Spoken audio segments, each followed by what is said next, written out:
Chapter 1. A Literary Luncheon. Mrs. Oliver looked at herself in the glass. She gave a brief, sideways look towards the clock on the mantelpiece, which she had some idea was 20 minutes slow. Then she resumed her study of her coiffure. The trouble with Mrs. Oliver was, and she admitted it freely, that her styles of hairdressing were always being changed. She had tried almost everything in turn. A severe pompadour at one time, then a windswept style, where you brushed back your locks to display an intellectual brow. At least she hoped the brow was intellectual. She had tried tightly arranged curls. She had tried a kind of artistic disarray. She had to admit that it did not matter very much today what her type of hairdressing was, because today she was going to do what she very seldom did: wear a hat. On the top shelf of Mrs. Oliver's wardrobe, there reposed 4 hats. One was definitely allotted to weddings. When you went to a wedding, a hat was a must, but even then, Mrs. Oliver kept 2. One, in a round bandbox, was of feathers. It fitted closely to the head and stood up very well to sudden squalls of rain if they should overtake one unexpectedly as one passed from a car to the interior of the sacred edifice. Or, as so often nowadays, a registrar's office. The other, and more elaborate, hat was definitely for attending a wedding held on a Saturday afternoon in summer. It had flowers and chiffon and a covering of yellow net, attached with mimosa. The other 2 hats on the shelf were of a more all-purpose character. One was what Mrs. Oliver called her country house hat, made of tan, felt suitable for wearing with tweeds of almost any pattern, with a becoming brim that you could turn up or turn down. Mrs. Oliver had a cashmere pullover for warmth and a thin pullover for hot days, either of which was suitable in color to go with this. However, though the pullovers were frequently worn, the hat was practically never worn. Because, really, why put on a hat just to go to the country and have a meal with your friends? The 4th hat was the most expensive of the lot, and it had extraordinarily durable advantages about it. Possibly, Mrs. Oliver sometimes thought, because it was so expensive. It consisted of a kind of turban of the various layers of contrasting velvets, all of rather becoming pastel shades which would go with anything. Mrs. Oliver paused in doubt and then called for assistance. "Maria," she said, then louder, "Maria, come here a minute." Maria came. She was used to being asked to give advice on what Mrs. Oliver was thinking of wearing. "Going to wear your lovely smart hat." "Are you?" said Maria. "Yes," said Mrs. Oliver. "I wanted to know whether you think it looks best this way or the other way round." Maria stood back and took a look. "Well, that's back to front. You're wearing it now, isn't it?" "Yes, I know," said Mrs. Oliver. "I know that quite well. But I thought somehow it looked better that way." "Oh, why should it said Maria?" "Well, it's meant, I suppose. But it's got to be meant by me as well as the shop that sold it," said Mrs. Oliver. "Why do you think it's better the wrong way round? Because you get that lovely shade of blue and the dark brown, and I think that looks better than the other way, which is green with the red and the chocolate color. At this point, Mrs. Oliver removed the hat, put it on again, and tried it wrong way round, right way round and sideways, which both she and Maria disapproved of. You can't have it the wide way. I mean, it's wrong for your face, isn't it? It'd be wrong for anyone's face. No, that won't do. I think I'll have it the right way round. After all, well, I think it's safer always, said Maria. Mrs. Oliver took off the hat. Maria assisted her to put on a well-cut, thin woolen dress of a delicate puce color and helped her to adjust the hat. You look ever so smart, said Maria. That was what Mrs. Oliver liked so much about Maria. If given the least excuse for saying so, she always approved and gave praise. Going to make a speech at the luncheon. Are you, Maria asked? A speech, Mrs. Oliver sounded horrified. No, of course not. You know I never make speeches. Well, I thought they always did. At these here literary luncheons, that's what you're going to. Isn't it famous writers of 1973 or whichever year it is we've got to now? I don't need to make a speech, said Mrs. Oliver.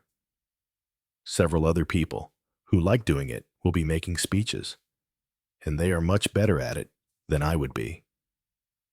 I'm sure you'd make a lovely speech if you put your mind to it, said Maria, adjusting herself to the role of a tempter. No, I shouldn't, said Mrs. Oliver. I know what I can do, and I know what I can't. I can't make speeches. I get all worried and nervy, and I should probably stammer or say the same thing twice. I should not only feel silly, I should probably look silly. Now, it's all right with words. You can write words down, or speak them into a machine, or dictate them. I can do things with words, so long as I know it's not a speech I'm making. Oh well, I hope everything will go all right, but I'm sure it will. Quite a grand luncheon, isn't it? Yes, said Mrs. Oliver in a deeply depressed voice. Quite a grand luncheon. And why, she thought, but did not say. Why on earth am I going to it? She searched her mind for a bit, because she always really liked knowing what she was going to do, instead of doing it first, and wondering why she had done it afterwards. I suppose, she said, again to herself, and not to Maria, who had had to return rather hurriedly to the kitchen, summoned by a smell of overflowing jam, which she happened to have on the stove. I wanted to see what it felt like. I'm always being asked to literary lunches, or something like that, and I never go. Mrs. Oliver arrived at the last course of the grand luncheon with a sigh of satisfaction as she toyed with the remains of the meringue on her plate. She was particularly fond of meringues, and it was a delicious last course in a very delicious luncheon. Nevertheless, when one reached middle age, one had to be careful with meringues. One's teeth. They looked all right. They had the great advantage that they could not ache. They were white and quite agreeable looking, just like the real thing. But it was true enough that they were not real teeth. And teeth that were not real teeth, or so Mrs. Oliver believed, were not really of high-class material. Dogs, she had always understood, had teeth of real ivory, but human beings had teeth merely of bone. Or, she supposed, if they were false teeth, of plastic. Anyway, the point was that you mustn't get involved in some rather shame-making appearance, which false teeth might lead you into. Lettuce was a difficulty, and salted almonds, and such things as chocolates with hard centers, clinging caramels, and the delicious stickiness and adherence of meringues. With a sigh of satisfaction, she dealt with the final mouthful. It had been a good lunch, a very good lunch. Mrs. Oliver was fond of her creature comforts. She had enjoyed the luncheon very much. She had enjoyed the company, too, the luncheon, which had been given to celebrated female writers, had fortunately not been confined to female writers only. There had been other writers, and critics, and those who read books as well as those who wrote them. Mrs. Oliver had sat between two very charming members of the male sex, Edwin Aubyn, whose poetry she always enjoyed, an extremely entertaining person who had had various entertaining experiences in his tours abroad, and various literary and personal adventures. Also, he was interested in restaurants and food, and they had talked very happily about food and left the subject of literature aside. Sir Wesley Kent, on her other side, had also been an agreeable luncheon companion. He had said very nice things about her books, and had had the tact to say things that did not make her feel embarrassed, which many people could do almost without trying. He had mentioned one or two reasons why he had liked one or other of her books, and they had been the right reasons. And therefore Mrs. Oliver had thought favorably of him for that reason. Praise from men, Mrs. Oliver thought to herself, is always acceptable. It was women who gushed. Some of the things that women wrote to her, really not always women, of course.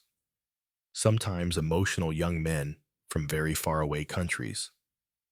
Only last week, she had received a fan letter beginning reading your book.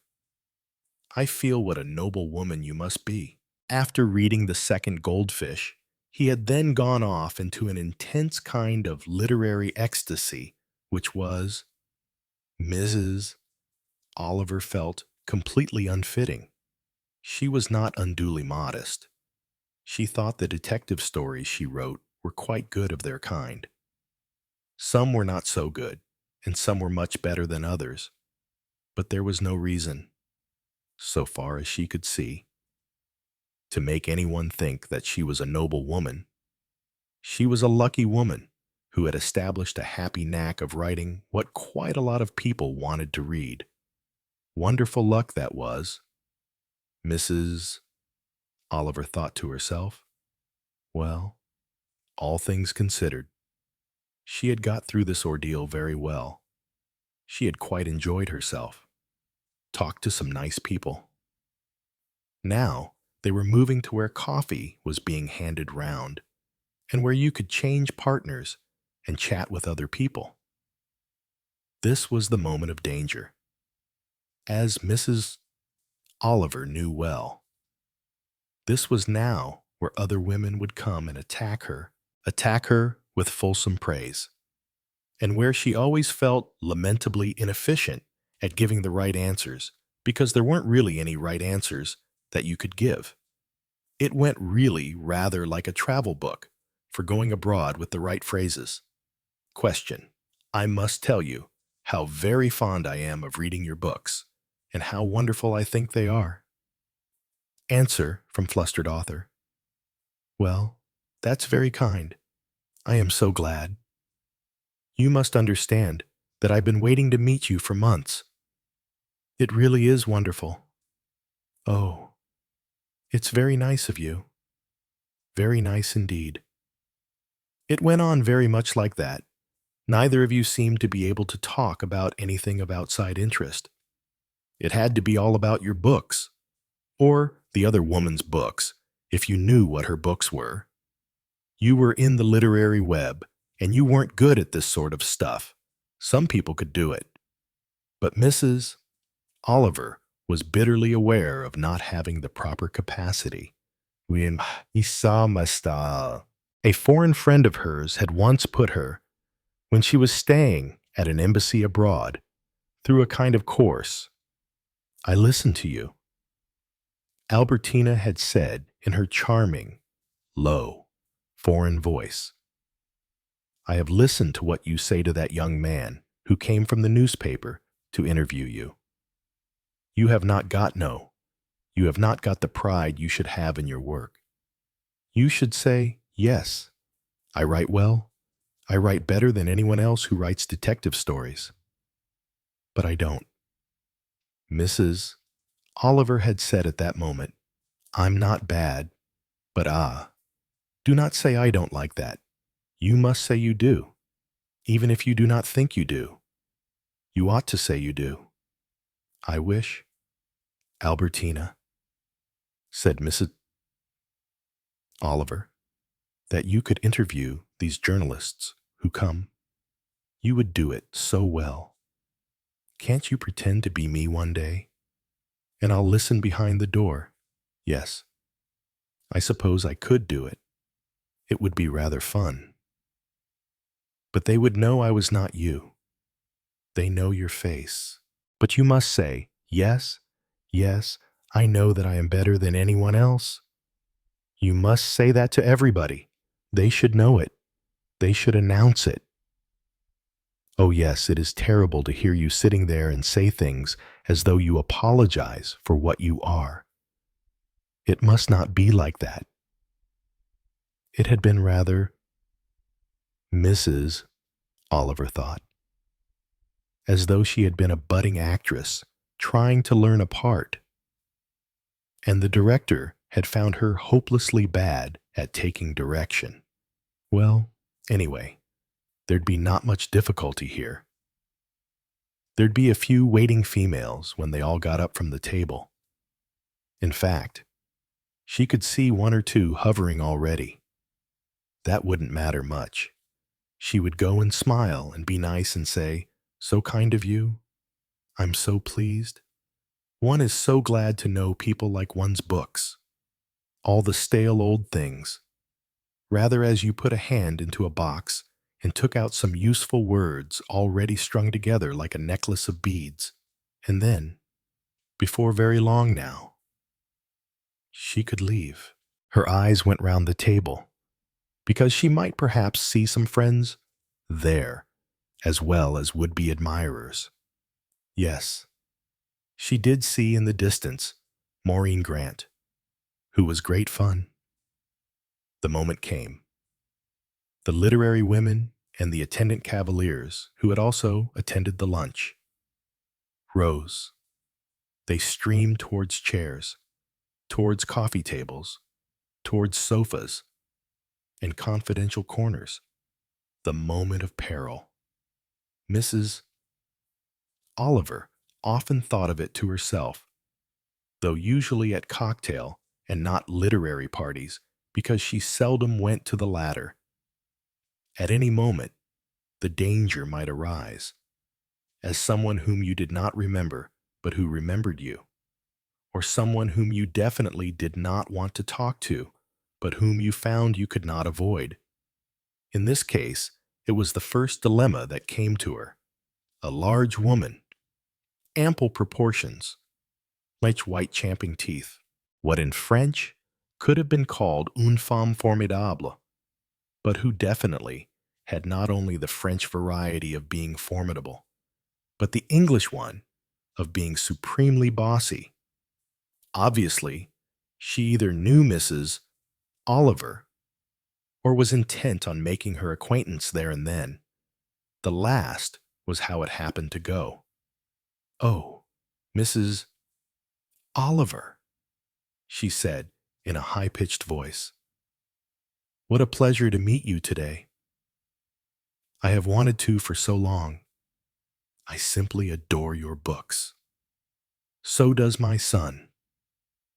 And my husband used to insist on never traveling without at least 2 of your books. But come, do sit down. There are so many things I want to ask you about. Oh well, thought Mrs. Oliver. Not my favorite type of woman, this, but as well her as any other. She allowed herself to be conducted in a firm way, rather as a police officer might have done. She was taken to a settee for two across a corner, and her new friend accepted coffee and placed coffee before her also. There, now we are settled.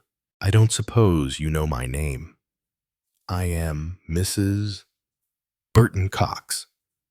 Oh, yes, said Mrs. Oliver, embarrassed as usual. Mrs. Burton Cox. Did she write books also? No. She couldn't really remember anything about her, but she seemed to have heard the name. A faint thought came to her. A book on politics. Something like that. Not fiction. Not fun. Not crime. Perhaps a highbrow intellectual with political bias. That ought to be easy. Mrs. Oliver thought with relief. I can just let her talk and say how interesting from time to time. You'll be very surprised. Really, at what I'm going to say, said Mrs. Burton Cox.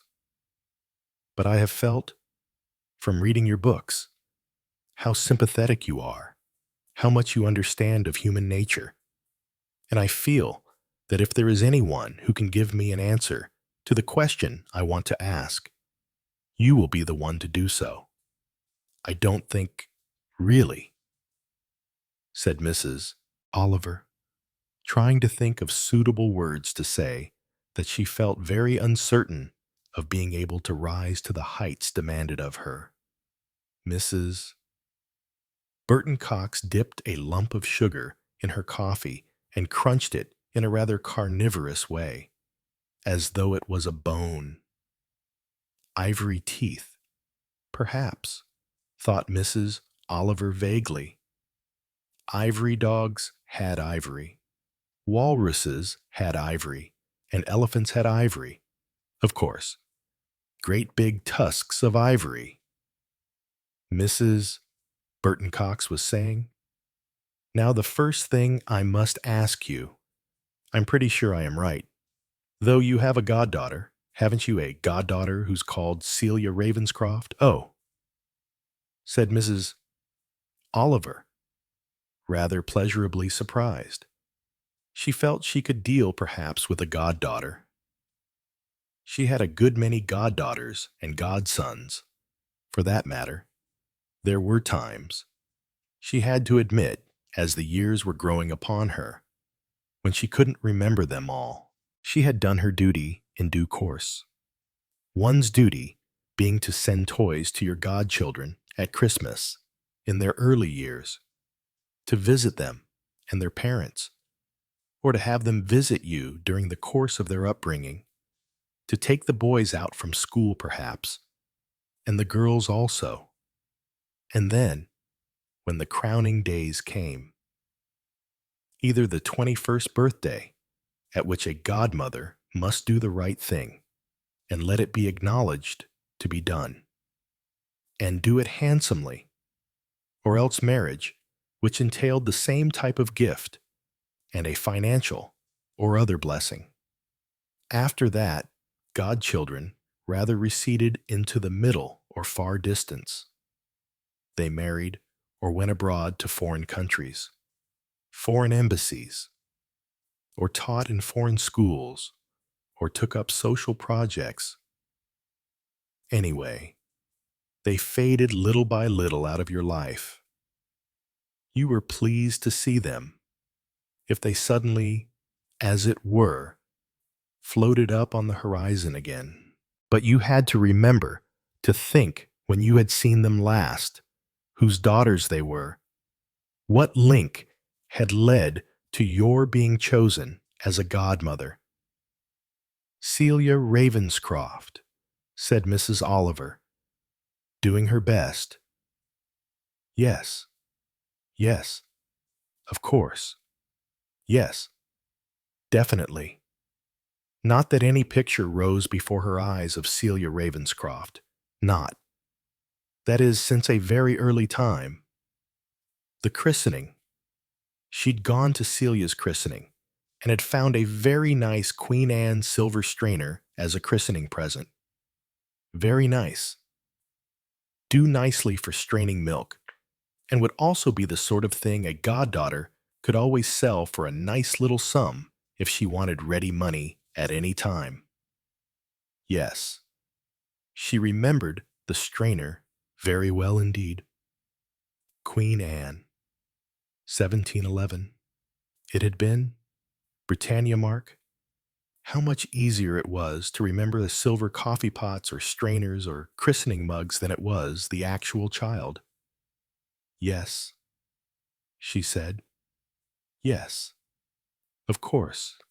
I'm afraid I haven't seen Celia for a very long time now. Ah, yes. She is, of course, a rather impulsive girl, said Mrs. Burton Cox.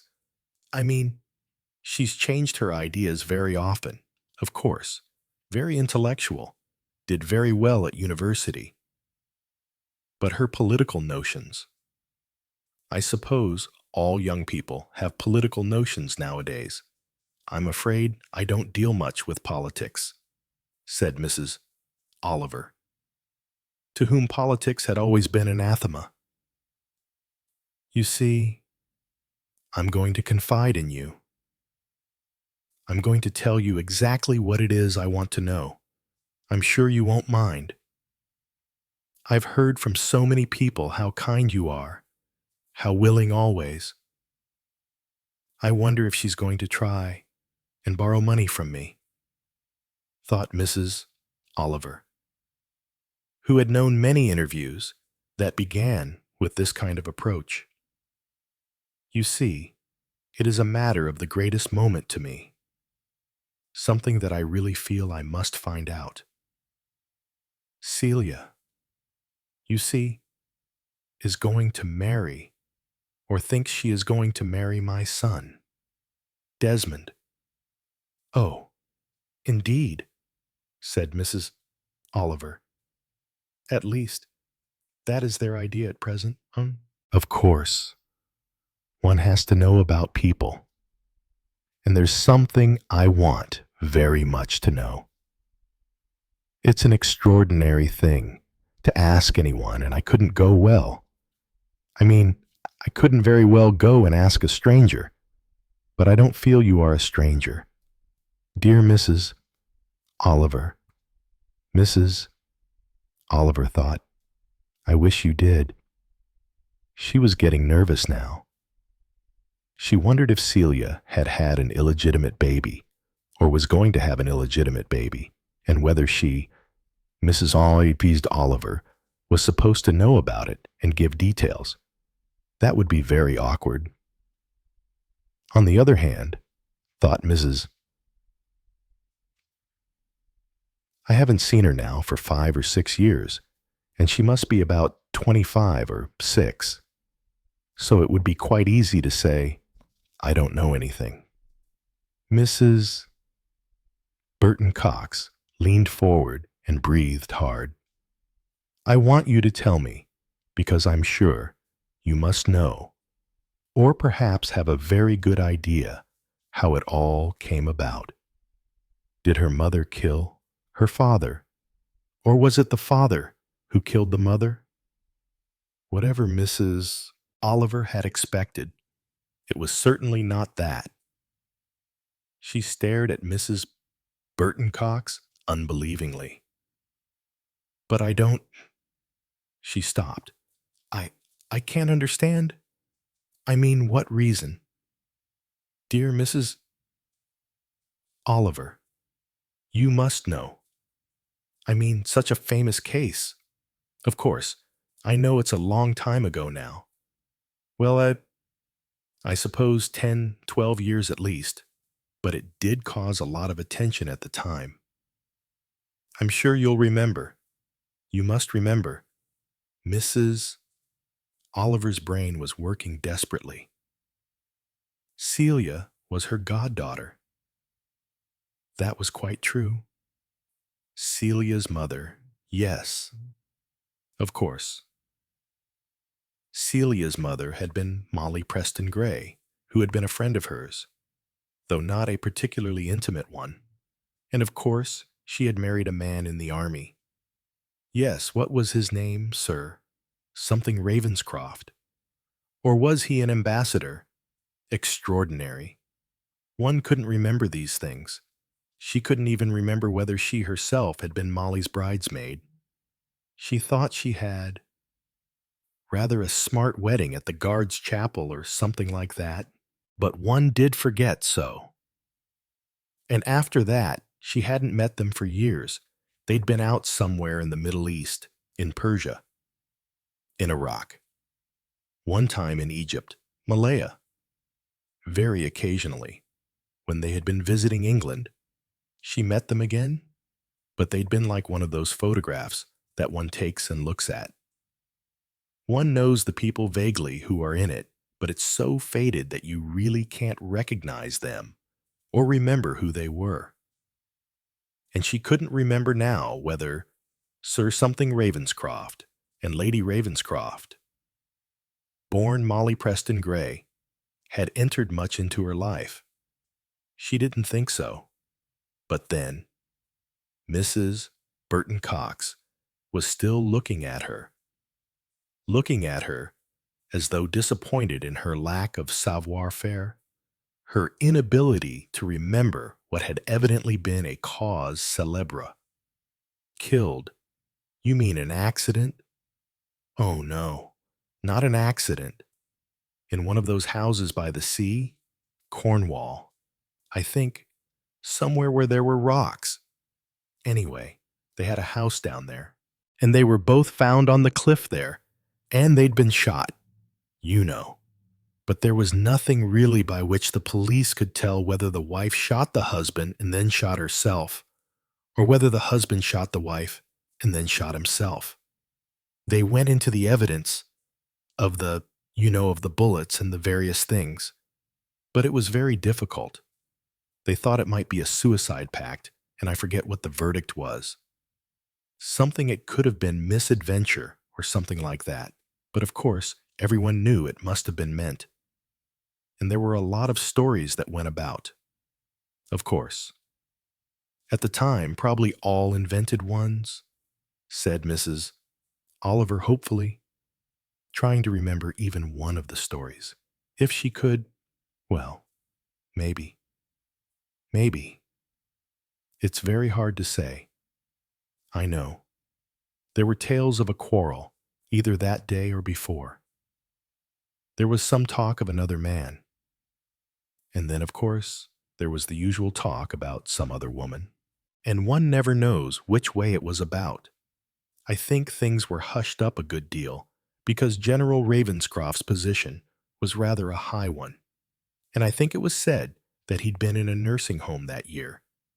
And he'd been very run down or something. And that he really didn't know what he was doing. I'm really afraid, said Mrs. Oliver, speaking firmly, that I must say that I don't know anything about it. I do remember, now you mention it, that there was such a case, and I remember the names and that I knew the people, but I never knew what happened or anything at all about it. And I really don't think I have the least idea. And really, thought Mrs. Oliver, wishing she was brave enough to say it, how on earth you have the impertinence to ask me such a thing I don't know. It's very important that I should know. Mrs. Burton Cox said. Her eyes, which were rather like hard marbles, started to snap. It's important, you see, because of my boy. My dear boy wanting to marry Celia. I'm afraid I can't help you, said Mrs. Oliver. I've never heard anything. But you must know, said Mrs. Burton Cox. I mean, you write these wonderful stories. Do you know all about crime? You know who commits crimes and why they do it. And I'm sure that all sorts of people will tell you the story behind the story. As one so much thinks of these things, I don't know anything, said Mrs. Oliver, in a voice which no longer held very much politeness, and definitely now spoke in tones of distaste. But you do see that really one doesn't know who to go to ask about it, I mean. One couldn't go to the police after all these years, and I don't suppose they'd tell you anyway, because obviously they were trying to hush it up. But I feel it's important to get the truth. I only write books, said Mrs. Oliver coldly. They are entirely fictional. I know nothing personally about crime and have no opinions on criminology. So I'm afraid I can't help you in any way. But you could ask your goddaughter. You could ask Celia. Ask Celia, Mrs. Oliver stared again. I don't see how I could do that. She was why. I think she must have been quite a child when this tragedy happened. Oh, I expect she knew all about it. Though, said Mrs. Burton Cox, children always know everything. And she'd tell you. I'm sure she'd tell you. You'd better ask her yourself. I should think, said Mrs. Oliver. I don't think I could really do that, said Mrs. Burton Cox. I don't think, that Desmond would like it. You know he's rather well. He's rather touchy where Celia is concerned, and I really don't think that... No, I'm sure she'd tell you. I really shouldn't dream of asking her, said Mrs. Oliver. She made a pretense of looking at her watch. Oh dear, she said. What a long time we've been over this delightful lunch. I must run now. I have a very important appointment. Goodbye. Mrs. Bedley Cox. So sorry I can't help you, but these things are rather delicate. And does it really make any difference anyway? From your point of view, oh, I think it makes all the difference. At that moment, a literary figure whom Mrs. Oliver knew well drifted past. Mrs. Oliver jumped up to catch her by the arm. Louise, my dear, how lovely to see you. I hadn't noticed you were here. Oh, Ariadne, it's a long time since I've seen you. You've grown a lot thinner, haven't you? What nice things you always say to me, said Mrs. Oliver, engaging her friend by the arm and retreating from the settee. I'm rushing away because I've got an appointment. I suppose you got tied up with that awful woman. Didn't you? Said her friend, looking over her shoulder at Mrs. Burton Cox. She was asking me the most extraordinary questions, said Mrs. Oliver. Oh, didn't you know how to answer them? No, they weren't any of my business anyway. I didn't know anything about them. Anyway, I wouldn't have wanted to answer them. Was it about anything interesting, I suppose? Said Mrs. Oliver, letting a new idea come into her head. I suppose it might be interesting. Only, she's getting up to chase you, said her friend. Come along. I'll see you get out and give you a lift to anywhere you want to go.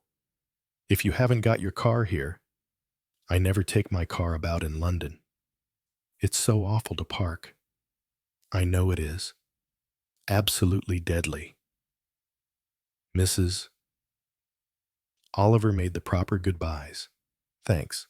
Words of greatly expressed pleasure. And presently was being driven round a London square. Eaton Terrace. Isn't it said the kindly friend? Yes, said Mrs. Oliver. But where I've got to go now, is, I think it's Whitefriars Mansions. I can't quite remember the name of it, but I know where it is. Oh, flats. Rather modern ones. Very square and geometrical. That's right, said Mrs. Oliver. Chapter 2. First mention of elephants. Having failed to find her friend Hercule Poirot at home, Mrs. Oliver had to resort to a telephone inquiry. "Are you by any chance going to be at home this evening?" asked Mrs. Oliver. She sat by her telephone, her fingers tapping rather nervously on the table. "Would that be Ariadne Oliver?" said Mrs. Oliver, who was always surprised to find she had to give her name because she always expected all her friends to know her voice as soon as they heard it. "Yes, I shall be at home all this evening. Does that mean that I may have the pleasure of a visit from you?" "It's very nice of you to put it that way," said Mrs. Oliver. "I don't know that it will be such a pleasure." "It is always a pleasure to see you, chère madame." "I don't know," said Mrs. Oliver. "I might be going to bother you rather. Ask things. I want to know what you think about something, that I am always ready to tell anyone," said Poirot. "Something's come up," said Mrs. Oliver, "something tiresome, and I don't know what to do about it. And so, you will come and see me. I am flattered, highly flattered." "What time would suit you?" said Mrs. Oliver. 9 o'clock. "We will drink coffee together, perhaps, unless you prefer a grenadine or a sirop de cassis. But no, you do not like that." "I remember." "George," said Poirot to his invaluable manservant, "we are to receive tonight the pleasure of a visit from Mrs. Oliver. Coffee, I think, and perhaps a liqueur of some kind. I'm never sure what she likes. I have seen her drink kirsch, sir, and also, I think, crème de menthe. But kirsch, I think, is what she prefers." "Very well, then," said Poirot. "So be it." Mrs. Oliver came punctual to time. Poirot had been wondering, while eating his dinner, what it was that was driving Mrs. Oliver to visit him, and why she was so doubtful about what she was doing. Was she bringing him some difficult problem, or was she acquainting him with a crime as Poirot knew well? It could be anything with Mrs. Oliver, the most commonplace things or the most extraordinary things. They were, as you might say, all alike to her. She was worried. He thought, "Ah, well." Hercule Poirot thought to himself, he could deal with Mrs. Oliver. He always had been able to deal with Mrs. Oliver. On occasion, she maddened him. At the same time, he was really very much attached to her. They had shared many experiences and experiments together. He had read something about her in the paper only that morning, or was it the evening paper? He must try and remember it before she came. He had just done so when she was announced. She came into the room, and Poirot deduced at once that his diagnosis of worry was true enough. Her hairdo, which was fairly elaborate, had been ruffled by the fact that she had been running her fingers through it in the frenzied and feverish way that she did sometimes. He received her with every sign of pleasure, established her in a chair, poured her some coffee, and handed her a glass of kirsch. "Ah," said Mrs. Oliver, with the sigh of someone who has relief. "I expect you're going to think I'm awfully silly. But still, I see, or rather, I saw in the paper that you were attending a literary luncheon today. Famous women writers. Something of that kind. I thought you never did that kind of thing. I don't usually, said Mrs. Oliver, and I shan't ever do it again. Ah, you suffered much. Poirot was quite sympathetic. He knew Mrs. Oliver's embarrassing moments. Extravagant praise of her books always upset her highly because, as she had once told him, she never knew the proper answers. You did not enjoy it. Up to a point I did, said Mrs. Oliver, and then something very tiresome happened. Ah, and that is what you have come to see me about. Yes, but I really don't know why. I mean, it's nothing to do with you. And I don't think it's the sort of thing you'd even be interested in. And I'm not really interested in it. At least, I suppose I must be, or I wouldn't have wanted to come to you, to know what you thought, to know what you'd do if you were me. That is a very difficult question. That last one, said Poirot. I know how Hercule Poirot, would act in anything. But I do not know how you would act. Well, though I know you, you must have some idea by this time, said Mrs. Oliver. You've known me long enough. About 20 years now? Oh, I don't know. I can never remember what years are, what dates are. You know, I get mixed up. I know 1939, because that's when the war started, and I know other dates because of queer things, here and there. Anyway, you went to your literary luncheon, and you did not enjoy it very much. I enjoyed the lunch, but it was afterwards. Oh, people said things to you, said Poirot, with the kindliness of a doctor demanding symptoms. Well, they were just getting ready to say things to me. Suddenly, one of those large, bossy women who always manage to dominate everyone and who can make you feel more uncomfortable than anyone else, descended on me.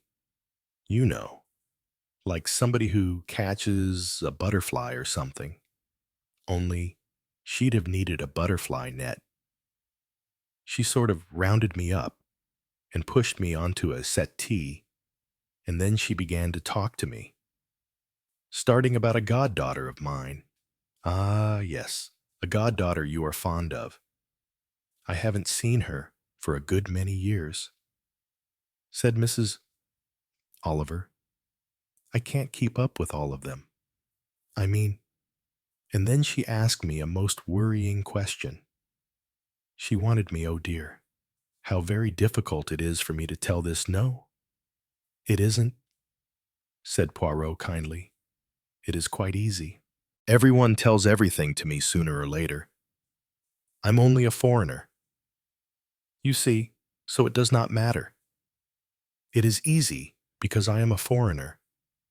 Well, it is rather easy to say things to you, said Mrs. Oliver. You see, she asked me about the girl's father and mother. She asked me whether her mother had killed her father or her father had killed her mother. I beg your pardon, said Poirot. Oh, I know it sounds mad. Well, I thought it was mad. Whether your goddaughter's mother had killed her father or whether her father had killed her mother. That's right, said Mrs. Oliver. But was that a matter of fact? Had her father killed her mother or her mother killed her father? Well, they were both found shot, said Mrs. Oliver, on the top of a cliff. I can't remember if it was in Cornwall or in Corsica. Something like that. Then it was true. Then, what she said? Oh yes, that part of it was true. It happened years ago. Well, but I mean, why come to me? All because you were a crime writer, said Poirot. She no doubt said you knew all about crime. This was a real thing that happened. Oh, yes. It wasn't something like what would A do, or what would be the proper procedure if your mother had killed your father, or your father had killed your mother. No, it was something that really happened. I suppose, really, I'd better tell you all about it. I mean, I can't remember all about it, but it was quite well known at the time. It was about, oh, I should think it was about 12 years ago at least. And, as I say, I can remember the names of the people because I did know them. The wife had been at school with me, and I'd known her quite well. We'd been friends. It was a well-known case, you know. It was in all the papers and things like that. Sir Alistair Ravenscroft and Lady Ravenscroft. A very happy couple. And he was a colonel or a general, and she'd been with him, and they'd been all over the world. Then they bought this house somewhere, I think it was abroad, but I can't remember. And then there were suddenly accounts of this case in the papers. Whether somebody else had killed them, or whether they'd been assassinated or something, or whether they killed each other. I think it was a revolver that had been in the house for ages, and well, I'd better tell you as much as I can remember. Pulling herself slightly together, Mrs. Oliver managed to give Poirot a more or less clear resume of what she had been told. Poirot, from time to time, checked on a point here or there. But why, he said finally, why should this woman want to know this? Well, that's what I want to find out, said Mrs. Oliver. I could get hold of Celia. I mean, she still lives in London. Or perhaps it's Cambridge she lives in. Or Oxford. I think she's got a degree, and either lectures here or teaches somewhere, or does something like that. And very modern, you know, goes about with long-haired people in queer clothes. I don't think she takes drugs. She's quite all right, and just very occasionally I hear from her. I mean, she sends a card at Christmas, and things like that. Well, one doesn't think of one's godchildren all the time. And she's quite 25 or 6, not married, no. Apparently, she is going to marry, or that is the idea, Mrs. What's the name of that woman again? Oh, yes, Mrs. Brittle, no Burton Cox's son, and Mrs. Burton Cox does not want her son to marry this girl because her father killed her mother or her mother killed her father. Well, I suppose so, said Mrs. Oliver. It's the only thing I can think. But what does it matter which, if one of your parents killed the other? Would it really matter to the mother of the boy you were going to marry? Which way round it was, that is a thing one might have to think about. Said Poirot. It is, yes. You know it is quite interesting. I do not mean it is very interesting about Sir Alistair Ravenscroft or Lady Ravenscroft. I seem to remember vaguely, oh, some case like this one. Or it might not have been the same one. But it is very strange about Mrs. Burton Cox. Perhaps she is a bit touched in the head. Is she very fond of her son? Probably, said Mrs. Oliver. Probably she doesn't want him to marry this girl at all, because she may have inherited a predisposition to murder the man she marries or something of that kind. How do I know? Said Mrs. Oliver. She seems to think that I can tell her, and she's really not told me enough. Has she? But why? Do you think what's behind it all? What does it mean? It would be almost interesting to find out. Said Poirot. Well, that's why I've come to you, said Mrs. Oliver. You like finding out things. Things that you can't see the reason for at first. I mean, that nobody can see the reason for. Do you think Mrs. Burton Cox has any preference? Said Poirot. You mean that she'd rather the husband killed the wife? Or the wife killed the husband? I don't think so. Well, said Poirot, I see your dilemma. It is very intriguing. You come home from a party. You've been asked to do something that is very difficult, almost impossible, and you wonder what is the proper way to deal with such a thing. Well, what would you think is the proper way? Said Mrs. Oliver. It is not easy for me to say, said Poirot. I'm not a woman whom you do not really know, whom you had met at a party, has put this problem to you, asked you to do it, giving no discernible reason. Right, said Mrs. Oliver. Now what does Ariadne do? What does A do? In other words, if you were reading this as a problem in a newspaper, well, I suppose, said Poirot, there are three things that A could do. A could write a note to Mrs.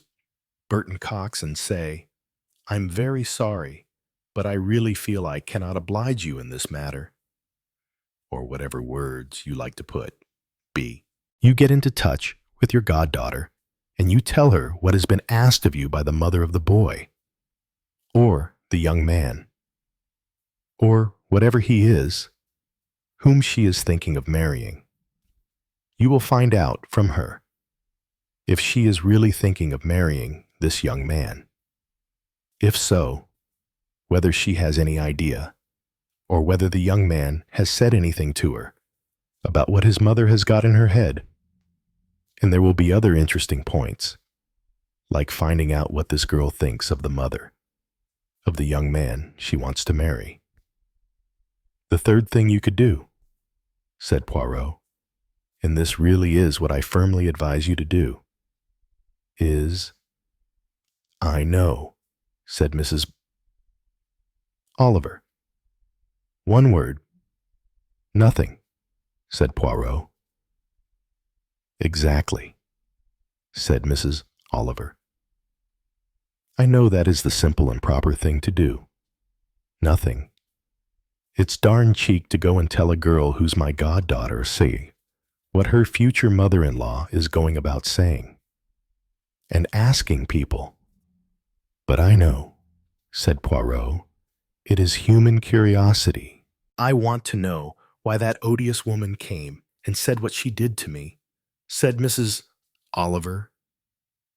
Once I know that I could relax and forget all about it, but until I know that. Yes, said Poirot, you won't sleep. You'll wake up in the night. And, if I know you, you will have the most extraordinary and extravagant ideas which presently, probably, you will be able to make into a most attractive crime story, a whodunit, a thriller, all sorts of things. Well, I suppose I could, if I thought of it that way, said Mrs. Oliver. Her eyes flashed slightly. Leave it alone, said Poirot. It will be a very difficult plot to undertake. It seems as though there could be no good reason for this. But I'd like to make sure that there is no good reason. Human curiosity, said Poirot. Such a very interesting thing. He sighed. To think what we owe to it throughout history. Curiosity. I don't know who invented curiosity. It is said to be usually associated with the cat. Curiosity killed the cat. But I should say really that the Greeks were the inventors of curiosity. They wanted to know, before them, as far as I can see. Nobody wanted to know much. They just wanted to know what the rules of the country they were living in were, and how they could avoid having their heads cut off, or being impaled on spikes, or something disagreeable happening to them. But they either obeyed or disobeyed. They didn't want to know why. But since then, a lot of people have wanted to know why, and all sorts of things have happened because of that. Boats, trains, flying machines, and atom bombs, and penicillin, and cures for various illnesses. A little boy watches his mother's kettle raising its lid because of the steam, and the next thing we know is we have railway trains, leading on in due course to railway strikes and all that. And so on and so on. "Just tell me," said Mrs. Oliver. "Do you think I'm a terrible nosy Parker?" "No, I don't," said Poirot. "On the whole, I don't think you are a woman of great curiosity. But I can quite see you getting in a head-up state at a literary party, busy defending yourself against too much kindness, too much praise. You ran yourself instead into a very awkward dilemma, and took a very strong dislike to the person who ran you into it. Yes, she's a very tiresome woman, a very disagreeable woman. This murder in the past of this husband and wife, who were supposed to get on well together, and no apparent signs of a quarrel was known. One never really read about any cause for it. According to you, they were shot. Yes, they were shot. It could have been a suicide pact. I think the police thought it was, at first. Of course. One can't find out about things all those years afterwards. Oh, yes, said Poirot. I think I could find out something about it. You mean through the exciting friends you've got? Well, I wouldn't say the exciting friends. Perhaps, certainly, there are knowledgeable friends, friends who could get certain records. Look up the accounts that were given of the crime at the time. Some access I could get to certain records. You could find out things, said Mrs. Oliver hopefully, and then tell me. Yes, said Poirot. I think I could help you to know at any rate the full facts of the case. It'll take a little time. Though, I can see that if you do that, which is what I want you to do. I've got to do something myself. I'll have to see the girl. I've got to see whether she knows anything about all this. Ask her if she'd like me to give her mother-in-law-to-be a raspberry, or whether there is any other way in which I can help her. And I'd like to see the boy she's going to marry, too. Quite right, said Poirot. Excellent. And I suppose, said Mrs. Oliver, there might be people. She broke off, frowning. I don't suppose people will be very much good, said Hercule Poirot. This is an affair of the past, a cause célèbre, perhaps at the time. But what is a cause célèbre when you come to think of it, unless it comes to an astonishing denouement, which this one didn't? Nobody remembers it. No, said Mrs. Oliver. That is quite true. There was a lot about it in the papers, and mentions of it for some time. And then it just faded out. Well, like things do now, like that girl, the other day, you know, who left her home and they couldn't find her anywhere. Well, I mean, that was 5 or 6 years ago. And then suddenly, a little boy, playing about in a sand heap or a gravel pit or something, suddenly came across her dead body. 5 or 6 years later.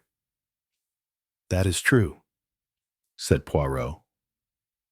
And it is true that knowing from that body how long it is since death and what happened on the particular day, and going back over various events of which there is a written record, one may in the end turn up a murderer. But it will be more difficult in your problem, since it seems the answer must be one of two things: that the husband disliked his wife and wanted to get rid of her, or that the wife hated her husband or else had a lover. Therefore, it might have been a passionate crime or something quite different. Anyway, there would be nothing, as it were, to find out about it. If the police could not find out at the time, then the motive must have been a difficult one, not easy to see. Therefore, it has remained a 9 days' wonder. That is all. I suppose I can go to the daughter. Perhaps that is what that odious woman was getting me to do, wanted me to do. She thought the daughter knew well. The daughter might have known, said Mrs. Oliver.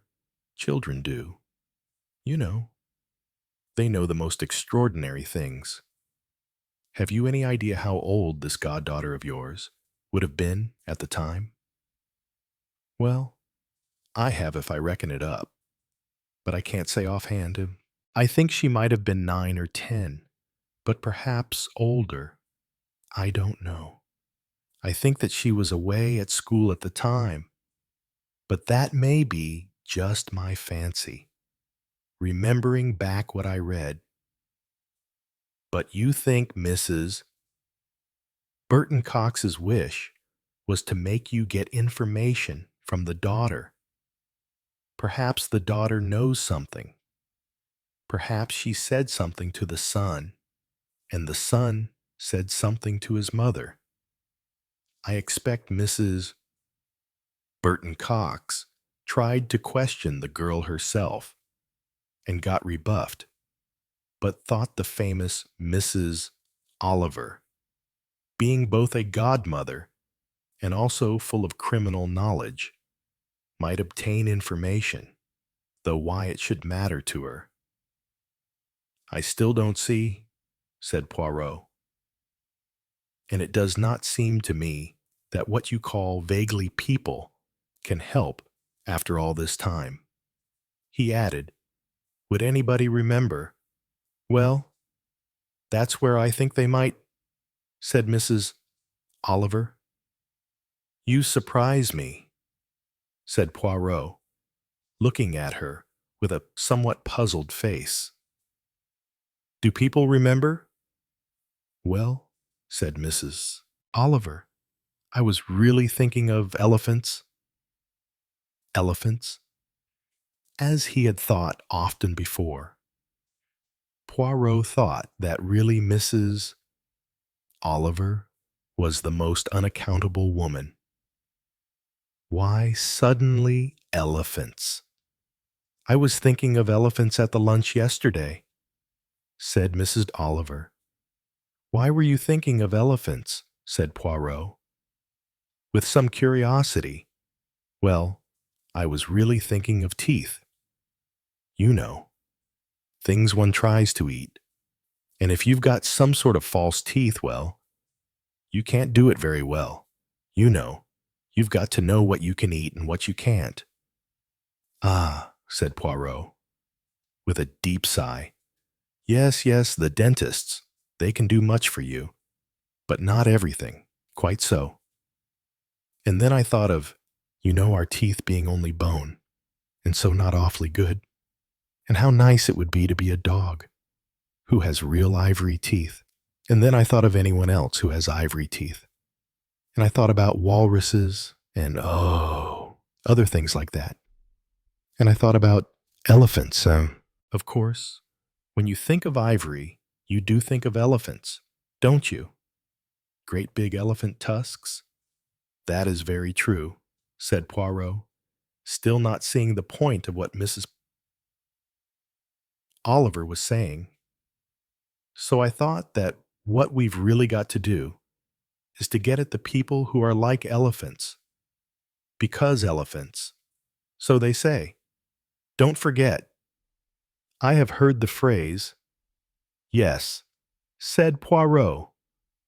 Elephants don't forget, said Mrs. Oliver. You know, a story children get brought up on. How someone, an Indian tailor, stuck a needle or something in an elephant's tusk? No, not a tusk. His trunk.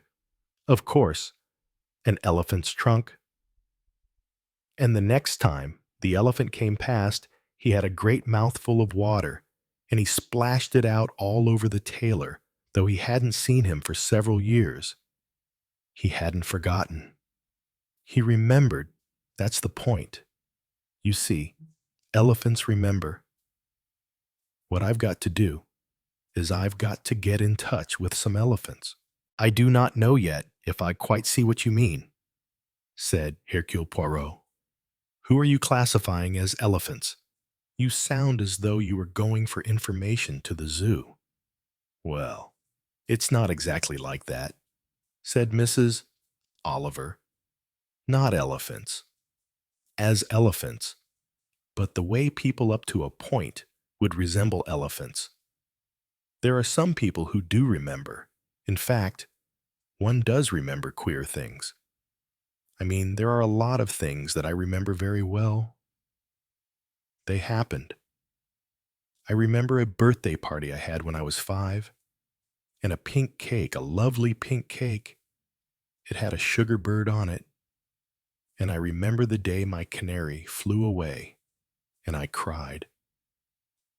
And I remember another day when I went into a field, and there was a bull there, and somebody said it would gore me. And I was terrified and wanted to run out of the field. Well, I remember that quite well. It was a Tuesday, too. I don't know why. I should remember it was a Tuesday. But it was a Tuesday. And I remember a wonderful picnic with blackberries. I remember getting pricked terribly, but getting more blackberries than anyone else. It was wonderful. By that time I was 9, I think.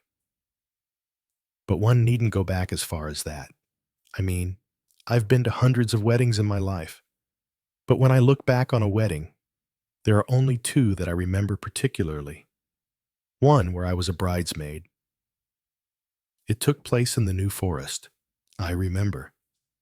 And I can't remember who was there actually.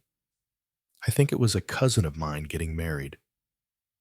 I didn't know her very well, but she wanted a good many bridesmaids and, well, I came in handy, I suppose. But I know another wedding. That was a friend of mine in the Navy. He was nearly drowned in a submarine, and then he was saved. And then the girl he was engaged to, her people didn't want her to marry him. But then he did marry her after that, and I was one of her bridesmaids at the marriage. Well, I mean, there's always things you do remember. I see your point, said Poirot. I find it interesting. So, you will go à la recherche des éléphants. That's right. I'd have to get the date right. There, said Poirot. I hope I may be able to help you. And then I'll think of people I knew about at that time. People that I may have known who also knew the same friends that I did, who probably knew General Whatnot. People who may have known them abroad, but whom I also knew. Although I mayn't have seen them for a good many years. You can look up people, you know, that you haven't seen for a long time. Because people are always quite pleased to see someone coming up out of the past, even if they can't remember very much about you. And then you naturally will talk about the things that were happening at that date, that you remember about. Very interesting, said Poirot.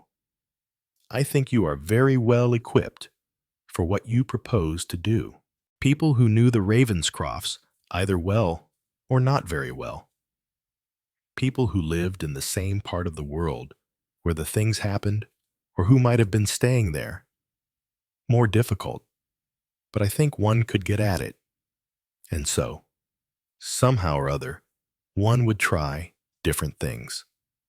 Start a little talk going about what happened, what they think happened, what anyone else has ever told you about what might have happened, about any love affairs the husband or wife had, about any money that somebody might have inherited. I think you could scratch up a lot of things. Oh dear, said Mrs. Oliver. I'm afraid really I'm just a nosy Parker.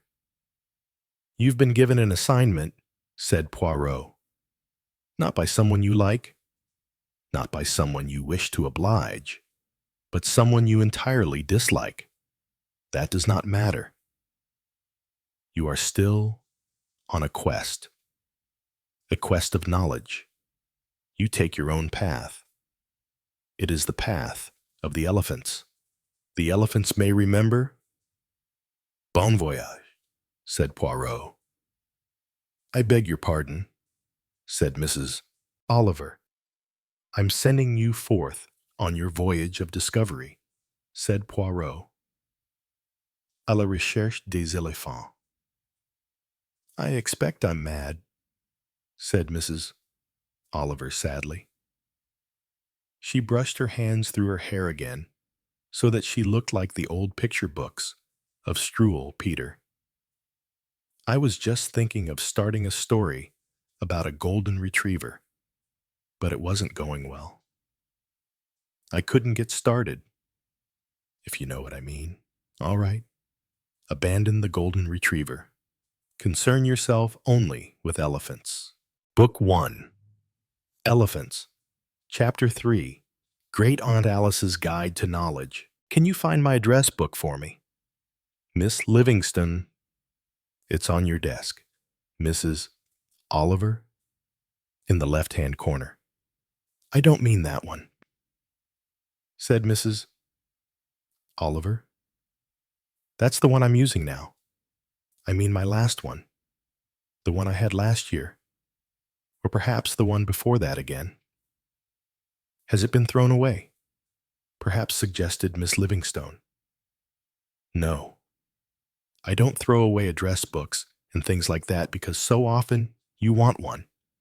I mean some address that you haven't copied into the new one.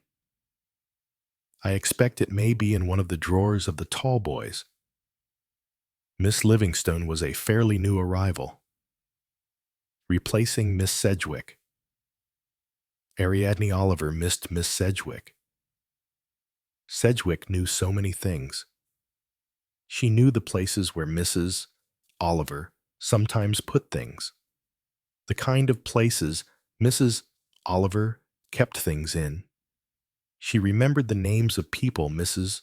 Oliver had written nice letters to, and the names of people that Mrs. Oliver, goaded beyond endurance, had written rather rude things to. She was invaluable, or rather, had been invaluable. She was like what was the book called, Mrs. Oliver said, casting her mind back.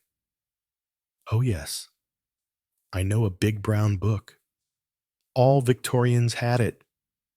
Inquire within upon everything. And you could too.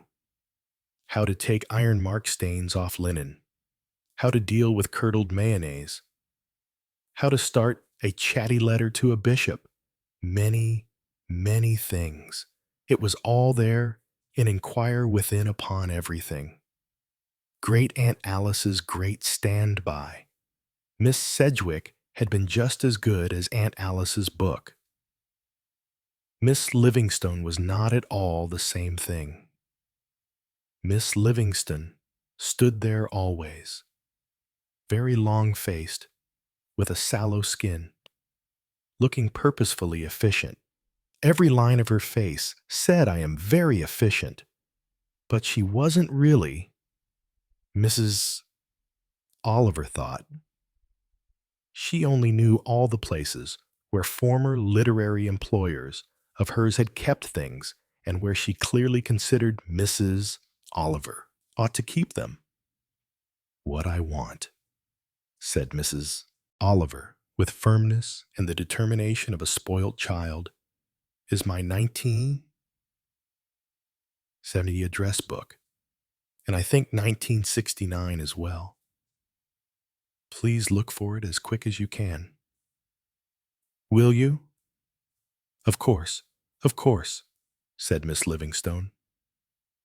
She looked round her with the rather vacant expression of someone who is looking for something she has never heard of before, but which efficiency may be able to produce by some unexpected turn of luck. If I don't get Sedgwick back, I shall go mad, thought Mrs. Oliver to herself. I can't deal with this thing if I don't have Sedgwick. Miss Livingstone started pulling open various drawers in the furniture in Mrs. Oliver's so-called study and writing room. Here is last year's, said Miss Livingstone happily. That will be much more up to date. Won't it, 1971? I don't want 1971, said Mrs. Oliver. Vague thoughts and memories came to her. Look in that tea-caddy table, she said. Miss Livingstone looked round, looking worried. That table, said Mrs. Oliver, pointing. A desk book wouldn't be likely to be in a tea-caddy, said Miss Livingstone, pointing out to her employer the general facts of life. Yes, it could, said Mrs. Oliver.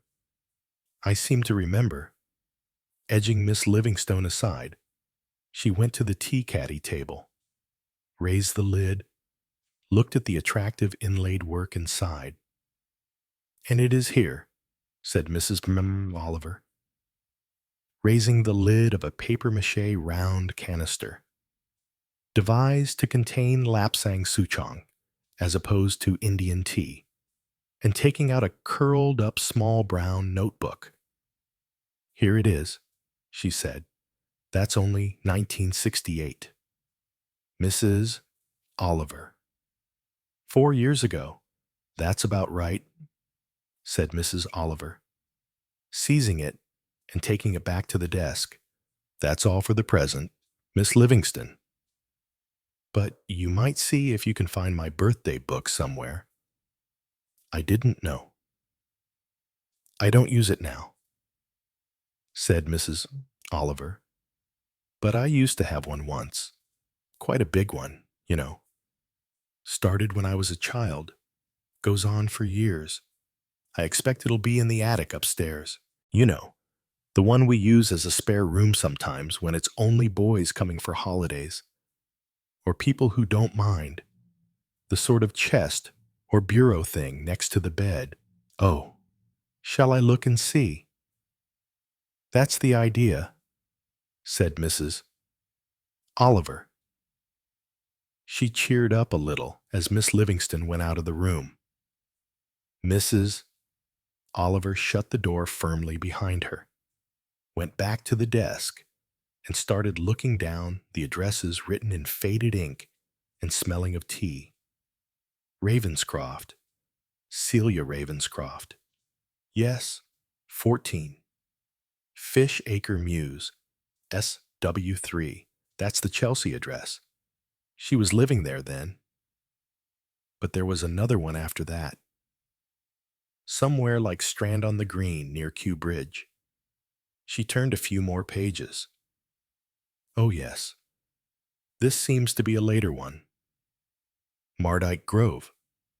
That's off Fulham Road, I think, somewhere like that. Has she got a telephone number? It's very rubbed out, but I think yes. I think that's right.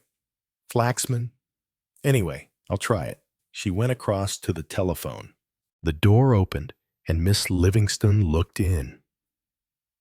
Do you think that perhaps I found the address I want?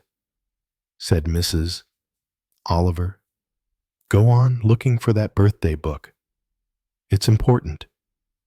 Do you think you could have left it when you were in Seeley House? No, I don't, said Mrs. Oliver. Go on looking. She murmured, As the door closed, "Be as long as you like about it." She dialed the telephone and waited, opening the door to call up the stairs. "You might try that Spanish chest. You know, the one that's bound with brass. I've forgotten where it is now. Under the table in the hall. I think Mrs. Oliver's first dialing was not successful. She appeared to have connected herself to a Mrs. Smith Potter, who seemed both annoyed and unhelpful, and had no idea what the present telephone number might be of anyone who had lived in that particular flat before. Mrs.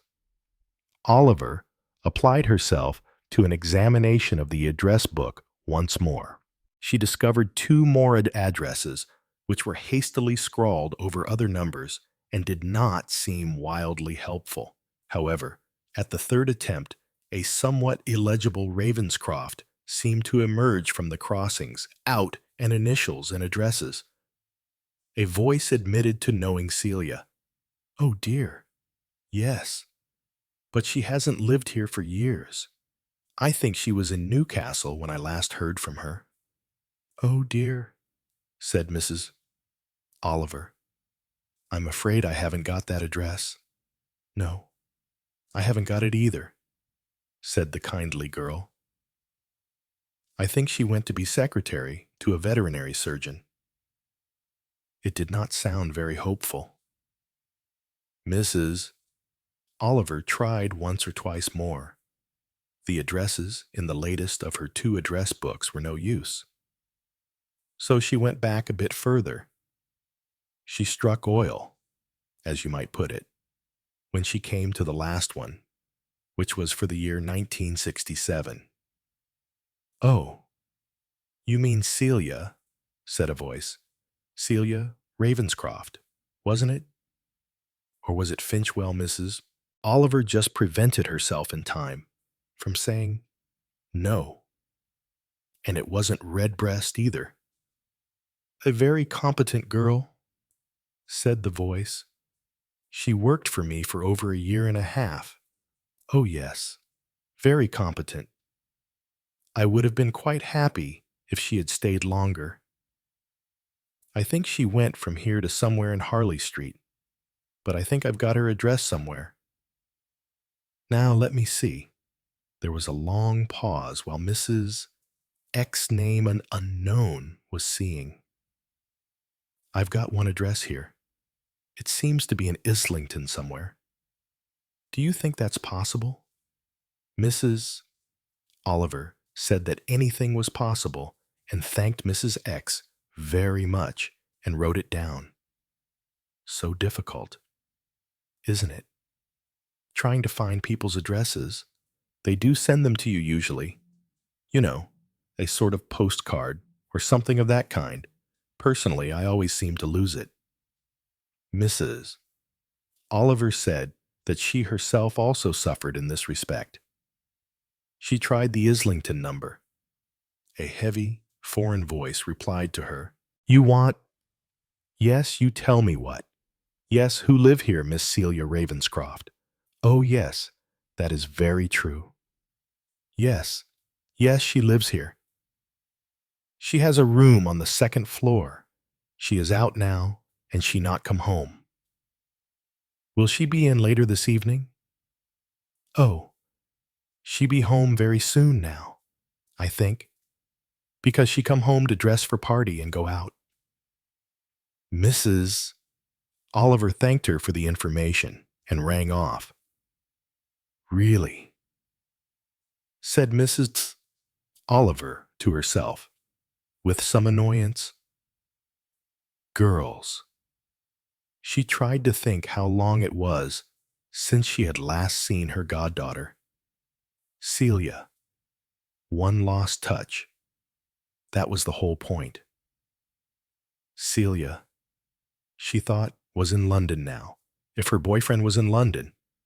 Or if the mother of her boyfriend was in London, all of it went together. "Oh dear," thought Mrs. Oliver, "this really makes my head ache. Yes, Miss Livingstone. She turned her head.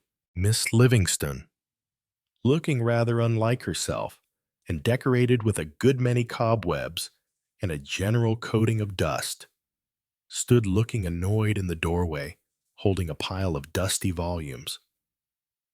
I don't know whether any of these things will be any use to you. Mrs. Oliver, they seem to go back for a great many years. She was disapproving. Bound to, said Mrs. Palmer Oliver. I don't know if there's anything particular you want me to search for. I don't think so, said Mrs. Gulliver. If you'll just put them on the corner of the sofa there, I can look at them this evening. Miss Livingstone, looking more disapproving every moment, said, Very good, Mrs. Oliver. I think I will just dust them first. That will be very kind of you, said Mrs. Oliver, just stopping herself in time from saying, and for goodness sake, dust yourself as well. You've got 6 cobwebs in your left ear. She glanced at her watch and rang the Islington number again. The voice that answered this time was purely Anglo-Saxon and had a crisp sharpness about it that Mrs. Oliver felt was rather satisfactory. Miss Ravenscroft. Celia. Ravenscroft. Yeah, this is Celia Ravenscroft. Well, I don't expect you'll remember me very well. I'm Mrs. Oliver. Ariadne Oliver. We haven't seen each other for a long time, but actually, I'm your godmother. Oh, yes, of course, I know that. No, we haven't seen each other for a long time. I wonder very much if I could see you. If you could come and see me, or whatever you like. Would you like to come to a meal, or... No, it's rather difficult at present, where I'm working. I could come round this evening, if you like, about 7:30 or 8. I've got a date later, but if you do that, I shall be very, very pleased, said Mrs. Oliver. Well, of course I will. I'll give you the address. Mrs. Oliver gave it. Good, I'll be there. Yes, I know where that is. Quite well. Mrs. Oliver made a brief note on the telephone pad and looked with some annoyance at Miss Livingstone, who had just come into the room struggling under the weight of a large album. I wondered if this could possibly be it. Mrs. Oliver. No, but it couldn't, said Mrs. Oliver. That's got cookery recipes in it. Oh dear, said Miss Livingstone. So it has? Well, I might as well look at some of them anyway, said Mrs. Oliver, removing the volume firmly. Go and have another look. You know, I've thought about the linen cupboard next door to the bathroom. You'd have to look on the top shelf above the bath towels. I do sometimes stick papers and books in there. Wait a minute. I'll come up and look myself. 10 minutes later, Mrs. Oliver was looking through the pages of a faded album. Miss Livingstone, having entered her final stage of martyrdom, was standing by the door, unable to bear the sight of so much suffering. Mrs. Oliver said, Well, that's all right. You might just take a look in the desk in the dining room. The old desk. You know, the one that's broken a bit. See if you can find some more address books. Early ones. Anything up to about 10 years old will be worthwhile having a look at.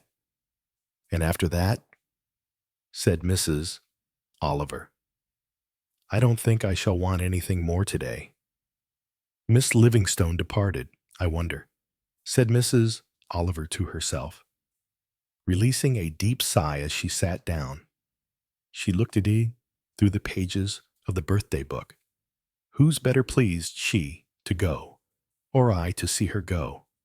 After Celia has come and gone, I shall have to have a busy evening.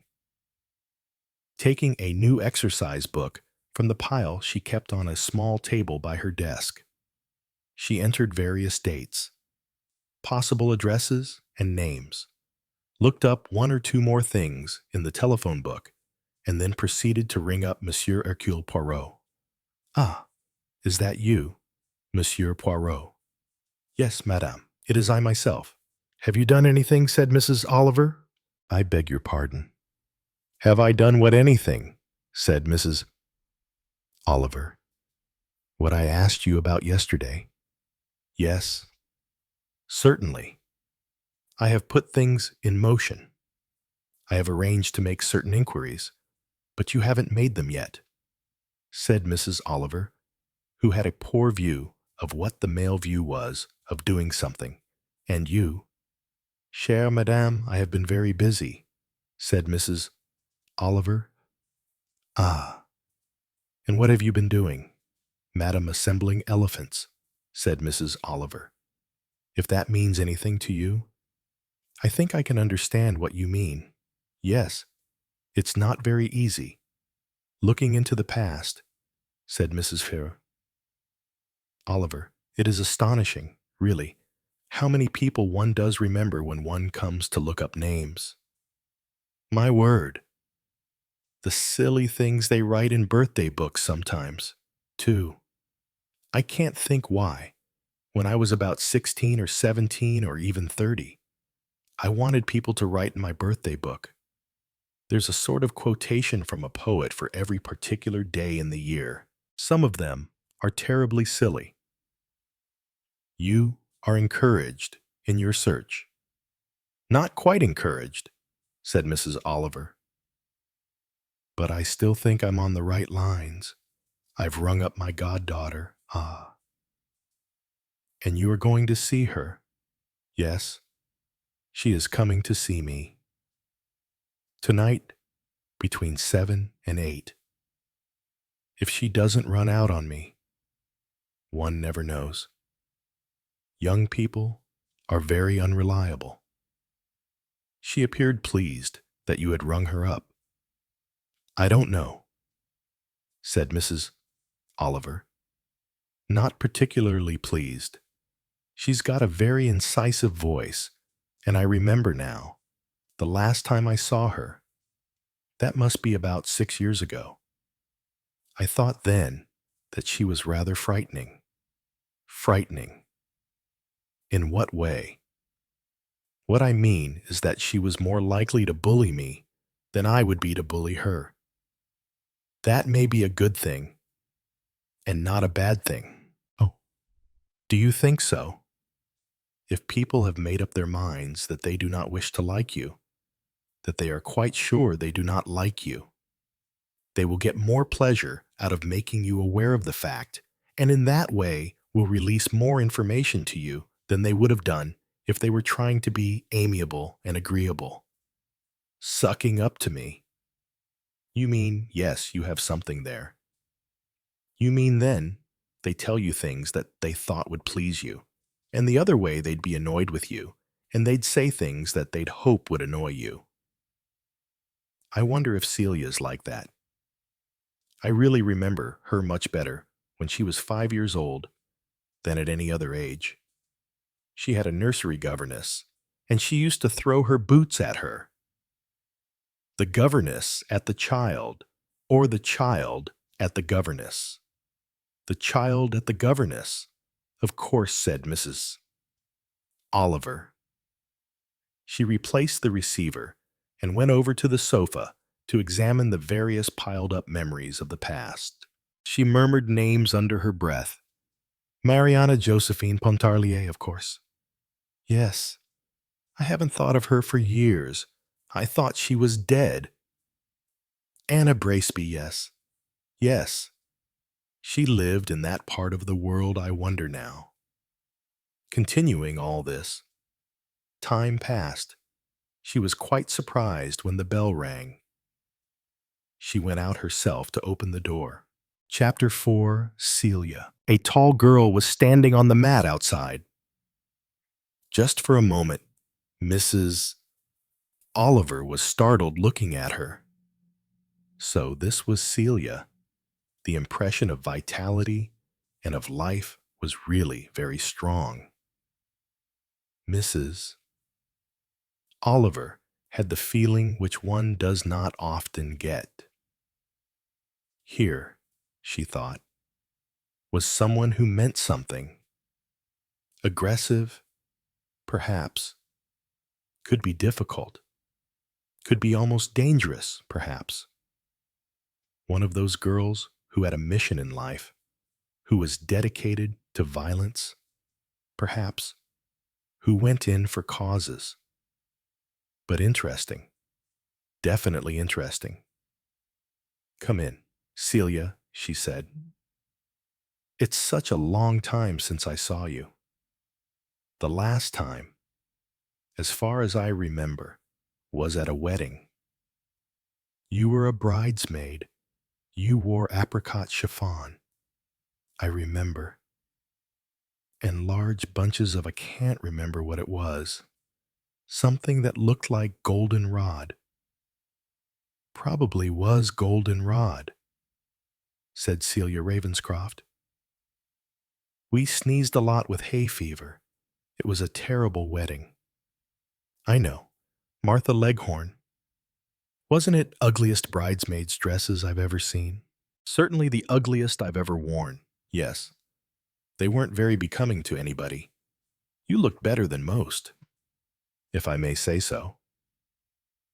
Well, it's nice of you to say that, said Celia.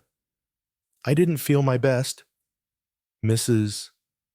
Oliver indicated a chair and manipulated a couple of decanters. Like sherry or something else? No. I'd like sherry. There you are. Then, I suppose it seems rather odd to you, said Mrs.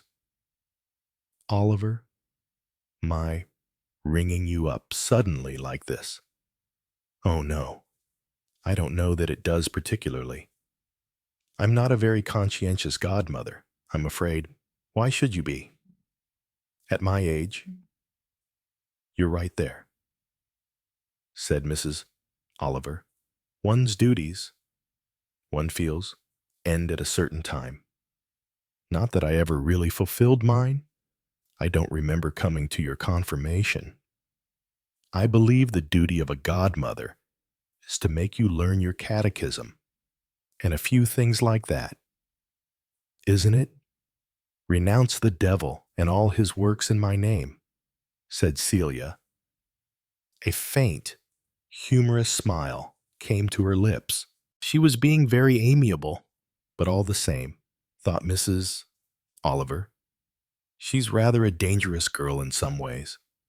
Well, I'll tell you why. I've been trying to get hold of you, said Mrs. Oliver. The whole thing is rather peculiar. I don't often go out to literary parties, but as it happened, I did go out to one the day before yesterday. Yes, I know, said Celia. I saw mention of it in the paper, and you had your name in it, too. Mrs. Ariadne Oliver. And I rather wondered, because I know you don't usually go to that sort of thing. No, said Mrs. Oliver. I rather wish I hadn't gone to that one. Didn't you enjoy it? Yes, I did in a way, because I hadn't been to one before. And so well. The first time, there's always something that amuses you. But, she added, there's usually something that annoys you as well. And something happened to annoy you. Yeah. And it's connected in an odd sort of way with you. And I thought, well, I thought I ought to tell you about it, because I didn't like what happened. I didn't like it at all. Sounds intriguing, said Celia, and sipped her sherry. There was a woman there who came and spoke to me. I didn't know her, and she didn't know me. Still, I suppose that often happens to you, said Celia. Yet, invariably, said Mrs. Oliver. It's one of the hazards of literary life. People come up to you and say, I do love your books so much, and I'm so pleased to be able to meet you. That sort of thing. I was secretary to a writer once. I do know about that sort of thing and how difficult it is. Yes, well, there was some of that too, but that I was prepared for. And then this woman came up to me, and she said, I believe you have a goddaughter called Celia Ravenscroft. Well, that was a bit odd, said Celia, just coming up to you and saying that. It seems to me she ought to have led into it more gradually. You know, talking about your books first and how much she'd enjoyed the last one, or something like that. And then sliding into me. What had she got against me? As far as I know, she hadn't got anything against you, said Mrs. Oliver. Was she a friend of mine? I don't know, said Mrs. There was a silence. Celia sipped some more sherry and looked very searchingly at Mrs. Oliver. You know, she said, you're rather intriguing me. I can't see quite what you're leading into. Well, said Mrs. Oliver, I hope you won't be angry with me. Why should I be angry with you? Well, because I'm going to tell you something, or repeat something. And you might say it's no business of mine, or I ought to keep quiet about it and not mention it. You've aroused my curiosity, said Celia. Her name she mentioned to me. She was a Mrs. Burton Cox. Oh, Celia's "oh" was rather distinctive. Oh, you know her? Yes, I know her, said Celia. Well, I thought you must because of what? Because of something she said. What about me that she knew me? She said that she thought her son might be going to marry you. Celia's expression changed. Her eyebrows went up, came down again. She looked very hard at Mrs. Oliver. You want to know if that's so or not? No, said Mrs. Oliver. I don't particularly want to know. I merely mention that because it's one of the first things she said to me. She said because you were my goddaughter, I might be able to ask you to give me some information. I presume that she meant that if the information was given to me, I was to pass it on to her. What information? Well, I don't suppose you'll like what I'm going to say now, said Mrs. Oliver. I didn't like it myself. In fact, it gives me a very nasty feeling all down my spine, because I think it was, well, such awful cheek, awful bad manners, absolutely unpardonable. She said, can you find out if her father murdered her mother or if her mother murdered her father? She said that to you, asked you to do that. Yes, and she didn't know you, I mean, apart from being an authoress and being at the party. She didn't know me at all. She'd never met me. I'd never met her. Didn't you find that extraordinary? I don't know that I'd find anything extraordinary that that woman said. She struck me, said Mrs. Oliver, if I may say so, as a particularly odious woman. Oh, yes, she is a particularly odious woman. And are you going to marry her son? Well, we've considered the question. I don't know.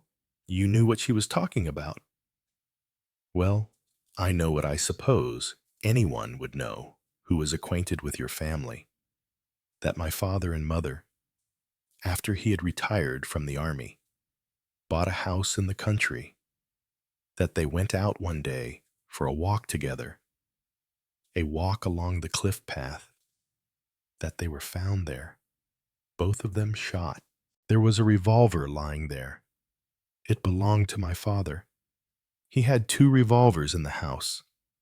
It seems there was nothing to say whether it was a suicide pact or whether my father killed my mother and then shot himself, or my mother shot my father and then killed herself. But perhaps you know all this already. I know it after a fashion, said Mrs. Oliver. It happened, I think, about 12 years ago. About that. Yes. And you were about 12 or 14 at the time. Yes. I don't know much about it, said Mrs. Oliver. I wasn't even in England myself. At the time, I was on a lecture tour in America. I simply read it in the paper. It was given a lot of space in the press because it was difficult to know the real facts. There did not seem to be any motive. Your father and mother had always been happy together and lived on good terms. I remember that being mentioned. I was interested because I had known your father and mother when we were all much younger, especially your mother. I was at school with her.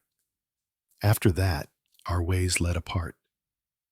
I married and went somewhere, and she married and went out, as far as I remember, to Malaya or someplace like that, with her soldier husband. But she did ask me to be godmother to one of her children. You, since your mother and father were living abroad, I saw very little of them for many years. I saw you occasionally. Yes, you used to take me out from school. I remember that. Gave me some specially good feeds, too. Lovely food you gave me. You were an unusual child. You liked caviar. I still do, said Celia, though I don't get it offered to me very often. I was shocked to read this mention of things in the paper. Very little was said. I gathered it was a kind of open verdict. No particular motive. Nothing to show. No accounts of a quarrel. There was no suggestion of there having been an attack from outside. I was shocked by it, said Mrs. Oliver. And then I forgot it. I wondered once or twice what could have led to it. But as I was not in the country, I was doing a tour at the time. In America, as I've said, the whole thing passed out of my mind.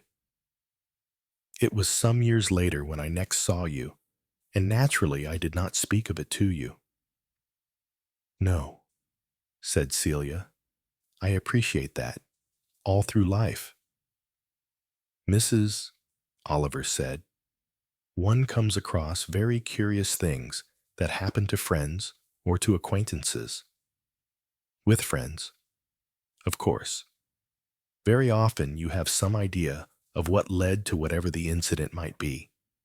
But if it's a long time since you've heard them discussed or talked to them, you are quite in the dark, and there is nobody that you can show too much curiosity to about the occasion. You were always very nice to me, said Celia.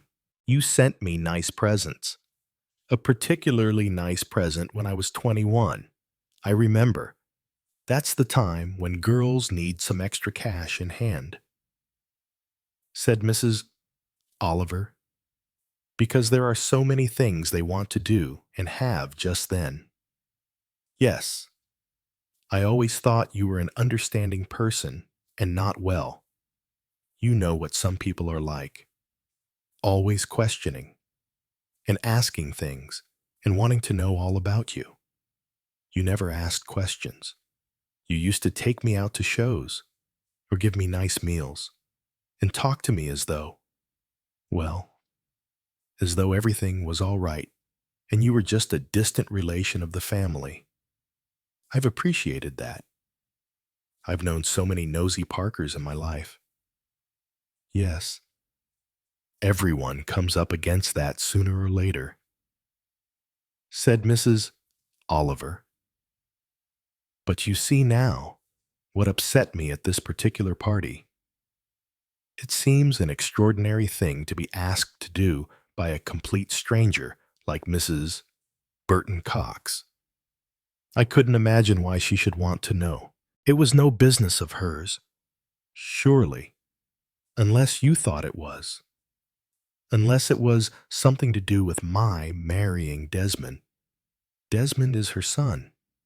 Yes, I suppose it could have been, but I couldn't see how, or what business it was of hers. Everything's her business. She's nosy. In fact, she's what you said she was, an odious woman.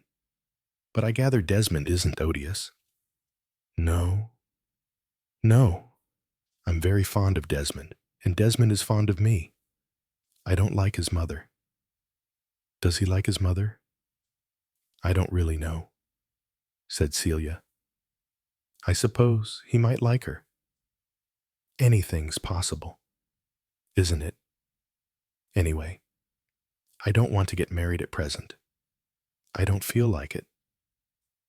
And there are a lot of, well, difficulties, you know. There are a lot of fors and againsts. It must have made you feel rather curious, said Celia.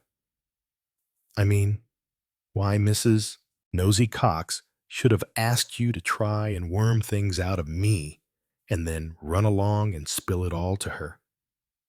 Are you asking me that particular question? By the way, you mean, am I asking you whether you think or know that your mother killed your father or your father killed your mother, or whether it was a double suicide? Is that what you mean? Well, I suppose it is, in a way, but I think I have to ask you also, if you were wanting to ask me that, whether you were doing so with the idea of giving Mrs. Burton Cox the information you obtained, in case you did receive any information from me. No, said Mrs. Oliver, quite decidedly no. I shouldn't dream of telling the odious woman anything of the sort. I shall tell her quite firmly that it is not any business of hers or of mine, and that I have no intention of obtaining information from you and retailing it to her. Well, that's what I thought, said Celia. I thought I could trust you to that extent. I don't mind telling you what I do know, such as it is. You needn't. I'm not asking you for it. No, I can quite see that, but I'll give you the answer all the same.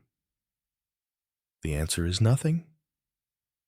Nothing, said Mrs. Oliver thoughtfully. No, I wasn't there at the time. I wasn't in the house at the time. I can't remember now quite where I was. I think I was at school in Switzerland, or else I was staying with a school friend during the school holidays. You see, it's all rather mixed up in my mind by now. I suppose, said Mrs. Oliver doubtfully, it wouldn't be likely that you would know, considering your age at the time. I'd be interested, said Celia, to know just what you feel about that. Do you think it would be likely for me to know all about it, or not to know? Well, you said you weren't in the house. If you'd been in the house at the time, then yeah, I think it would be quite likely that you might know something. Children do. Teenagers do. People of that age know a lot. They see a lot. They don't talk about it very often. But they do know things that the outside world wouldn't know. And they do know things that they wouldn't be willing, shall we say, to tell to police inquirers. No, you're being quite sensible. I wouldn't have known. I don't think I did know. I don't think I had any idea. What did the police think? You don't mind my asking you that. I hope. Because I should be interested. You see, I never read any account of the inquest or anything like that, or the inquiry into it. I think they thought it was a double suicide, but I don't think they ever had any inkling as to the reason for it. Do you want to know what I think? Not if you don't want me to know, said Mrs. Oliver, but I expect you are interested. After all, you write crime stories about people who kill themselves or kill each other, or who have reasons for things. I should think you would be interested. Yes, I'll admit that, said Mrs. Oliver. But the last thing I want to do is to offend you by seeking for information which is no business of mine to know. Well, I wondered, said Celia.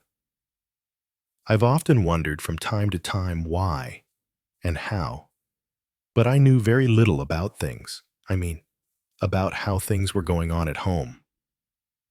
The holidays before that, I had been away on exchange on the continent, so I hadn't seen my mother and father really very recently.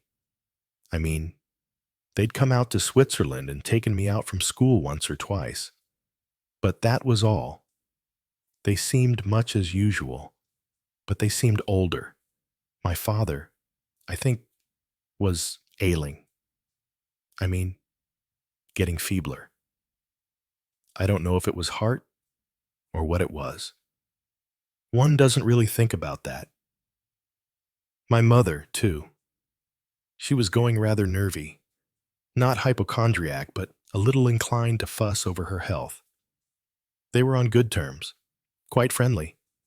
There wasn't anything that I noticed. Only, sometimes one would, well, sometimes one gets ideas. One doesn't think they're true, or necessarily right at all.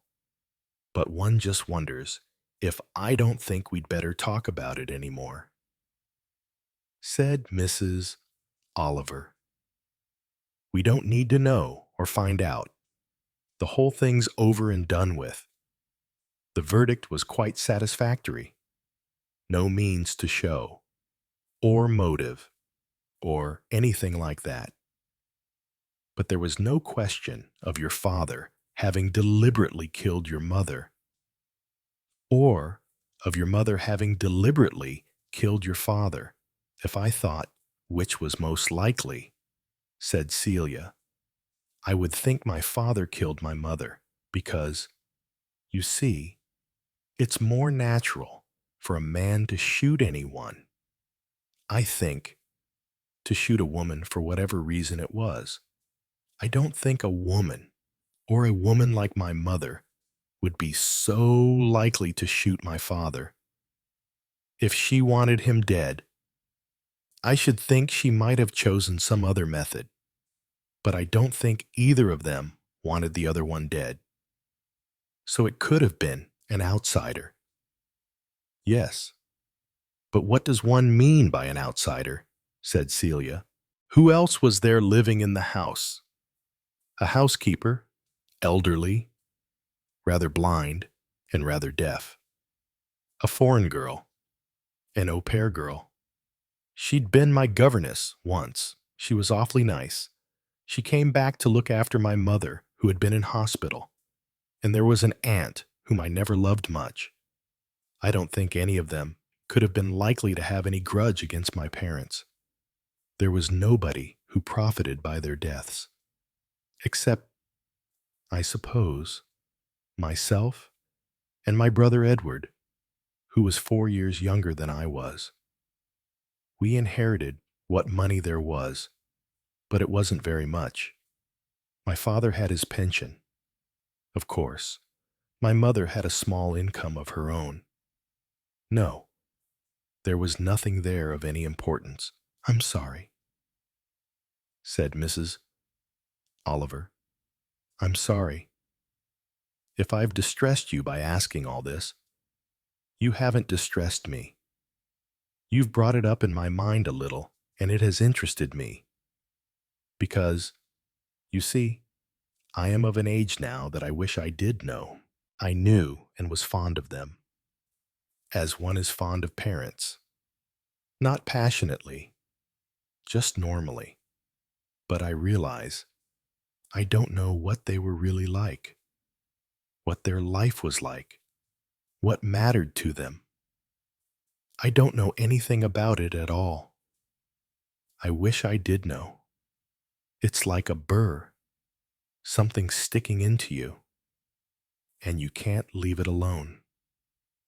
Yes, I would like to know, because then, you see, I shouldn't have to think about it anymore.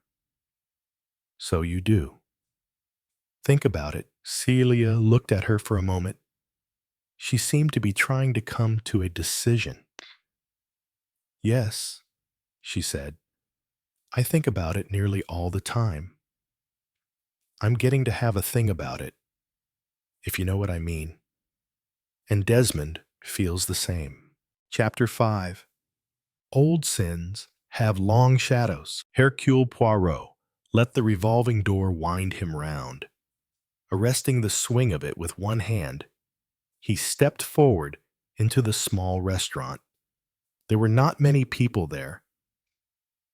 It was an unfashionable time of day, but his eyes soon saw the man he had come to meet. The square, solid bulk of Superintendent Spence rose from the table in one corner. "Good," he said. "You have arrived here. You had no difficulty in finding it. None at all. Your instructions were most adequate. Let me introduce you now. This is Chief Superintendent Garraway, Monsieur Hercule Poirot."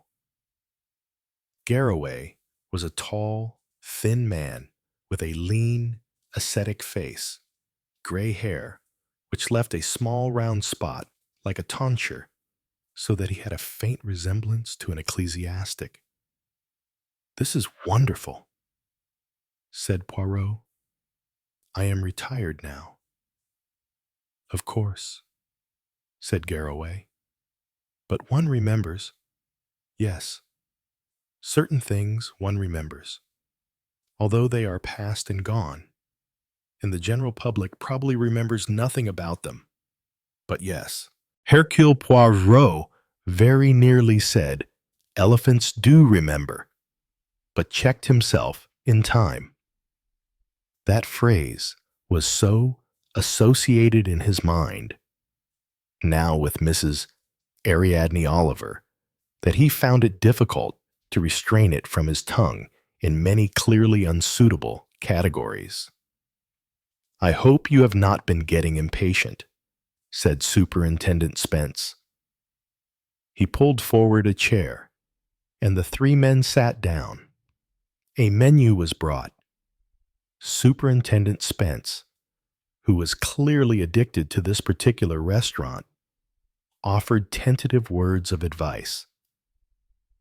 Garraway and Poirot made their choice.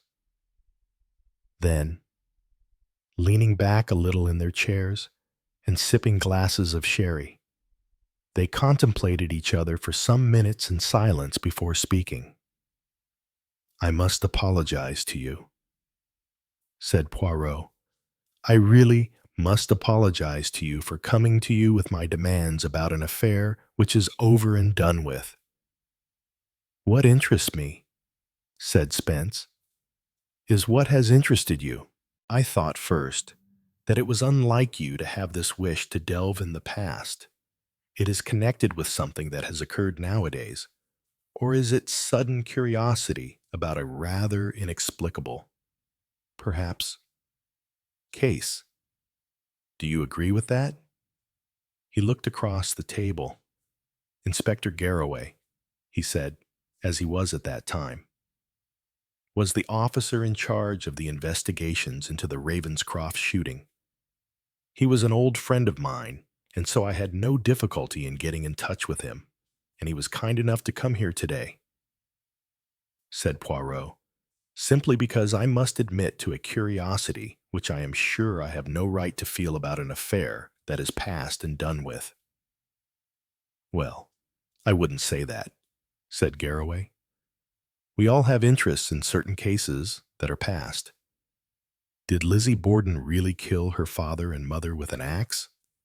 There are people who still do not think so, who killed Charles Bravo, and why. There are several different ideas. Mostly not very well founded, but still, people try to find alternative explanations. His keen, shrewd eyes looked across at Poirot. And Monsieur Poirot, if I am not mistaken, has occasionally shown a leaning towards looking into cases, going back, shall we say, for murder, back into the past, twice, perhaps 3 times. 3 times. Certainly, said Superintendent Spence. Once. I think I am right. By request of a Canadian girl. That is so, said Poirot. A Canadian girl. Very vehement, very passionate, very forceful, who had come here to investigate a murder for which her mother had been condemned to death, although she died before sentence was carried out. Her daughter was convinced that her mother had been innocent. And you agreed, said Garraway. I did not agree, said Poirot, when she first told me of the matter. But she was very vehement and very sure. It was natural for a daughter to wish her mother to have been innocent and to try and prove against all appearances that she was innocent, said Spence. It was just a little more than that, said Poirot. She convinced me of the type of woman her mother was, a woman incapable of murder. No, said Poirot, it would be very difficult, and I'm sure both of you agree with me, to think there is anyone quite incapable of murder if one knows what kind of person they are, what led up to it. But in that particular case, the mother never protested her innocence. She appeared to be quite content to be sentenced. That was curious to begin with. Was she a defeatist? It did not seem so. When I began to inquire, it became clear that she was not a defeatist. She was, one would say, almost the opposite of it. Garraway looked interested. He leaned across the table, twisting a bit of bread off the roll on his plate. And was she innocent? Yes, said Poirot. She was innocent. And that surprised you? Not by the time I realized it, said Poirot. There were one thing in particular, that showed she could not have been guilty. One fact that nobody had appreciated at the time, knowing that one had only to look at what there was, shall we say, on the menu in the way of looking elsewhere. 1. Grilled trout was put in front of them at this point. There was another case, 2, where you looked into the past. Not quite in the same way, continued Spence. A girl who said at a party that she had once seen a murder committed. 2. There again. One had to, how shall I put it, step backwards instead of forward, said Poirot. Yes, that is very true. And had the girl seen the murder committed? No, said Poirot, because it was the wrong girl. This trout is delicious, he added, with appreciation. They do all fish dishes very well here, said Superintendent Spence. He helped himself from the sauce boat proffered to him. A most delicious sauce, he added. Silent appreciation of food filled the next 3 minutes. When Spence came along to me, said Superintendent Garraway, asking if I remembered anything about the Ravenscroft case, I was intrigued and delighted at once. You haven't forgotten all about it. Not the Ravenscroft case. It wasn't an easy case to forget about. You agree, said Poirot, that there were discrepancies about it, lack of proof, alternative solutions. No, said Garraway, nothing of that kind. All the evidence recorded the visible facts. Deaths, of which there were several former examples. Yes, all plain sailing. And yet, well, said Poirot. And yet it was all wrong, said Garraway. Ah, said Spence. He looked interested. That's what you felt once. Isn't it? Said Poirot, turning to him. In the case of Mrs. McGinty? Yes, 3. You weren't satisfied, said Poirot, when that extremely difficult young man was arrested. He had every reason for doing it. He looked as though he had done it. Everyone thought he had done it, but you knew he hadn't done it. You were so sure of it that you came to me and told me to go along to see what I could find out. See if you could help, and you did help. Didn't you? Said Spence. Poirot sighed. Fortunately, yes, but what a tiresome young man he was. If ever a young man deserved to be hanged, not because he had done a murder, but because he wouldn't help anyone to prove that he hadn't. Now we have the Ravenscroft case. You say, Superintendent Garraway, something was wrong. Yes, I felt quite sure of it, if you understand what I mean. I do understand, said Poirot. And so does Spence. One does come across these things sometimes. The proofs are there, the motive, the opportunity, the clues, the mise en scène. It's all there. A complete blueprint, as you might say. But all the same, those whose profession it is know. They know that it's all wrong, just like a critic in the artistic world knows when a picture is all wrong, knows when it's a fake and not the real thing. There wasn't anything I could do about it, either, said Superintendent Garraway. I looked into it, around it, up above it, and down below it, as you might say. I talked to the people. There was nothing there. It looked like a suicide pact. It had all the marks of the suicide pact. Alternatively, of course, it could be a husband who shot a wife and then himself, or a wife who shot her husband and then herself. All those 3 things happen.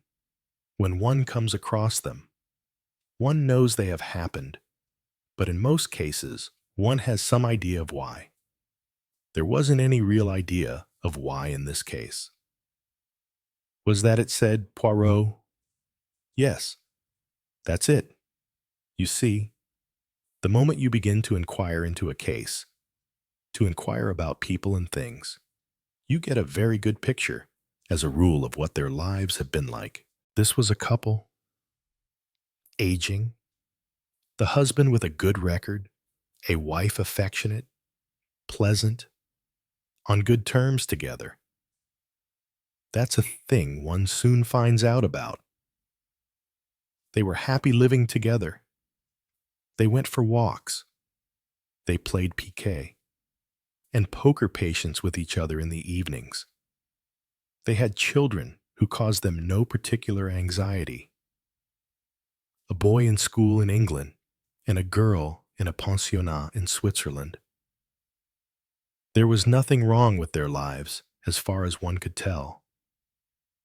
From such medical evidence as one could obtain, there was nothing definitely wrong with their health. The husband had suffered from high blood pressure at one time, but was in good condition by the taking of suitable medicaments, which kept him on an even keel. His wife was slightly deaf and had had a little minor heart trouble. Nothing to be worried about. Of course it could be, as does happen sometimes, that one or other of them had fears for their health. There are a lot of people who are in good health but are quite convinced they have cancer, are quite sure that they won't live another year. Sometimes that leads to their taking their own life. The Ravenscrofts didn't seem that kind of person. They seemed well balanced and placid. "So what did you really think?" said Poirot. "The trouble is that I couldn't think. Looking back, I said to myself, it was suicide. It could only have been suicide. For some reason or other, they decided that life was unbearable to them. Not through financial trouble, not through health difficulties, not because of unhappiness. And there, you see, I came to a full stop. It had all the marks of suicide. I cannot see any other thing that could have happened except suicide." They went for a walk. In that walk, they took a revolver with them. The revolver lay between the two bodies. There were blurred fingerprints of both of them. Both of them, in fact, had handled it, but there was nothing to show who had fired it last. One tends to think the husband perhaps shot his wife and then himself. That is only because it seems more likely. Well, why? A great many years have passed. When something reminds me now and again, something I read in the papers of bodies, a husband's and wife's bodies somewhere, lying dead, having taken their own lives, apparently. I think back, and then I wonder again what happened in the Ravenscroft case. 12 years ago, or 14, and I still remember the Ravenscroft case, and wonder, well, just the one word. I think, why? Did the wife really hate her husband and want to get rid of him? Did they go on hating each other until they could bear it no longer? Garraway broke off another piece of bread and chewed at it. "You got some idea.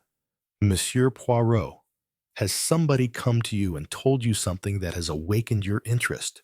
Particularly, do you know something that might explain the why? No." "All the same," said Poirot, "you must have had a theory. Come now, you had a theory. You're quite right. Of course, one does have theories. One expects them all, or one of them at least, to work out. But they don't usually. I think that my theory was in the end that you couldn't look for the cause, because one didn't know enough. What did I know about them? General Ravenscroft was close on 60. His wife was 35. All I knew of them, strictly speaking, was the last 5 or 6 years of their lives. The general had retired on a pension. They had come back to England from abroad, and all the evidence that came to me, all the knowledge, was of a brief period during which they had first a house at Bournemouth, and then moved to where they lived in the home where the tragedy took place. They had lived there peacefully, happily. Their children came home there for school holidays. It was a peaceful period, I should say, at the end of what one presumed was a peaceful life. I knew of their life after retirement in England, of their family. There was no financial motive, no motive of hatred, no motive of sexual involvement, of intrusive love affairs. No. But there was a period before that. What did I know about that? What I knew was a life spent mostly abroad, with occasional visits home. A good record for the man. Pleasant remembrances of her from friends of the wife's. There was no outstanding tragedy, dispute, nothing that one knew of.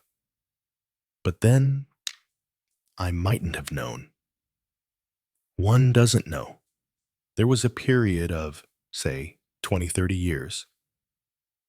Years from childhood to the time they married, the time they lived abroad in Malaya and other places. Perhaps the root of the tragedy was there. There is a proverb my grandmother used to repeat: old sins have long shadows. Was the cause of death some long shadow, a shadow from the past? That's not an easy thing to find out about.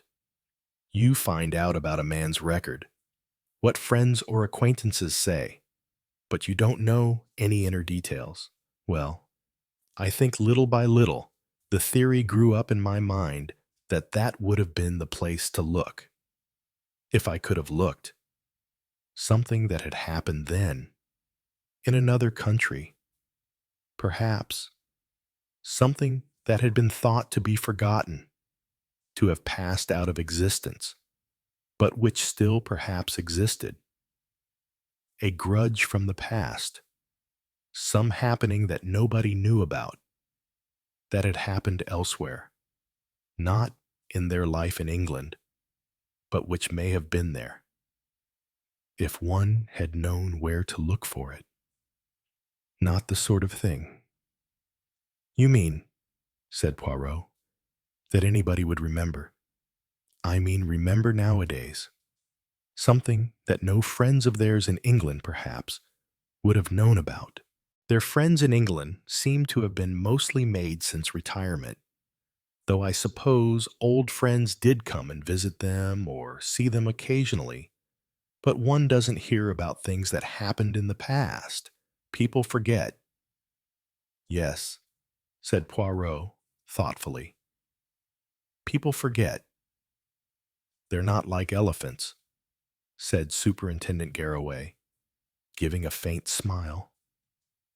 Elephants, they always say, remember everything.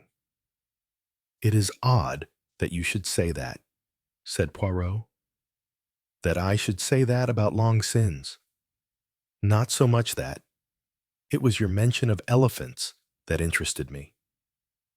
Superintendent Garraway looked at Poirot with some surprise. He seemed to be waiting for more. Spence also cast a quick glance at his old friend. Something that happened out east. Perhaps, he suggested, well, that's where elephants come from, isn't it? Or from Africa. Anyway, who's been talking to you about elephants? He added. A friend of mine happened to mention them, said Poirot. Someone you know. He said to Superintendent Spence, Mrs. Oliver. Oh, Mrs. Ariadne Oliver. Well, he paused. Well, what said Poirot? Well, does she know something? Then he asked. I do not think so as yet, said Poirot, but she might know something before very long. He added thoughtfully, she's that kind of person. She gets around, if you know what I mean. Yes, said Spence. Yes. Has she got any ideas? He asked. Do you mean Mrs. Ariadne Oliver? The writer asked Garraway with some interest. That's the one, said Spence. Does she know a good deal about crime? I know she writes crime stories. I've never known where she got her ideas from or her facts. Her ideas, said Poirot. Come out of her head, her facts well. That's more difficult. He paused for a moment. What are you thinking of? Poirot. Something in particular? Yes, said Poirot. I ruined one of her stories once, or so she tells me. She had just had a very good idea about a fact, something that had to do with a long-sleeved woolen vest. I asked her something over the telephone, and it put the idea for the story out of her head. She reproaches me at intervals. Dear, dear, said Spence. Sounds rather like that parsley that sank into the butter on a hot day. You know, Sherlock Holmes and the dog who did nothing in the nighttime? Did they have a dog? Asked Poirot. I beg your pardon, I said. Did they have a dog? General and Lady Ravenscroft. Did they take a dog for that walk with them on the day they were shot? The Ravenscrofts. They had a dog, yes, said Garraway. I suppose they did take him for a walk most days.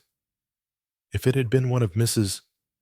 Oliver's stories, said Spence, you ought to have found the dog howling over the two dead bodies. But that didn't happen. Garraway shook his head. I wonder where the dog is now, said Poirot. Buried in somebody's garden. I expect, said Garraway. It's 14 years ago. So we can't go and ask the dog. Can we? Said Poirot. He added thoughtfully. A pity. It's astonishing, you know, what dogs can know. Who was there exactly in the house? I mean, on the day when the crime happened. I brought you a list, said Superintendent Garraway, in case you like to consult it. Mrs. Whitaker, the elderly cook-housekeeper. It was her day out, so we couldn't get much from her. That was helpful. A visitor was staying there who had been governess to the Ravenscroft children once. I believe Mrs. Whitaker was rather deaf and slightly blind. She couldn't tell us anything of interest, except that recently Lady Ravenscroft had been in hospital or in a nursing home for nerves, but not illness. Apparently, there was a gardener, too, but a stranger might have come from outside, a stranger from the past. That's your idea. Superintendent Garraway. Not so much an idea as just a theory. Poirot was silent. He was thinking of a time when he had asked to go back into the past, had studied 5 people out of the past who had reminded him of the nursery rhyme, 5 Little Pigs. Interesting it had been, and in the end rewarding, because he had found out the truth. Chapter 6. An old friend remembers. When Mrs. Oliver returned to the house the following morning, she found Miss Livingstone waiting for her. There have been 2 telephone calls. Mrs. Oliver? Yes, said Mrs. Oliver. The first one was from Crichton and Smith. They wanted to know whether you had chosen the lime green brocade or the pale blue one. I haven't made up my mind yet, said Mrs. Oliver. Just remind me tomorrow morning. Will you? I'd like to see it by night light. And the other was from a foreigner, a Mr. Hercule Poirot, I believe. Oh, yes, said Mrs. Moi. Oliver, what did he want? He asked if you would be able to call and see him this afternoon. That will be quite impossible, said Mrs. Oliver. Ring him up. Will you? I've got to go out again at once. As a matter of fact, did he leave a telephone number? Yes, he did. That's all right. Then, we won't have to look it up again. All right. Just ring him. Tell him I'm sorry that I can't, but that I'm out on the track of an elephant. I beg your pardon, said Miss Livingstone. Say that I'm on the track of an elephant. Oh, yes, said Miss Livingstone, looking shrewdly at her employer to see if she was right in the feelings that she sometimes had that Mrs. Ariadne Oliver, though a successful novelist, was at the same time not quite right in the head. I've never hunted elephants before, said Mrs. Oliver. It's quite an interesting thing to do, though. She went into the sitting room, opened the top volume of the assorted books on the sofa, most of them looking rather the worse for wear, since she had toiled through them the evening before and written out a paper with various addresses, Well, one has got to make a start somewhere, she said. On the whole, I think that if Julia hasn't gone completely off her rocker by now, I might start with her. She always had ideas, and after all, she knew that part of the country because she lived near there. Yes, I think we'll start with Julia. There are 4 letters here for you to sign, said Miss Livingstone. I can't be bothered now, said Mrs. Oliver. I really can't spare a moment. I've got to go down to Hampton Court, and it's quite a long ride. The Honorable Julia Carstairs, struggling with some slight difficulty out of her armchair, the difficulty that those over the age of 70 have when rising to their feet after prolonged rest, even a possible nap, stepped forward, peering a little to see who it was who had just been announced by the faithful retainer who shared the apartment which she occupied in her status of a member of Homes for the Privileged. Being slightly deaf, the name had not come clearly to her. Mrs. Gulliver. Was that it? But she didn't remember a Mrs. Gulliver. She advanced on slightly shaky knees, still peering forward. I don't expect you'll remember me. It's so many years since we met, like many elderly people. Mrs. Carstairs could remember voices better than she did faces. Why, she exclaimed. It's dear me. It's Ariadne. My dear, how very nice to see you. Greetings past. I just happened to be in this part of the world, explained Mrs. Oliver. I had to come down to see someone not far from here, and then I remembered that looking in my address book last night, I had seen that this was quite near where you had your apartment. Delightful, isn't it? She added, looking round. Not too bad, said Mrs. Carstairs. Not quite all it's written up to be, you know. But it has many advantages. One brings one's own furniture and things like that. And there is a central restaurant where you can have a meal. Or you can have your own things, of course. Oh, yes, it's very good, really. The grounds are charming and well kept up. But sit down, Ariadne. Do sit down. You look very well. I saw you were at a literary lunch the other day, in the paper.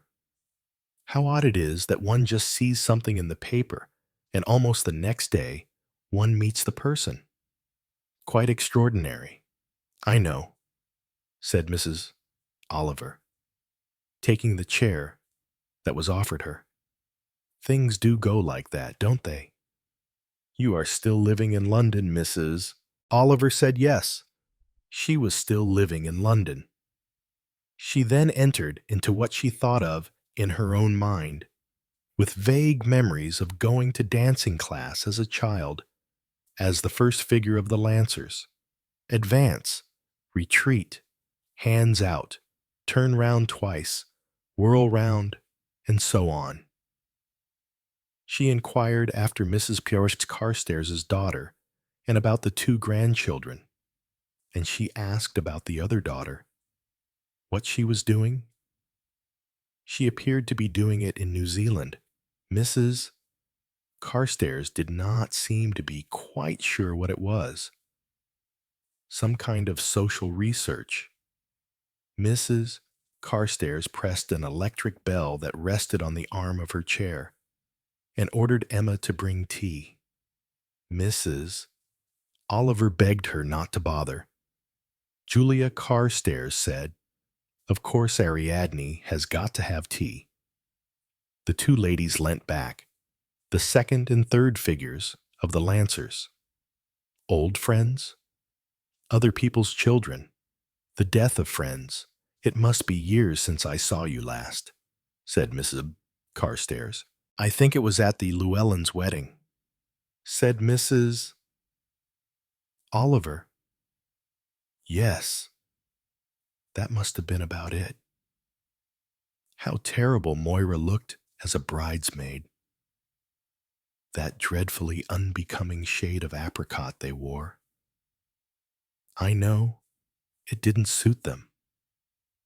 I don't think weddings are nearly as pretty as they used to be in our day. Some of them seem to wear such very peculiar clothes. The other day, one of my friends went to a wedding, and she said the bridegroom was dressed in some sort of quilted white satin and ruffles at his neck, made of Valenciennes silk lace. I believe most peculiar. And the girl was wearing a very peculiar trouser suit, also white, but it was stamped with green shamrocks all over. Well, my dear Ariadne, can you imagine it? Really extraordinary. In church, too. If I'd been a clergyman, I'd have refused to marry them. Tea came. Talk continued. I saw my goddaughter, Celia Ravenscroft, the other day, said Mrs. Oliver. Do you remember the Ravenscrofts? Of course. It's a great many years ago. The Ravenscrofts. Now wait a minute. That was that very sad tragedy. Wasn't a double suicide? Didn't they think it was near their house at Overcliff? You've got such a wonderful memory. Julia, said Mrs. Oliver. Always had. Though I have difficulties with names sometimes. Yes, it was very tragic, wasn't it? Very tragic indeed. One of my cousins knew them very well in Malaya. Roddy Foster. You know, General Ravenscroft had had a most distinguished career. Of course, he was a bit deaf by the time he retired. He didn't always hear what one said very well. Do you remember them quite well? Oh, yes. One doesn't really forget people. Does one, I mean? They lived at Overcliff for quite 5 or 6 years. I've forgotten her Christian name now. Said Mrs. Oliver. Margaret, I think, but everyone called her Molly. Yes, Margaret. So many people were called Margaret, weren't they? At about that time, she used to wear a wig. Do you remember? Oh, yes, said Mrs. Oliver. At least, I can't quite remember. But I think I do. I'm not sure she didn't try to persuade me to get one. She said it was so useful when you went abroad and traveled. She had 4 different wigs. One for evening, and one for traveling, and one very strange. You know, you could put a hat on over it and not really disarrange it. I didn't know them as well as you did, said Mrs. Oliver. And of course, at the time of the shooting, I was in America on a lecture tour. So, I never really heard any details. Well, of course, it was a great mystery, said Julia Carstairs. I mean to say, one didn't know. There were so many different stories going about. What did they say at the inquest? I suppose they had an inquest.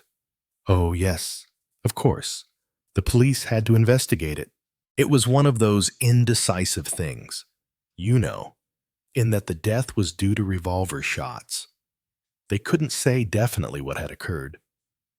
It seemed possible that General Ravenscroft had shot his wife and then himself. But apparently, it was just as probable that Lady Ravenscroft had shot her husband and then herself. It seemed more likely.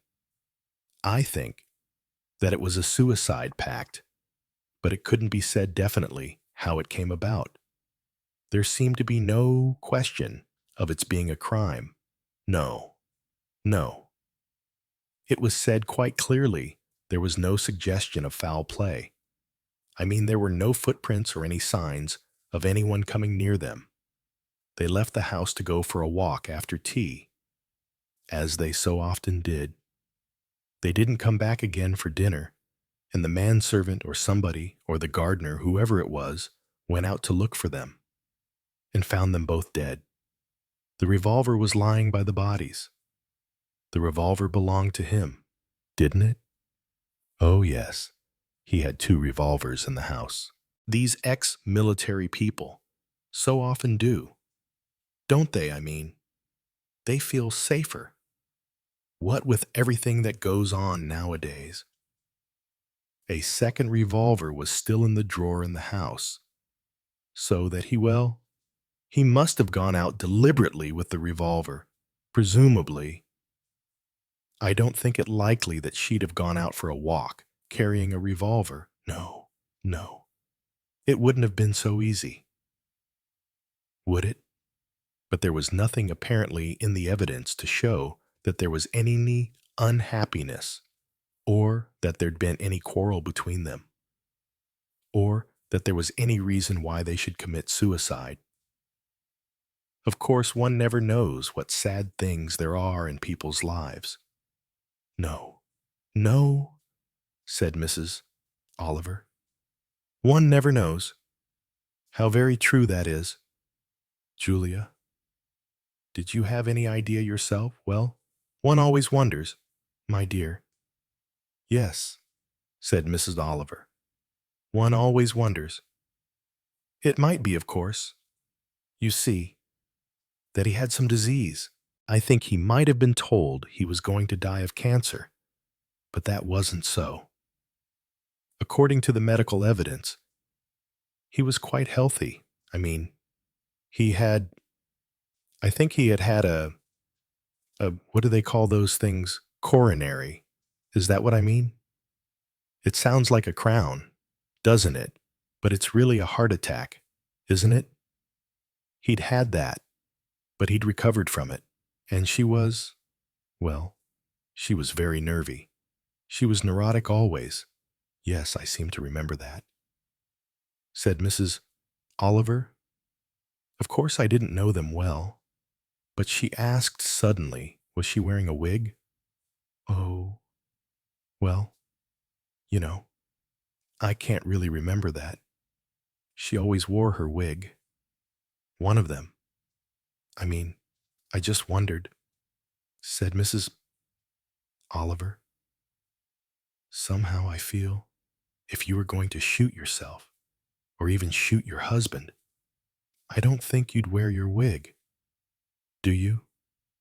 The ladies discussed this point with some interest. What do you really think? Julia.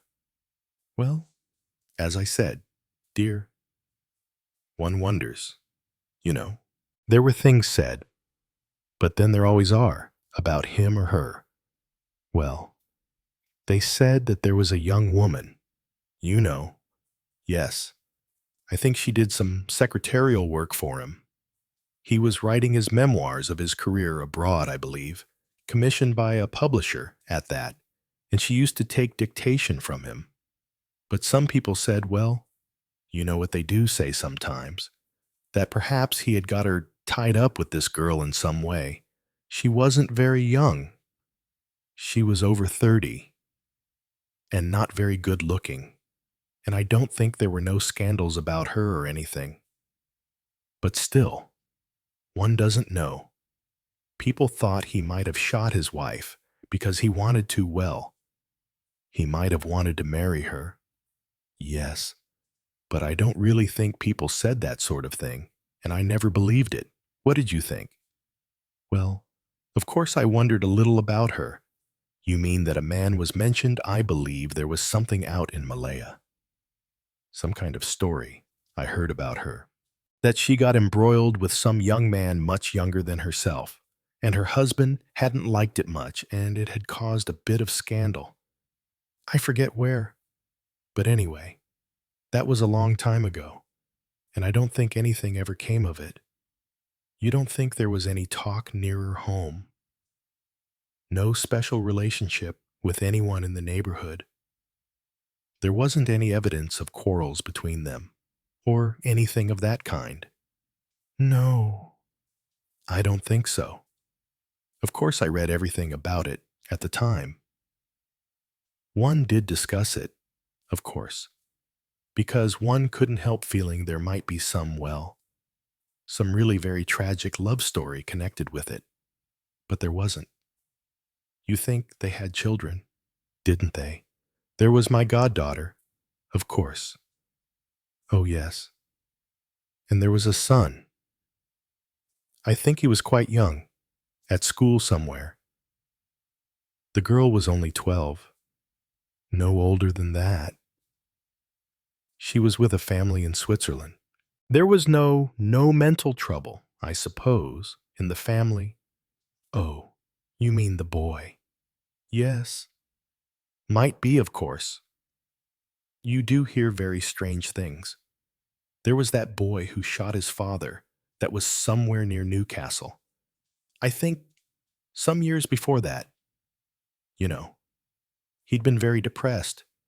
And at first, I think they said he tried to hang himself when he was at the university. And then he came and shot his father.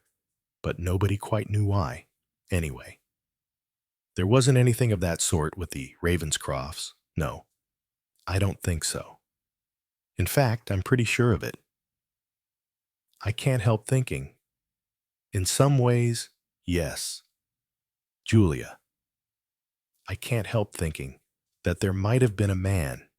You know, you mean that she, Immerse? Well, one thinks it rather likely. You know, the wigs. For one thing, I don't quite see how the wigs come into it. Well, wanting to improve her appearance. She was 35. I think more, 36. I think, and, well, I know she showed me the wigs one day, and one or two of them really made her look quite attractive. And she used a good deal of makeup. And that had all started just after they had come to live there. I think she was rather a good-looking woman. You mean, she might have met someone, some man. Well, that's what I've always thought, said Mrs. Carstairs. You see, if a man's getting off with a girl, people notice it usually because men aren't so good at hiding their tracks. But a woman, it might be well. I mean, like someone she'd met, and nobody knew much about it. Oh? Do you really think so? Julia. No, I don't really think so, said Julia. Because, I mean, people always do know, don't they, I mean? You know, servants know, or gardeners or bus drivers, or somebody in the neighborhood. And they know. And they talk. But still, there could have been something like that, and either he found out about it. You mean it was a crime of jealousy? I think so, yes. So you think it's more likely that he shot her, then himself, than that she shot him, and then herself? Well, I should think so. Because I think if she were trying to get rid of him, well, I don't think they'd have gone for a walk together. And she'd have to have taken the revolver with her in a handbag, and it would have been rather a bigger handbag if so. One has to think of the practical side of things. I know, said Mrs. Oliver. One does. It's very interesting. It must be interesting to you, dear, because you write these crime stories, so I expect really you would have better ideas. You'd know more what's likely to happen.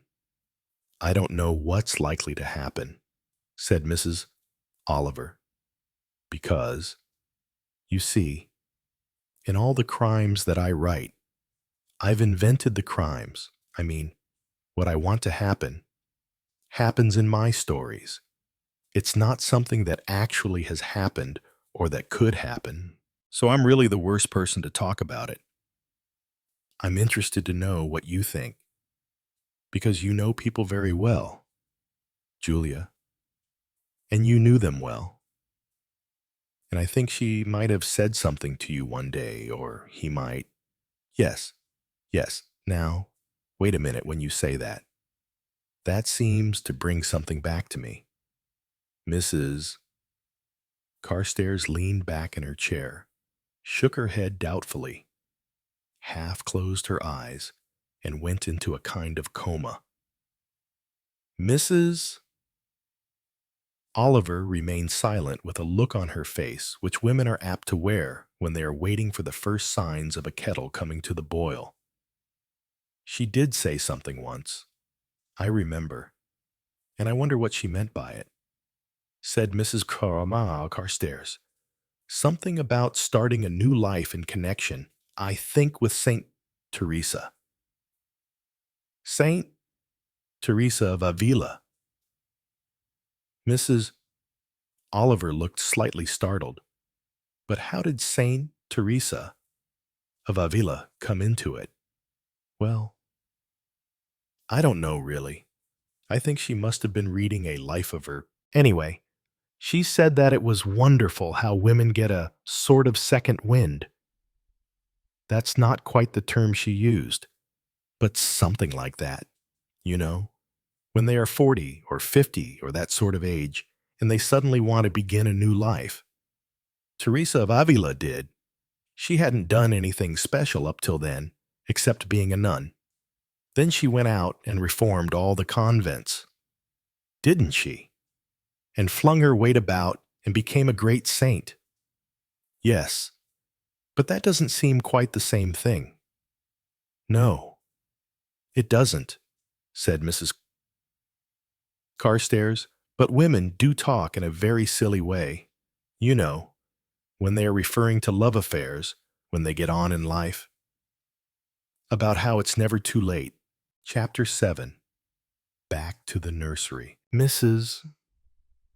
Oliver looked rather doubtfully at the 3 steps and the front door of a small, rather dilapidated-looking cottage in the side street. Below the windows, some bulbs were growing, mainly tulips. Mrs. Oliver paused, opened the little address book in her hand, verified that she was in the place she thought she was, and rapped gently with the knocker after having tried to press a bell push of possible electrical significance, but which did not seem to yield any satisfactory bell ringing inside, or anything of that kind. Presently, not getting any response, she knocked again. This time, there were sounds from inside. A shuffling sound of feet, some asthmatic breathing and hands apparently trying to manage the opening of the door. With this noise, there came a few vague echoes in the letterbox.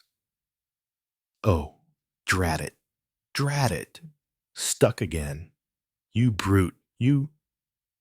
Finally, success met these inward industries, and the door, making a creaky and rather doubtful noise, was slowly pulled open.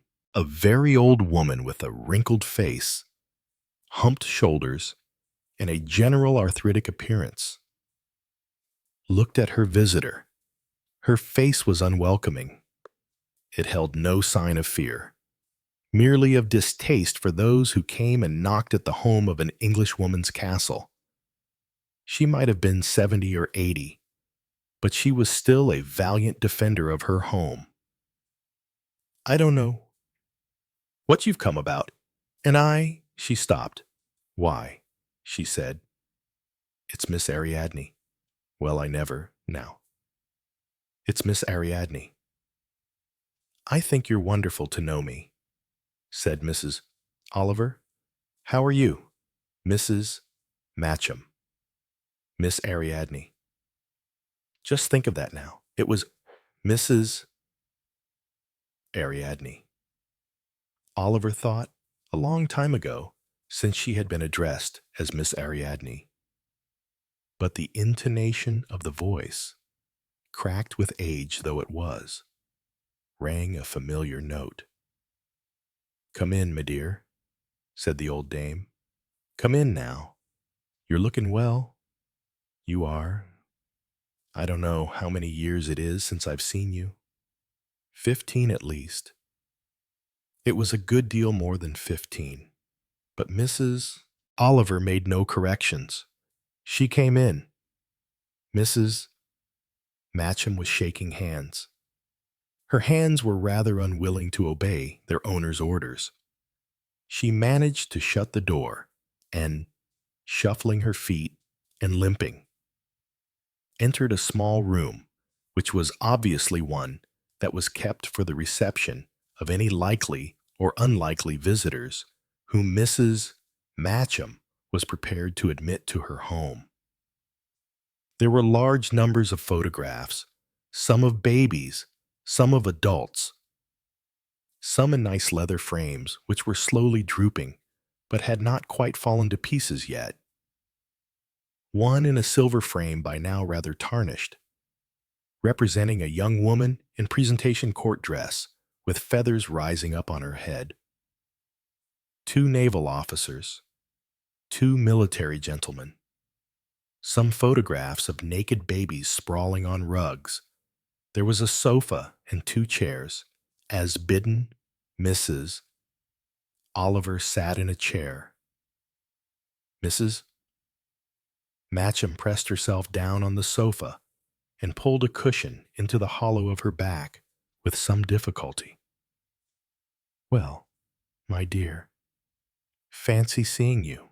And you're still writing your pretty stories, are you?" "Yes," said Mrs. Oliver, assenting to this, though, with a slight doubt as to how far detective stories and stories of crime and general criminal behavior could be called pretty stories.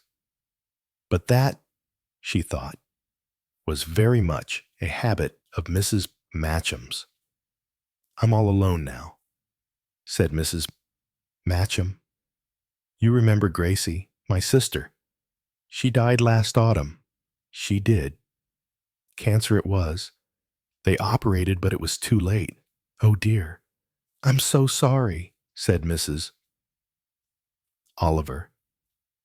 Conversation proceeded for the next 10 minutes on the subject of the demise, one by one, of Mrs. Matcham's last remaining relatives. "And you're all right, are you? Doing all right? Got a husband now? Oh, now, I remember. He's dead years ago, isn't he? And what brings you here, to Little Saltern Minor?" "I just happened to be in the neighborhood," said Mrs. Oliver. "And as I've got your address in my little address book with me, I thought I'd just drop in and, well, see how you were and everything. Huh. And talk about old times. Perhaps. Always nice when you can do that, isn't it?"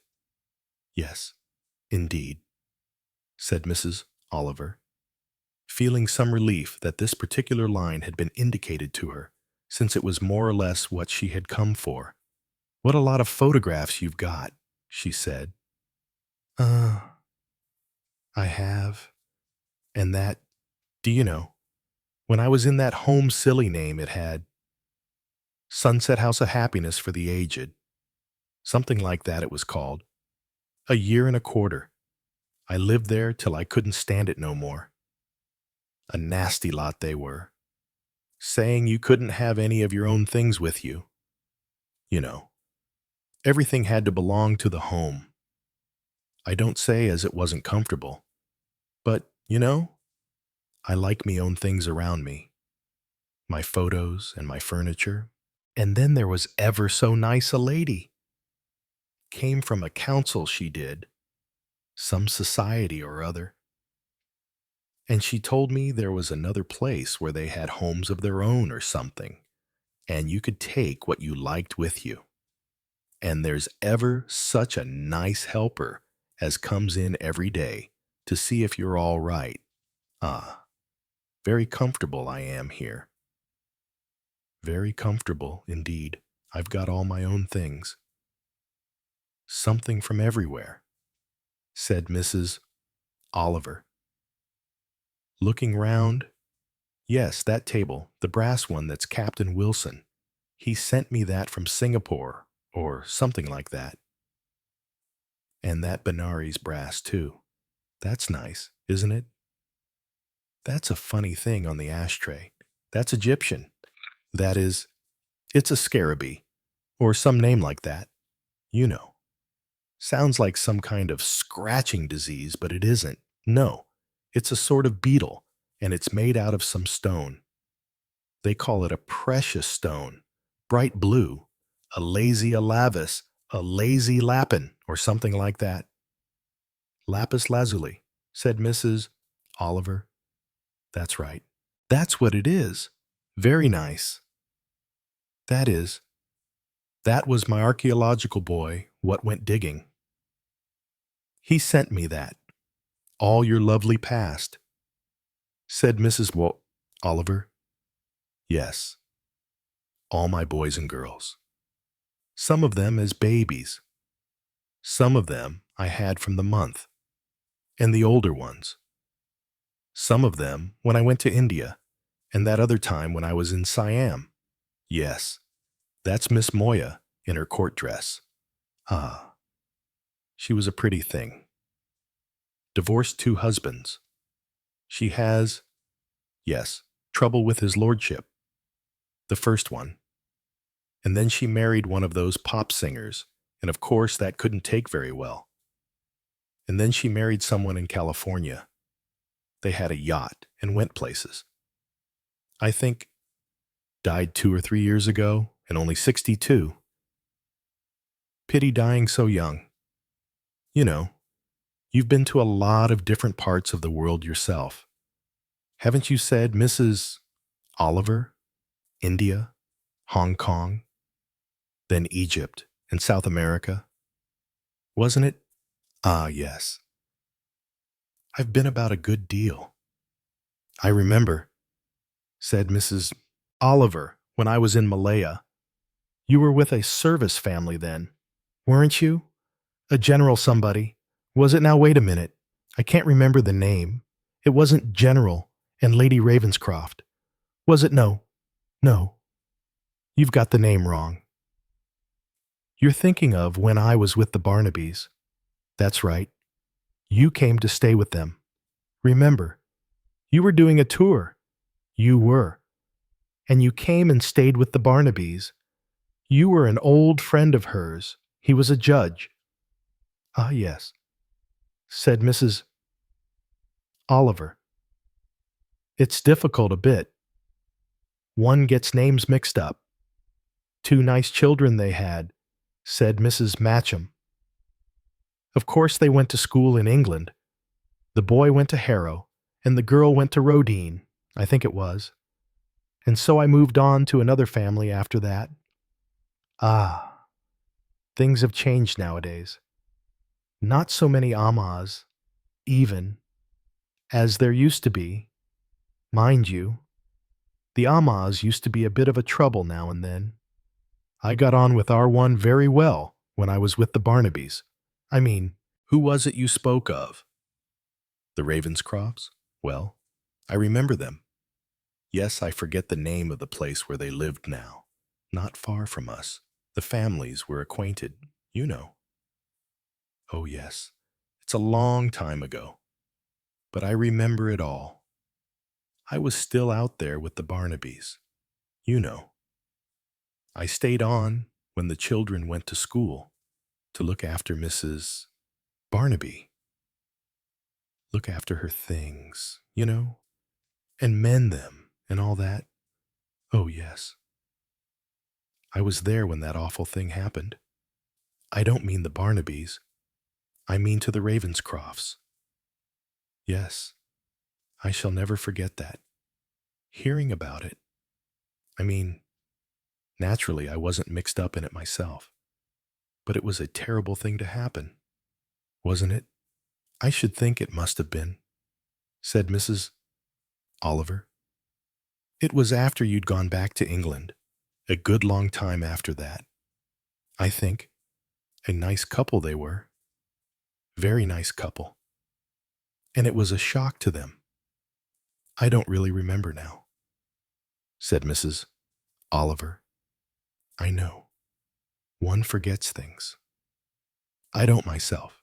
But they said she'd always been queer. You know, ever since the time she was a child. Some early story there was. She took a baby out of the pram and threw it in the river. Jealousy, they said. Other people said she wanted the baby to go to heaven and not wait. Is it Lady Ravenscroft? You mean no? Of course I don't. Ah, you don't remember as well as I do. It was the sister. Her sister. I'm not sure now whether it was her sister or his sister. They said she'd been in a kind of mental place for a long time. You know, ever since she was about 11 or 12 years old. They kept her there, and then they said she was all right again, and she came out. And she married someone in the army. And then there was trouble. And the next thing they heard, I believe, was that she'd been put back again in one of them loony bin places. They treat you very well, you know. They have a suite, nice rooms and all that. And they used to go and see her, I believe. I mean, the general did, or his wife. The children were brought up by someone else, I think, because they were afraid like. However, they said she was all right in the end, so she came back to live with her husband, and then he died or something. Blood pressure, I think it was, or heart. Anyway, she was very upset, and she came out to stay with her brother or her sister. Whichever it was, she seemed quite happy there and everything, and ever so fond of children. It wasn't the little boy, I think. He was at school. It was the little girl, and another little girl who'd come to play with her that afternoon. Ah, well, I can't remember the details now. It's so long ago. There was a lot of the talk about it.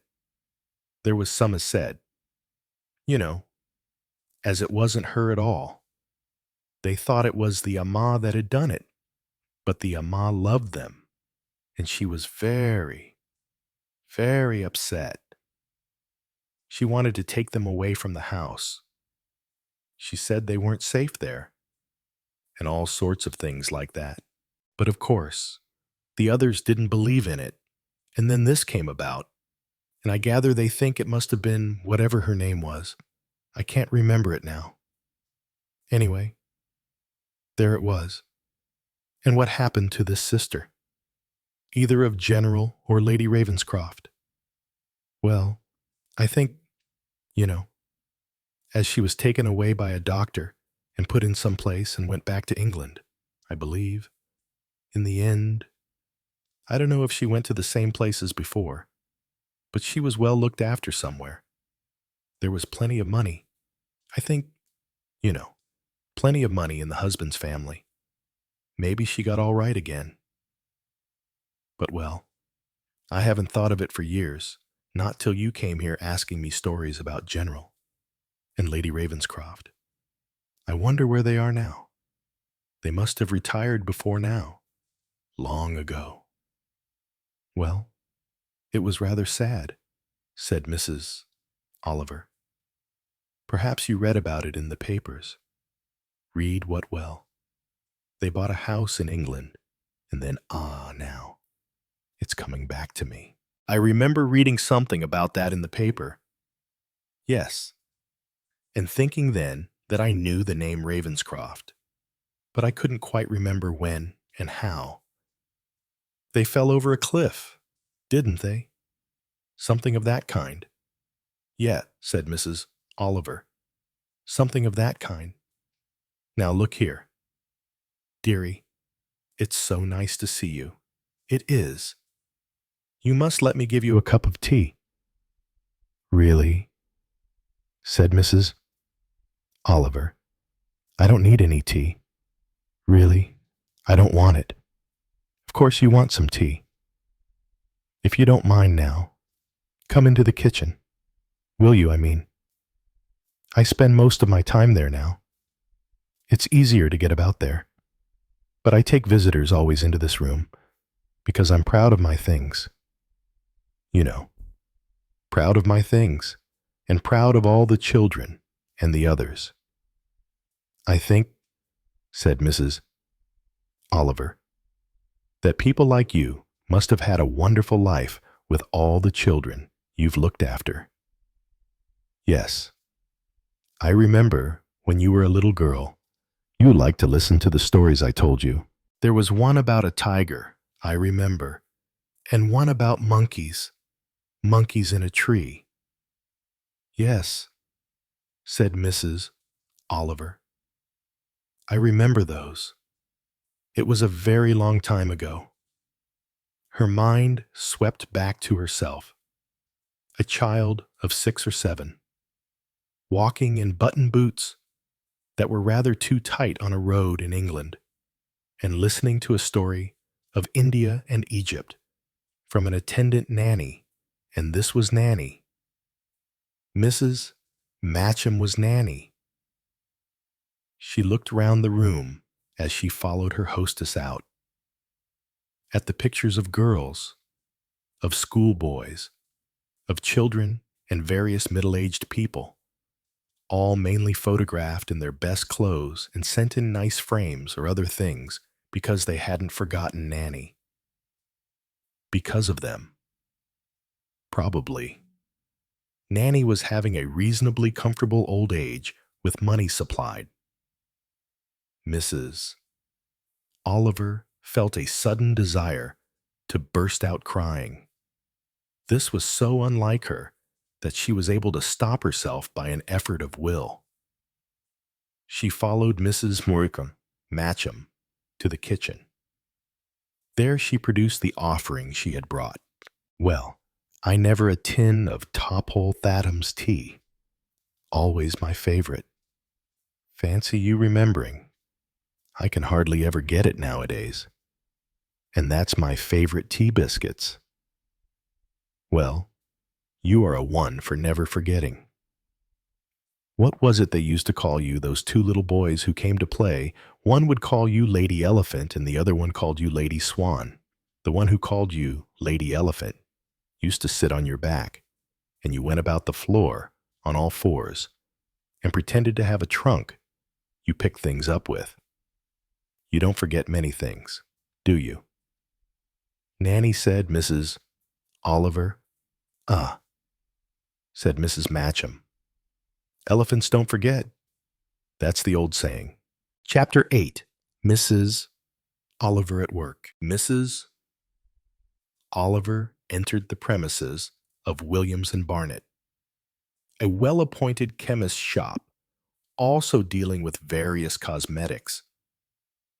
She paused by a kind of dumbwaiter containing various types of corn remedies, hesitated by a mountain of rubber sponges, wandered vaguely towards the prescription desk, and then came down past the well-displayed aids to beauty as imagined by Elizabeth Arden, Helena Rubinstein, Max Factor, and other benefit providers for women's lives. She stopped finally near a rather plump girl and inquired for certain lipsticks, then uttered a short cry of surprise. Why, Marlene, it is Marlene, isn't it? Well, it's Mrs. Oliver. I am pleased to see you. It's wonderful, isn't it? All the girls will be very excited when I tell them that you've been in to buy things here. No need to tell them, said Mrs. Oliver. Oh, now I'm sure they'll be bringing out their autograph books. I'd rather they didn't, said Mrs. Oliver. And how are you, Marlene? Oh, getting along. Getting along, said Marlene. I didn't know whether you'd be working here still. Well, it's as good as any other place, I think, and they treat you very well here. You know, I had a rise in salary last year, and I'm more or less in charge of this cosmetic counter now. And your mother? Is she well? Oh, yes. Mum will be pleased to hear I've met you. Is she still living in her same house down the road past the hospital? Oh, yes. We're still there. Dad's not been so well. He's been in hospital for a while, but Mum keeps along very well indeed. Oh, she will be pleased to hear I've seen you. Are you staying here by any chance? Not really, said Mrs. Oliver. I'm just passing through. As a matter of fact, I've been to see an old friend and I wonder now. She looked at her wristwatch. Would your mother be at home now, Marlene? I could just call in and see her. Have a few words before I have to get on. Oh, do that, said Marlene. She'd be ever so pleased. I'm sorry I can't leave here and come with you, but I don't think well. It wouldn't be viewed very well. You know I can't get off for another hour and a half. Oh well, some other time, said Mrs. Oliver. Anyway, I can't quite remember. Was it number 17 or has it got a name? It's called Laurel Cottage. Oh, yes, of course. How stupid of me. Well, nice to have seen you. She hurried out plus one unwanted lipstick in her bag and drove her car down the main street of Chipping Bartram and turned, after passing a garage and a hospital building, down a rather narrow road which had quite pleasant small houses on either side of it. She left the car outside Laurel Cottage and went in. A thin, energetic woman with gray hair, of about 50 years of age, opened the door and displayed instant signs of recognition. Why, so it's you, Mrs. Oliver. Ah, well, now, not seen you for years and years. I haven't. Oh, it's a very long time. Well, come in then. Come in. Can I make you a nice cup of tea? I'm afraid not, said Mrs. Oliver, because I've had tea already with a friend, and I've got to get back to London, as it happened. I went into the chemist for something I wanted, and I saw Marlene there. Yes, she's got a very good job there. They think a lot of her in that place. They say she's got a lot of enterprise. Well, that's very nice. And how are you, Mrs. Buckle? You look very well. Hardly older than when I saw you last. Oh, I wouldn't like to say that. Gray hairs, and I've lost a lot of weight. This seems to be a day when I meet a lot of friends I knew formerly, said Mrs. Oliver, going into the house and being led into a small, rather overcluttered sitting room. I don't know if you remember Mrs. Carstairs, Mrs. Julia Carstairs? Oh, of course I do. Yes, rather.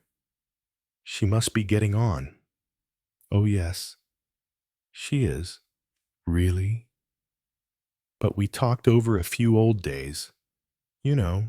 In fact, we went as far as talking about that tragedy that occurred. I was in America at the time, so I didn't know much about it. People called Ravenscroft. Oh, I remember that well.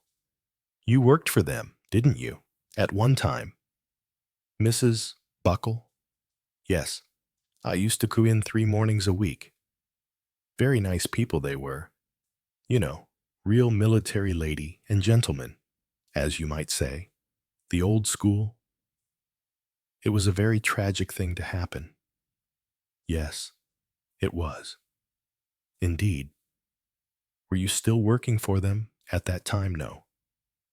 As a matter of fact, I'd given up going there. I had my old Aunt Emma come to live with me. And she was rather blind and not very well. And I couldn't really spare the time anymore to go out doing things for people. But I'd been with them up to about a month or two before that. It seems such a terrible thing to happen, said Mrs. Oliver. I understand that they thought it was a suicide pact. I don't believe that, said Mrs. Buckle. I'm sure they'd never have committed suicide together. Not people like that. And living so pleasantly together as they did, of course, they hadn't lived there very long. No, I suppose they hadn't, said Mrs. Oliver. They lived somewhere near Bournemouth, didn't they, when they first came to England? Yes, but they found it was a bit too far for getting to London from there. And so that's why they came to Chipping Bartram. Very nice house it was, and a nice garden. Were they both in good health when you were working for them last, well? He felt his age a bit, as most people do, the General. He'd had some kind of heart trouble or a slight stroke, something of that kind, you know. They'd take pills, you know, and lie up a bit from time to time. And Lady Ravenscroft, well, I think she missed the life she'd had abroad. You know, they didn't know so very many people there, although they got to know a good many families. Of course, being the sort of class they were, but I suppose it wasn't like Malaya or those places, you know, where you have a lot of servants. I suppose gay parties and that sort of thing. You think she missed her gay parties? Oh, well, I don't know that exactly. Somebody told me she'd taken to wearing a wig. Oh, she'd got several wigs, said Mrs. Buckle, smiling slightly. Very smart ones and very expensive. You know, from time to time she'd send one back to the place she'd got it from in London, and they'd redress it for her again and send it. There were all kinds. You know, there was one with auburn hair, and one with little gray curls all over her head. Really, she looked very nice in that one, and too well. Not so attractive, really, but useful for, windy days when you wanted something to put on when it might be raining. Thought a lot about her appearance, and spent a lot of her money on clothes. What do you think was the cause of the tragedy? Said Mrs. Oliver. You see, not being anywhere near here, and not seeing any of my friends at that time, because I was in America, I missed hearing anything about it, and, well, one doesn't like to ask questions or write letters about things of that kind. I suppose there must have been some cause. I mean, it was General Ravenscroft's own revolver that was used. I understand? Oh, yes. He had 2 of those in the house because he said that no house was safe without. Perhaps he was right there? You know. Not that they'd had any trouble beforehand, as far as I know. One afternoon, a rather nasty sort of fellow came along to the door. Didn't like the look of him. I didn't. Wanted to see the General. Said he'd been in the General's regiment when he was a young fellow. The General asked him a few questions, and I think thought, as says, how he didn't well, thought he wasn't very reliable, so he sent him off.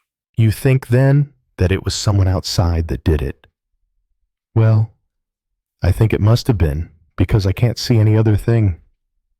Mind you, I didn't like the man who came and did the gardening for them very much. He hadn't got a very good reputation, and I gather he'd had a few jail sentences earlier in his life. But of course the General took up his references, and he wanted to give him a chance. So you think the gardener might have killed them? Well, I always thought that, but then I'm probably wrong. But it doesn't seem to me. I mean, the people who said there was some scandalous story, or something about either her or him, and that either he'd shot her or she'd shot him. That's all nonsense. I just say, no, it was some outsider. One of these people that, well, it's not as bad as it is nowadays, because that, you must remember, was before people began getting all this violence idea.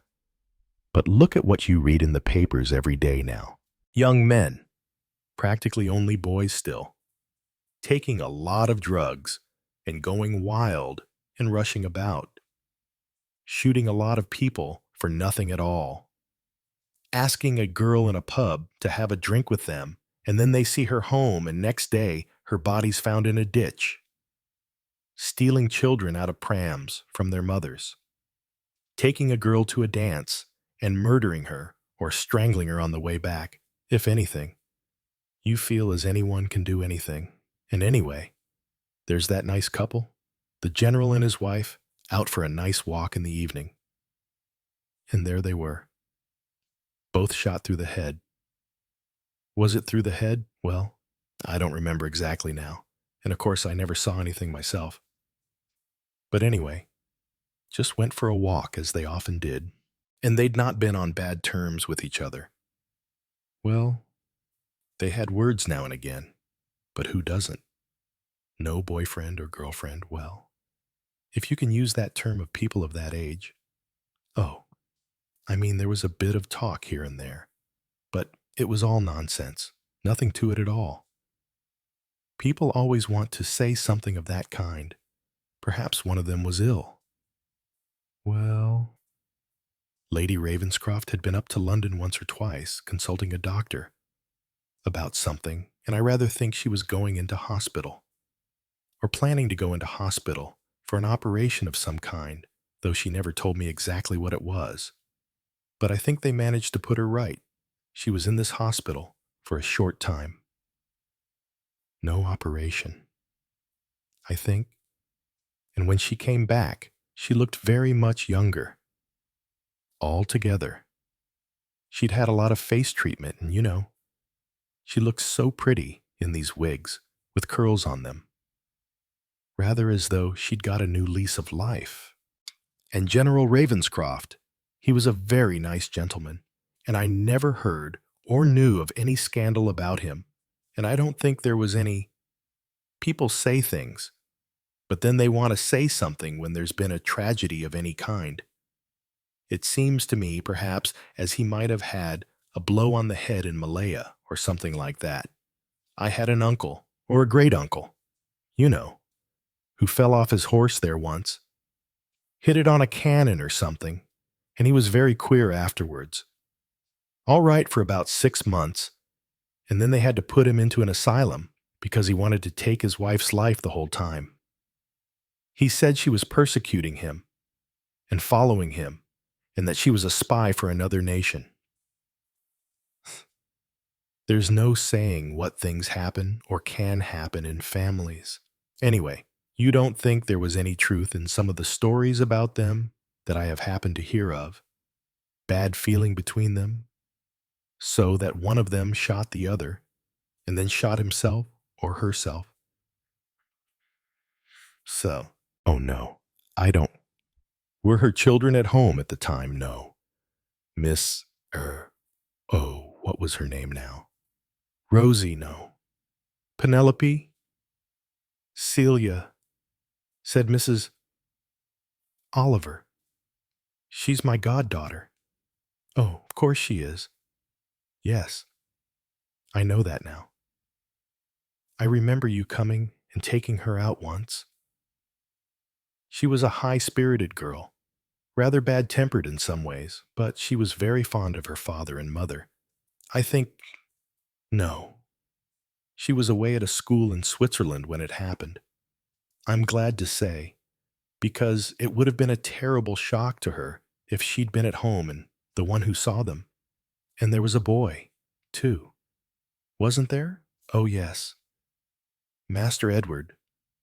His father was a bit worried about him. I think he looked as though he disliked his father. Oh, there's nothing in that. Boys go through that stage. Was he very devoted to his mother? Well, she fussed over him a bit too much, I think, which he found tiresome.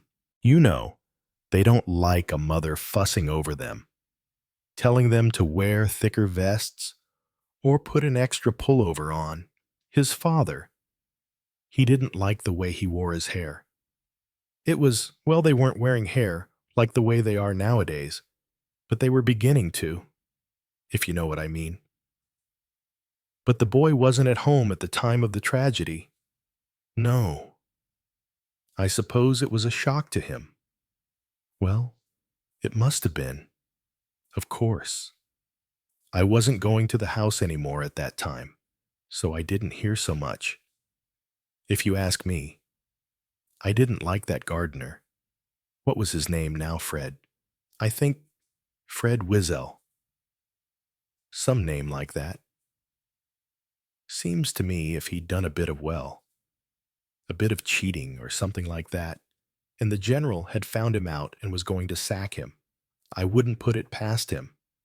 To shoot the husband and wife, well, I'd have thought it more likely he'd just have shot the general.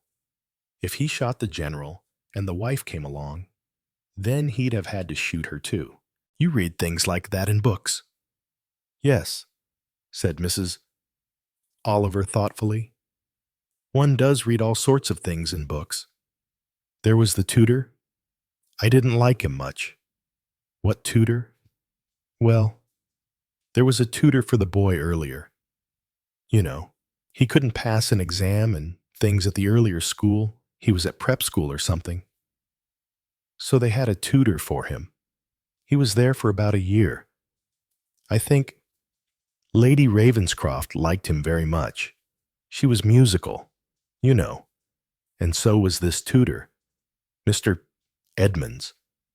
I think his name was. Rather a namby-pamby sort of young man. I thought myself. And it's my opinion that General Ravenscroft didn't care for him much. But Lady Ravenscroft did. Oh, they had a lot in common, I think.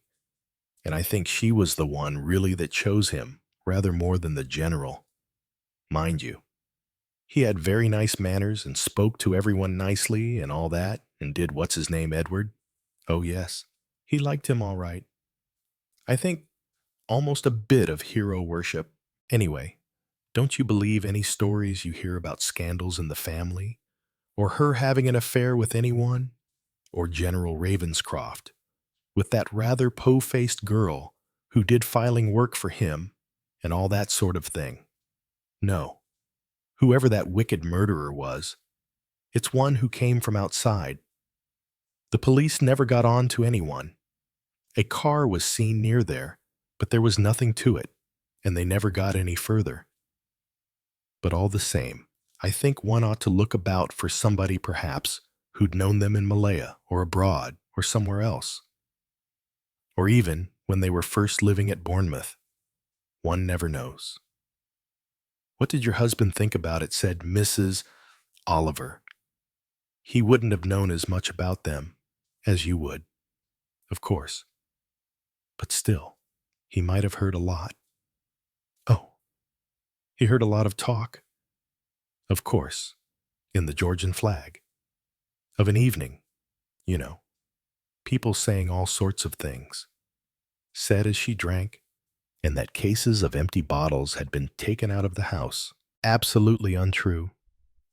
That was, I know for a fact. And there was a nephew as used to come and see them sometimes. Got into trouble with the police in some way. He did. But I don't think there was anything in that. The police didn't either. Anyway, it wasn't at that time. There was no one else really living in the house. Was there? Except the general and Lady Ravenscroft. Well, she had a sister, as used to come sometimes. Lady Ravenscroft did. She was a half-sister. I think, something like that. Looked rather like Lady Ravenscroft. She made a bit of trouble between them. I always used to think. When she came for a visit, she was one of those who likes stirring things up, if you know what I mean. Just said things to annoy people. Was Lady Ravenscroft fond of her? Well, if you ask me, I don't think she was really. I think the sister more or less wished herself onto them sometimes, and she didn't like not to have her. But I think she found it pretty trying to have her there. The general quite liked her because she played cards well, played chess and things with him, and he enjoyed that. And she was an amusing woman in a way. Mrs. Jerryboy, or something like that. Her name was. She was a widow. I think. Used to borrow money from them. I think, too. Did you like her? Well, if you don't mind my saying so. Ma'am, no. I didn't like her. I disliked her very much. I thought she was one of those troublemakers, you know. But she hadn't been down for some time before the tragedy happened. I don't really remember very much what she was like. She had a son, as came with her once or twice. Didn't like him very much. Shifty. I thought, well, said Mrs. Oliver, I suppose nobody will really ever know the truth. Not now, not after all this time. I saw my goddaughter the other day. Did you now, ma'am? I'd be interested to hear about Miss Celia. How is she? All right? Yes, she seems quite all right. I think she's thinking perhaps of getting married. At any rate, she's got a steady boyfriend. Has she said Mrs. Buckle? Ah, well, we've all got that. Not that we all marry the first one we settle on. Just as well if you don't. 9 times out of 10. You don't know a Mrs. Burton Cox. Do you ask Mrs. Oliver? Burton Cox. I seem to know that name. No, I don't think so. Wasn't living down here, or come to stay with them or anything. No, not that I remember. Yet I did hear something. Some old friend of General Ravenscroft, I think, which he'd known in Malaya. But I don't know. She shook her head. Well, said Mrs. Oliver, I mustn't stay gossiping with you any longer. It's been so nice to see you and Marlena. Chapter 9. Results of Elephantine Research. A telephone call for you, said Hercule Poirot's manservant. George, from Mrs. Oliver. Ah, yes, George. And what had she to say? She wondered if she could come and see you this evening. Sir, after dinner. That would be admirable, said Poirot. Admirable. I have had a tiring day. It will be a stimulating experience to see Mrs. Oliver. She is always entertaining as well as being highly unexpected in the things she says. Did she mention elephants? By the way, elephants. Sir, no, I do not think so. Ah, then it would seem, perhaps, that the elephants have been disappointing. George looked at his master rather doubtfully. There were times when he did not quite understand the relevance of Poirot's remarks. Ring her back, said Hercule Poirot. Tell her I shall be delighted to receive her. George went away to carry out this order, and returned to say that Mrs. Oliver would be there about 9:15. Coffee? Said Poirot. Let coffee be prepared, and some petit four.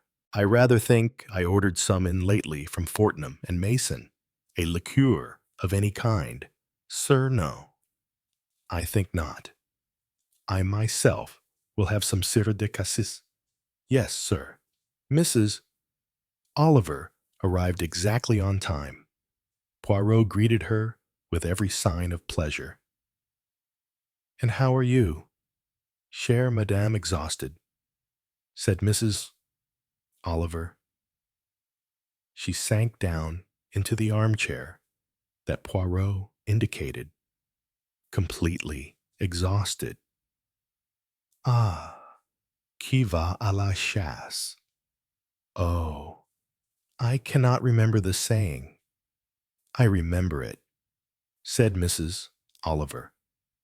"I learnt it as a child. Qui va à la chasse perd sa place." That, I am sure, is not applicable to the chase you have been conducting. I am referring to the pursuit of elephants, unless that was merely a figure of speech. "Not at all," said Mrs. Oliver. "I have been pursuing elephants madly. Here, there, and everywhere. The amount of petrol I have used, the amount of trains I have taken, the amount of letters I've written, the amount of telegrams I've sent you, wouldn't believe how exhausting it all is. Then repose yourself. Have some coffee. Nice, strong, black coffee, yes, I will. Just what I want. Did you, may I ask, get any results?" "Plenty of results," said Mrs. Oliver. "The trouble is, I don't know whether any of them are any use. You learn facts, however. No, not really. I learnt things that people told me were facts, but I strongly doubt myself whether any of them were facts. They were hearsay. No. They were what I said they would be. They were memories. Lots of people who had memories. The trouble is, when you remember things, you don't always remember them right. Do you? No. But they are still what you might describe, perhaps as results. Is not that so?" "And what have you done?" said Mrs. Oliver. "You are always so stern." "Madam," said Poirot, "Chronicles, you demand that I run about, that I also do things. Well, have you run about?" "I have not run about. But I have had a few consultations with others of my own profession. It sounds far more peaceful than what I have been doing," said Mrs. Oliver. "Oh, this coffee is nice. It's really strong. You wouldn't believe how tired I am, and how muddled. Come, come, let us have good expectancy. You have got things. You have got something. I think. I've got a lot of different suggestions and stories. I don't know whether any of them are true. They could be not true, but still be of use," said Poirot. "Well, I know what you mean," said Mrs. Oliver. "And that's what I think, too. That's what I thought when I went about it. When people remember something and tell you about it, it's often not quite actually what occurred, but it's what they themselves thought occurred. But they must have had something on which to base it," said Poirot. "I've brought you a list of a kind," said Mrs. Oliver. "I don't need to go into details of where I went, or what I said, or why. I went out deliberately for, well, information one couldn't perhaps get from anybody in this country now. But it's all from people who knew something about the Ravenscrofts, even if they hadn't known them very well. News from foreign places." "Do you mean quite a lot of them were from foreign places? Other people who knew them here rather slightly, or from people whose aunts or cousins or friends knew them long ago? And each one that you've noted down had some story to tell, some reference to the tragedy, or to people involved." "That's the idea," said Mrs. Oliver. "I'll tell you roughly. Shall I?" "Yes, Have a petit four. Thank you, said Mrs. Oliver. She took a particularly sweet and rather bilious-looking one and champed it with energy. Sweet things, she said, really give you a lot of vitality. I always think, well now, I've got the following suggestions. These things have usually been said to me starting by, oh yes, of course. How sad it was. That whole story. Of course, I think everyone knows really what happened. That's the sort of thing. Yes. These people thought they knew what happened, but there weren't really any very good reasons.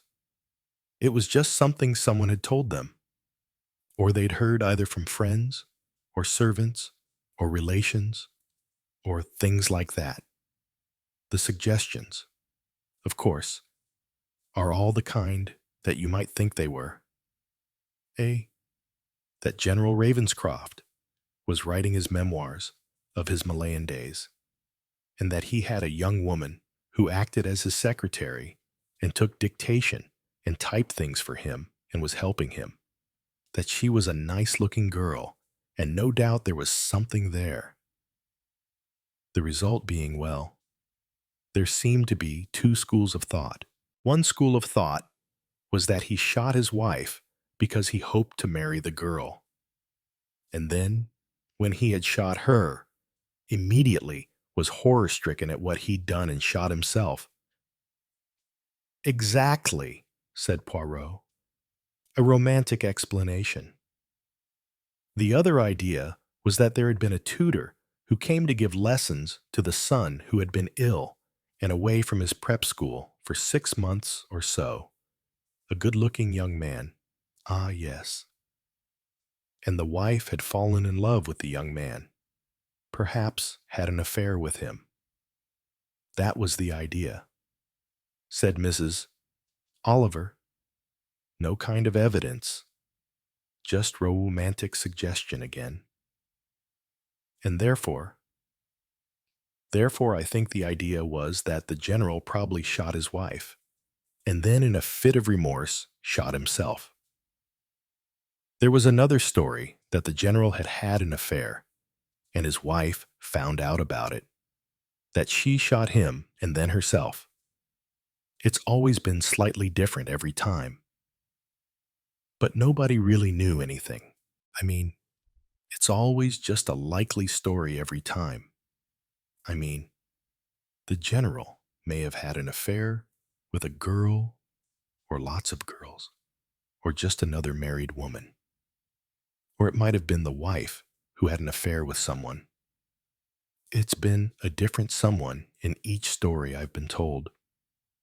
There was nothing definite about it, or any evidence for it.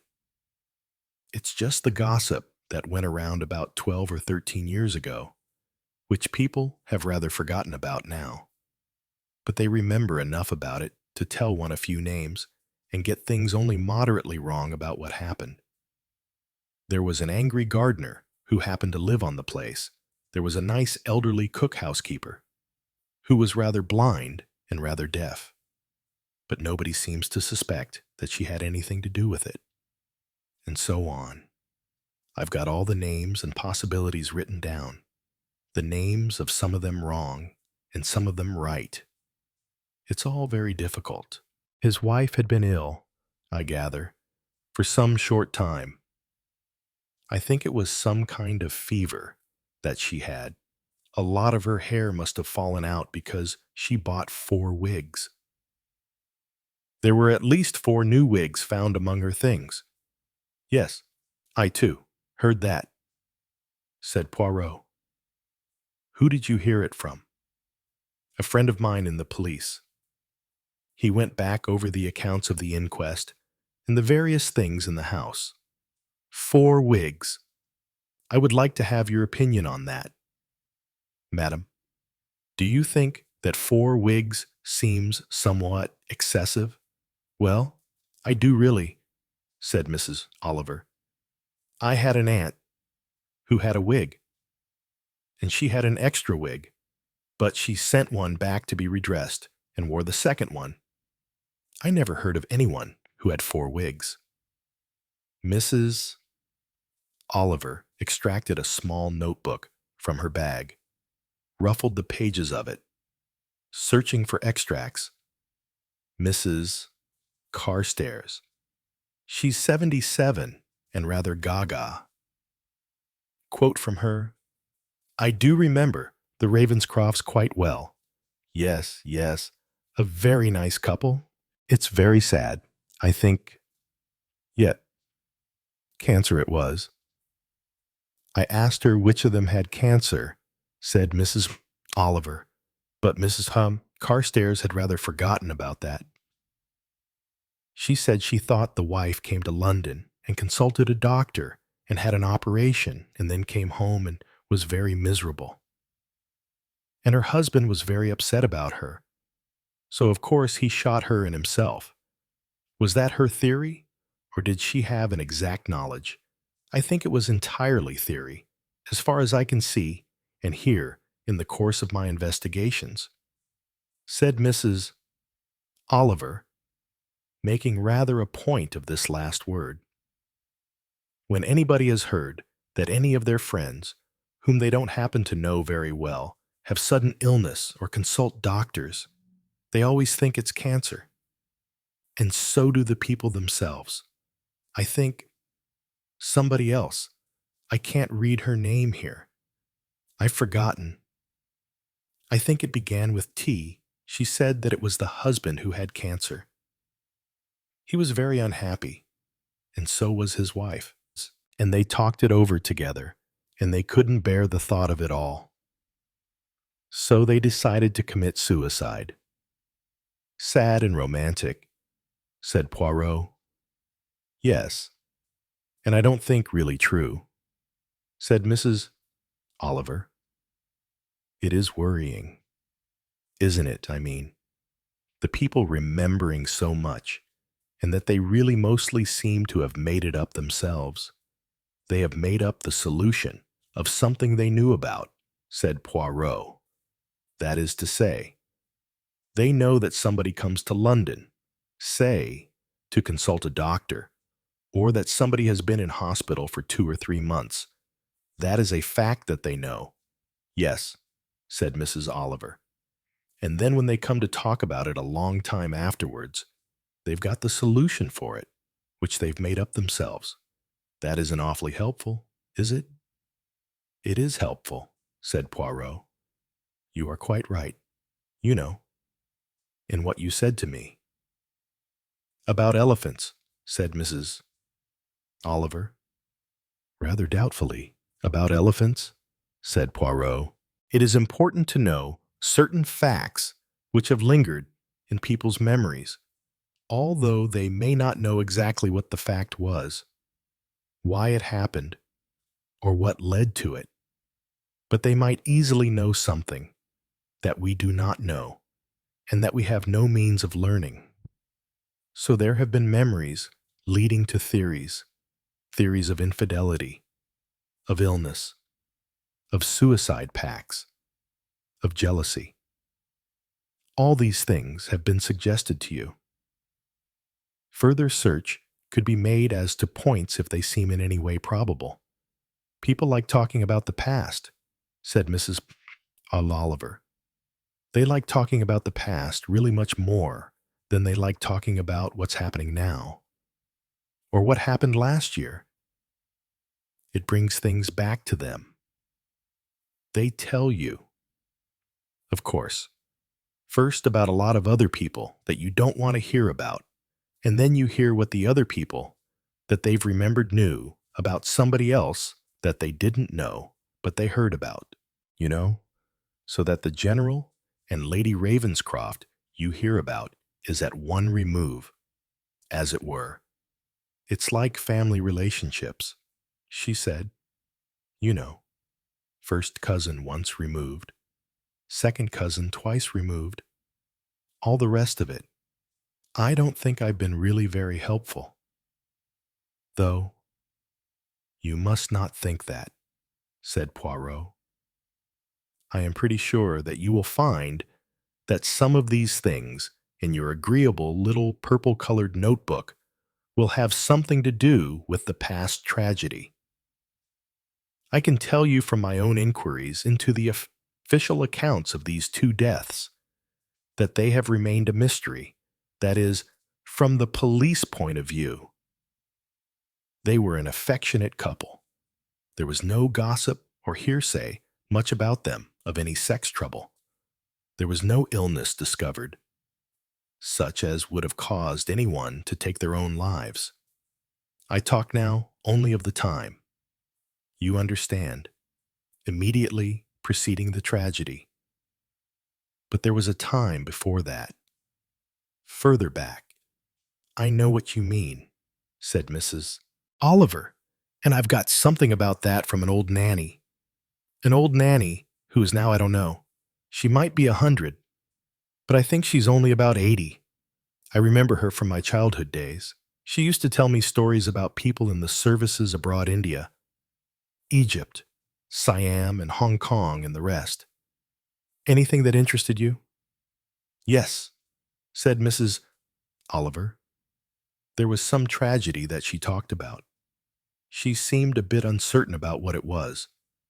I'm not sure that it had anything to do with the Ravenscrofts.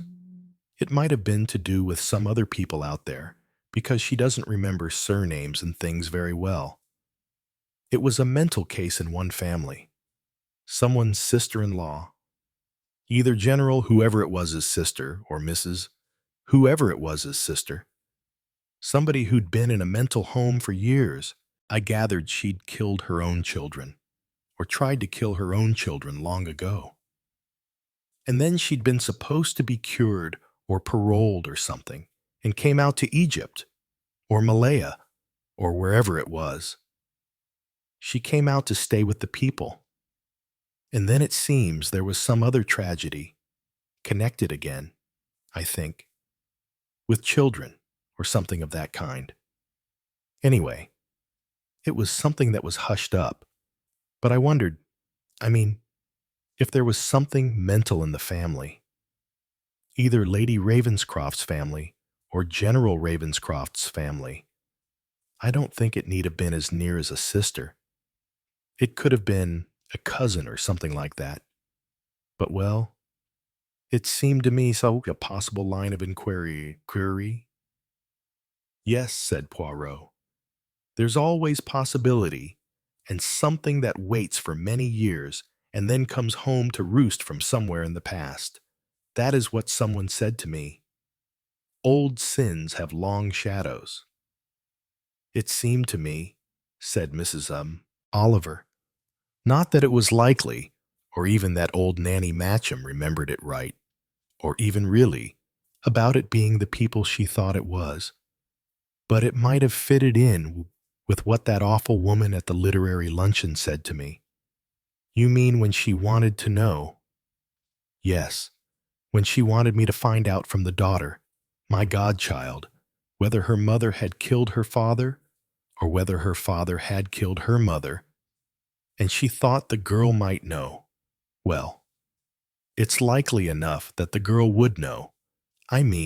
Not at the time it might have been shielded from her, but she might know things about it which would make her be aware what the circumstances were in their lives and who was likely to have killed whom, though she would probably never mention it or say anything about it or talk to anyone about it.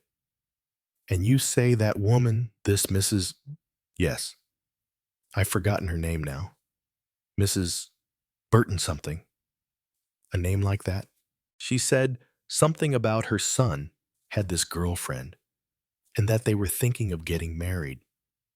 And I can quite see you might want to know, if so, whether her mother or father had criminal relations in their family or a loony strain. She probably thought that if it was the mother who killed the father, it would be very unwise for the boy to marry her. Whereas if the father had killed the mother, she probably wouldn't mind as much, said Mrs. Oliver. You mean that she would think that the inheritance would go in the female line? Well, she wasn't a very clever type of woman. Bossy, said Mrs. Oliver. thinks she knows a lot. But no, I think you might think that way if you were a woman. An interesting point of view, but possible, said Poirot. Yes, I realize that. He sighed. We have a lot to do still. I've got another side light on things, too. Same thing, but secondhand. If you know what I mean, you know. Someone says, the Ravenscrofts. Weren't they that couple who adopted a child? Then it seems, after it was all arranged, and they were absolutely stuck on it, very, very keen on it.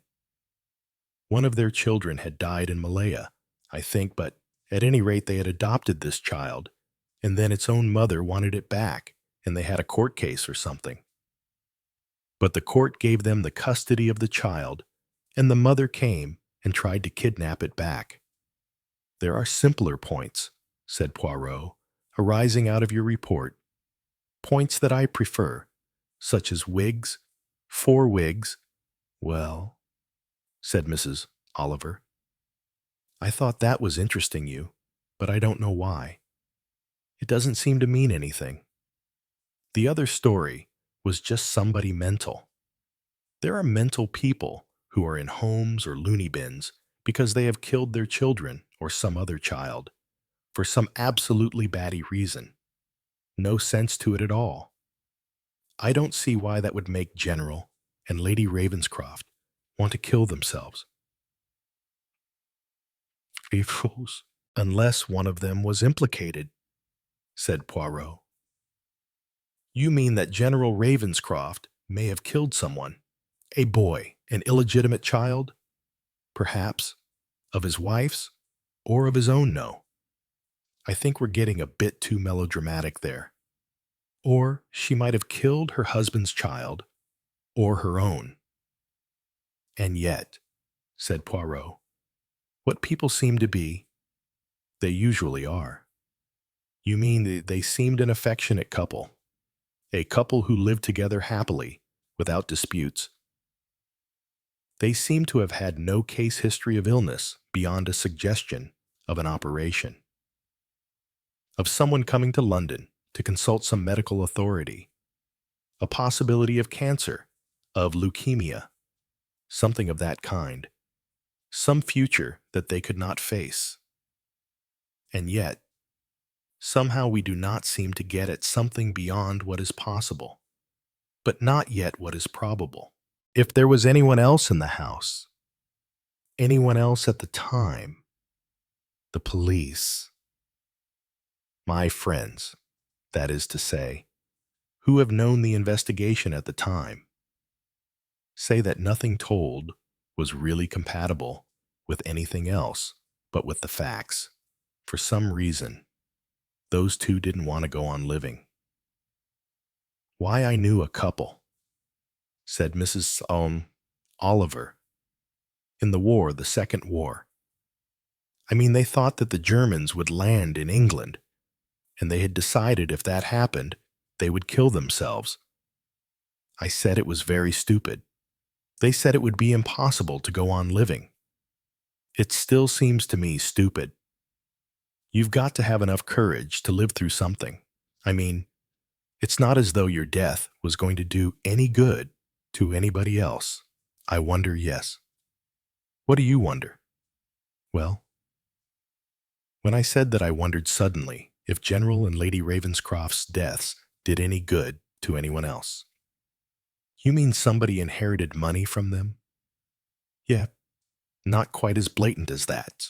Perhaps somebody would have a better chance of doing well in life. Something there was in their life that they didn't want either of their 2 children ever to hear about or to know about. Poirot sighed. The trouble with you is, he said, you think so often of something that well might have occurred, that might have been. You give me ideas, possible ideas. If only they were probable ideas also. Why? Why were the deaths of those 2 necessary? Why is it they were not in pain? They were not in illness. They were not deeply unhappy from what one can see. Then why, in the evening of a beautiful day, did they go for a walk to a cliff and taking the dog with them? "What's the dog got to do with it?" said Mrs. Oliver. "Well, I wondered for a moment. Did they take the dog, or did the dog follow them? Where does the dog come in?" "I suppose it comes in like the Whigs," said Mrs. Oliver. "Just one more thing that you can't explain and doesn't seem to make sense. One of my elephants said the dog was devoted to Lady Ravenscroft, but another one said the dog bit her." "One always comes back to the same thing," said Poirot.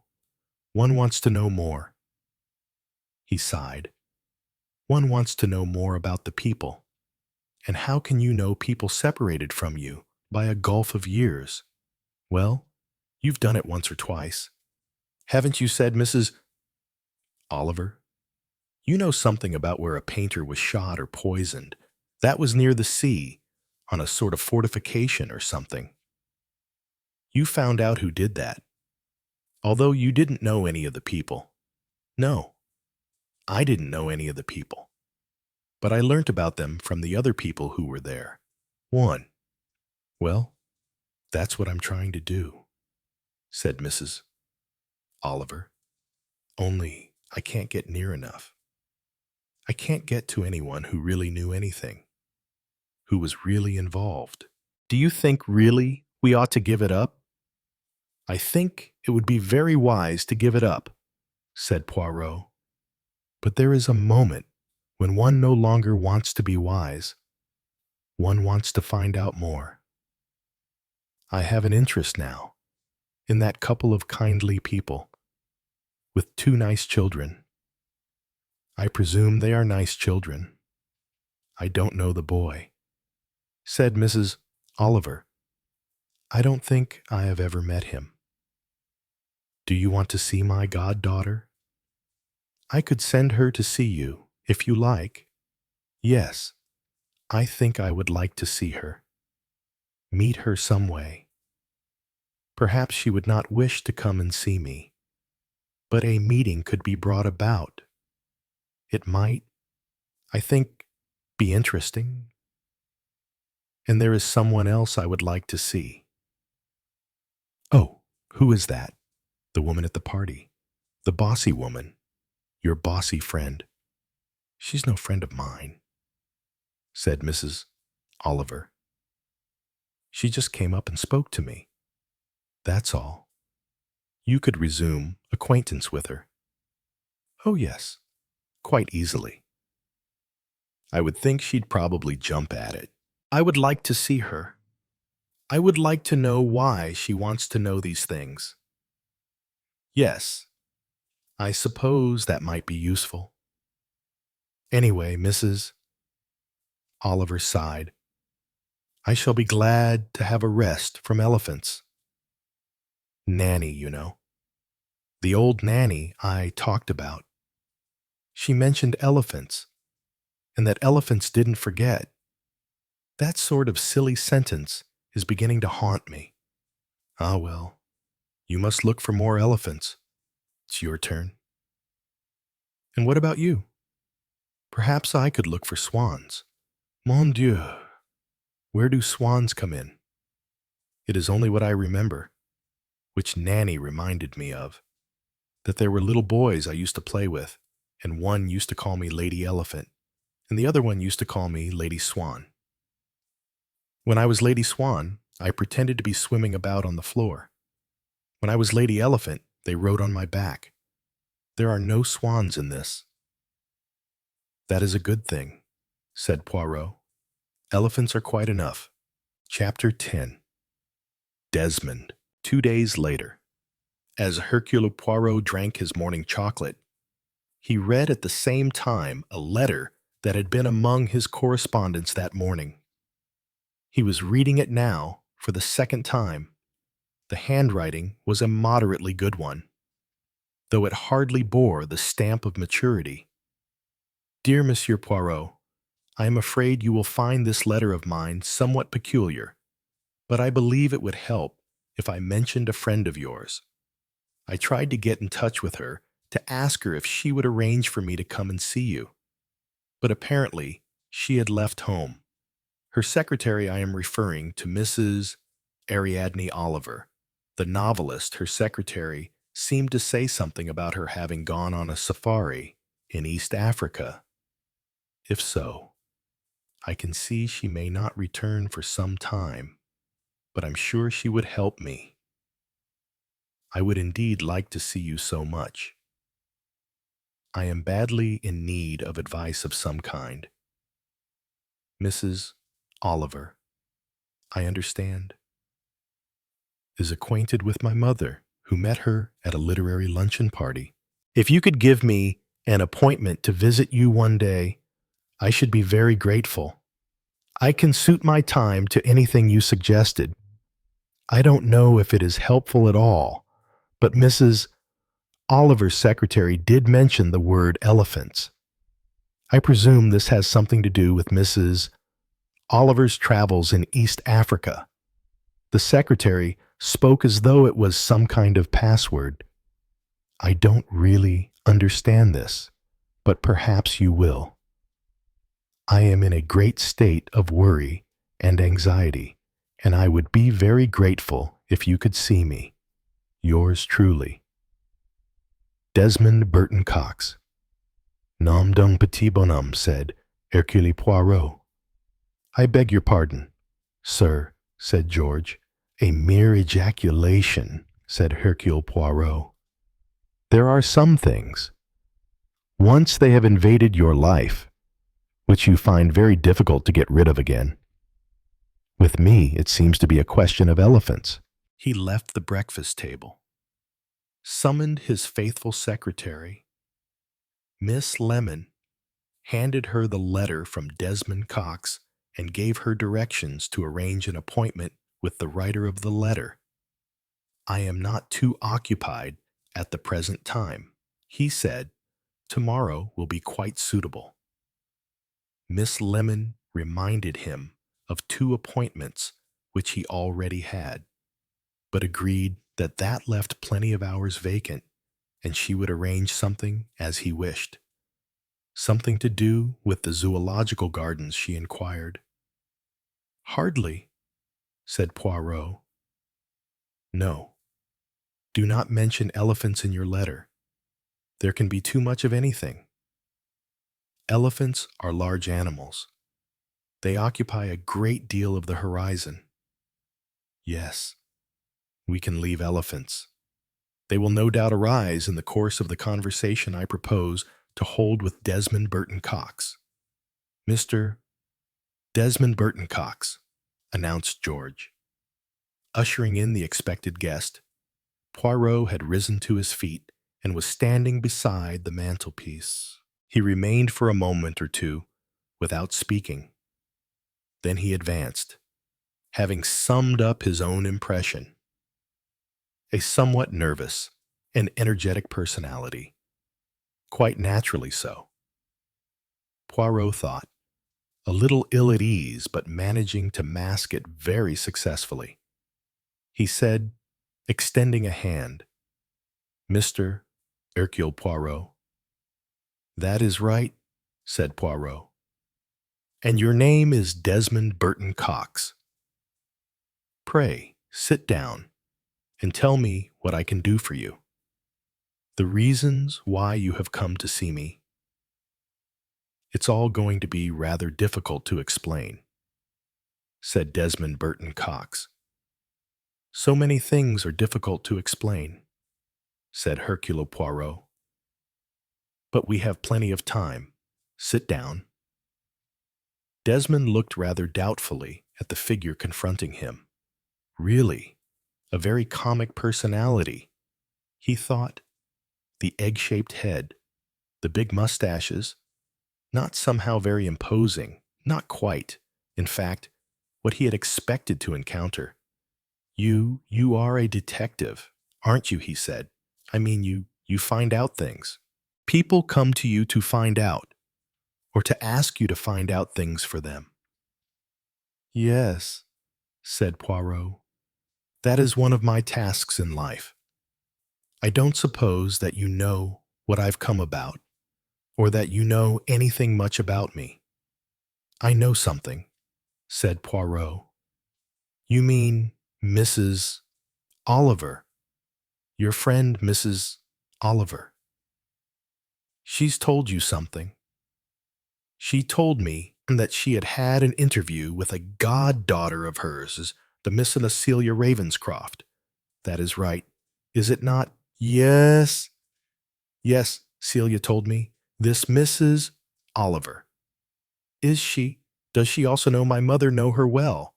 I mean, no. I do not think that they know each other well. According to Mrs. Oliver, she met her at a literary luncheon recently and had a few words with her.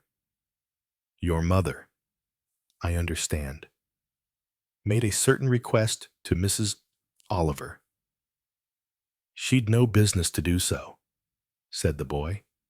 His eyebrows came down over his nose. He looked angry now. Angry, almost revengeful. Really? He said, Mothers, I mean I understand, said Poirot. There is much feeling these days. Indeed, perhaps there always has been. Mothers are continually doing things which their children would much rather they did not. Am I right? Oh, you're right enough. But my mother, I mean, she interferes in things in which really she has no concern. You and Celia Ravenscroft, I understand, are close friends. Mrs. Oliver understood from your mother that there was some question of marriage, perhaps in the near future. Yes, but my mother really doesn't need to ask questions and worry about things which are, well, no concern of hers. But mothers are like that, said Poirot. He smiled faintly. He added, You are, perhaps, very much attached to your mother. I wouldn't say that, said Desmond. No, I certainly wouldn't say that. You see, well, I'd better tell you straight away. She's not really my mother. Oh, indeed. I had not understood that. I'm adopted, said Desmond. She had a son, a little boy who died. And then she wanted to adopt a child, so I was adopted. And she brought me up as her son. She always speaks of me as her son, and thinks of me as her son. But I'm not really. We're not a bit alike. We don't look at things the same way.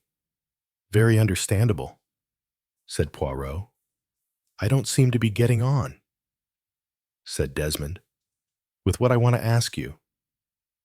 You want me to do something, to find out something, to cover a certain line of interrogation. I suppose that does cover it. I don't know how much you know about, well, what the trouble is all about. I know a little, said Poirot. Not details. I do not know very much about you or about Miss Ravenscroft, whom I have not yet met. I'd like to meet her. Yes. Well, I was thinking of bringing her to talk to you, but I thought I'd better talk to you myself first. Well, that seems quite sensible, said Poirot. You are unhappy about something. Worried you have difficulties. Not really. No. No. There shouldn't be any difficulties. There aren't any. What happened is a thing that happened years ago when Celia was only a child, or a schoolgirl at least. And there was a tragedy, the sort of thing that happens well. It happens every day, any time. Two people you know, whom something has upset very much, and they commit suicide, a sort of suicide pact. This was, nobody knew very much about it, or why, or anything like that. But, after all, It happens, and it's no business really of people's children to worry about it. I mean, if they know the facts, that's quite enough. I should think, and it's no business of my mother's at all. As one journeys through life, said Poirot, one finds more and more that people are often interested in things that are none of their own business, even more so than they are in things that could be considered as their own business. But this is all over. Nobody knew much about it or anything. But, you see, my mother keeps asking questions, wants to know things, and she's got Celia. She's got Celia into a state where she doesn't really know whether she wants to marry me or not. And you know, if you want to marry her still. Yes, of course I know. I mean to marry her. I'm quite determined to marry her. But she's got upset. She wants to know things. She wants to know why all this happened. And she thinks, I'm sure she's wrong. She thinks that my mother knows something about it, that she's heard something about it. Well, I have much sympathy for you, said Poirot. But it seems to me that if you are sensible young people, and if you want to marry, there is no reason why you should not. I may say that I've been given some information at my request about this sad tragedy. As you say, it is a matter that happened years ago. There was no full explanation of it. There never has been. But in life, one cannot have explanations of all the sad things that happen. It was a suicide pact, said the boy. It couldn't have been anything else. But, well, so, you want to know the cause of it. Is that it? Well, yes, that's it. That's what Celia's been worried about. And she's almost made me worried. Certainly my mother is worried. Though, as I've said, it's absolutely no business of hers. I don't think any fault is attached to anyone. I mean, there wasn't a row or anything. The trouble is, of course, that we don't know. Well, I mean, I shouldn't know anyway because I wasn't there.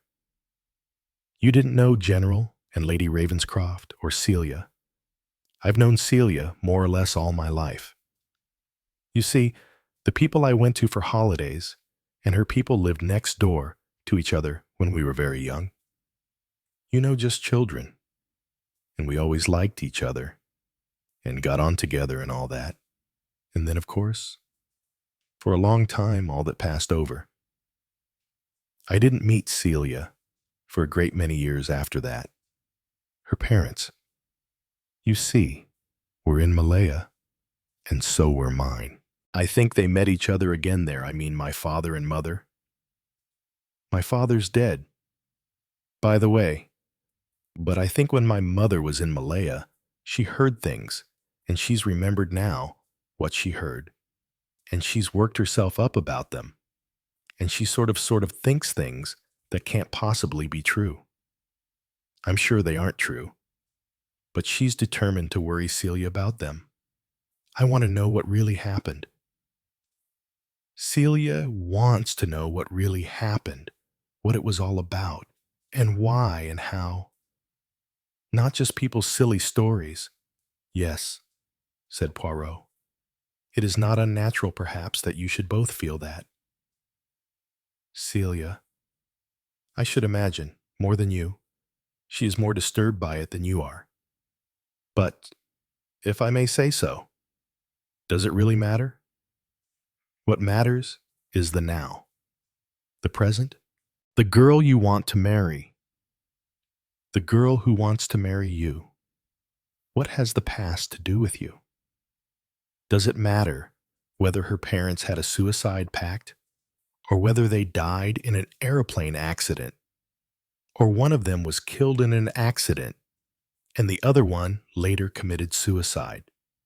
Whether there were love affairs which came into their lives and made for unhappiness. Yes, said Desmond Burton Cox. Yes, I think what you say is sensible and quite right. But well, things have been built up in such a way that I've got to make sure that Celia is satisfied. She's a person who minds about things, although she doesn't talk about them much. Has it not occurred to you, said Hercule Poirot, that it may be very difficult, if not impossible, to find out what really happened? You mean which of them killed the other or why? Or that one shot the other and then himself? Not unless there had been something. Yes, but that something would have been in the past. So why does it matter now? It oughtn't to matter. It wouldn't matter, but for my mother. Interfering, poking about in things, it wouldn't have mattered.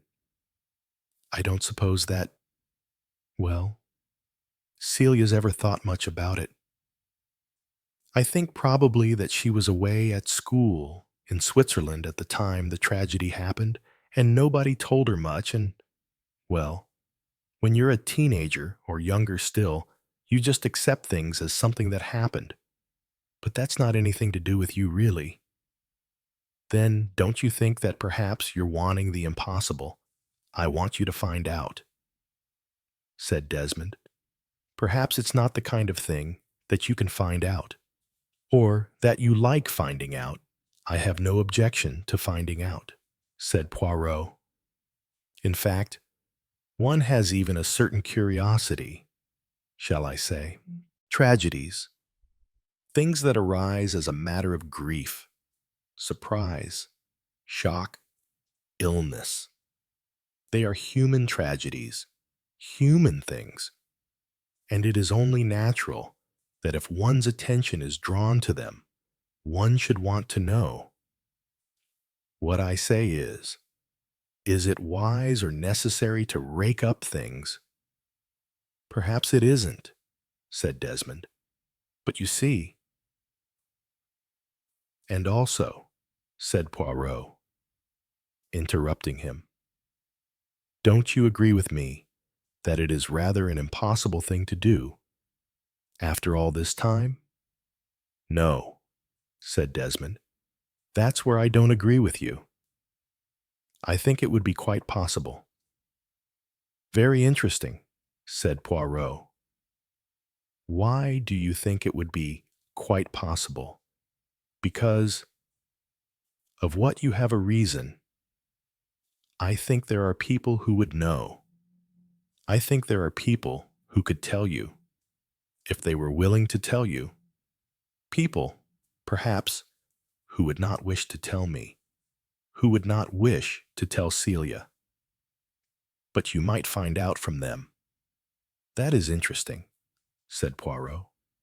Things happened, said Desmond. Things happened in the past. I've sort of heard about them, in a vague way. There was some mental trouble. There was someone I don't know who exactly. I think it might have been Lady Ravenscroft.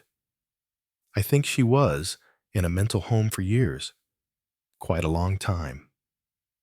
Some tragedy had happened when she was quite young. Some child who died, or an accident. Something that, well, she was concerned in it in some way. It is not what you know of your own knowledge, I presume, no? It's something my mother said, something she heard. She heard it in Malaya. I think, gossip there from other people. You know how they get together in the services. People like that. And the women all gossip together, all the memsahibs, saying things that mightn't be true at all. And you want to know whether they were true or were not true.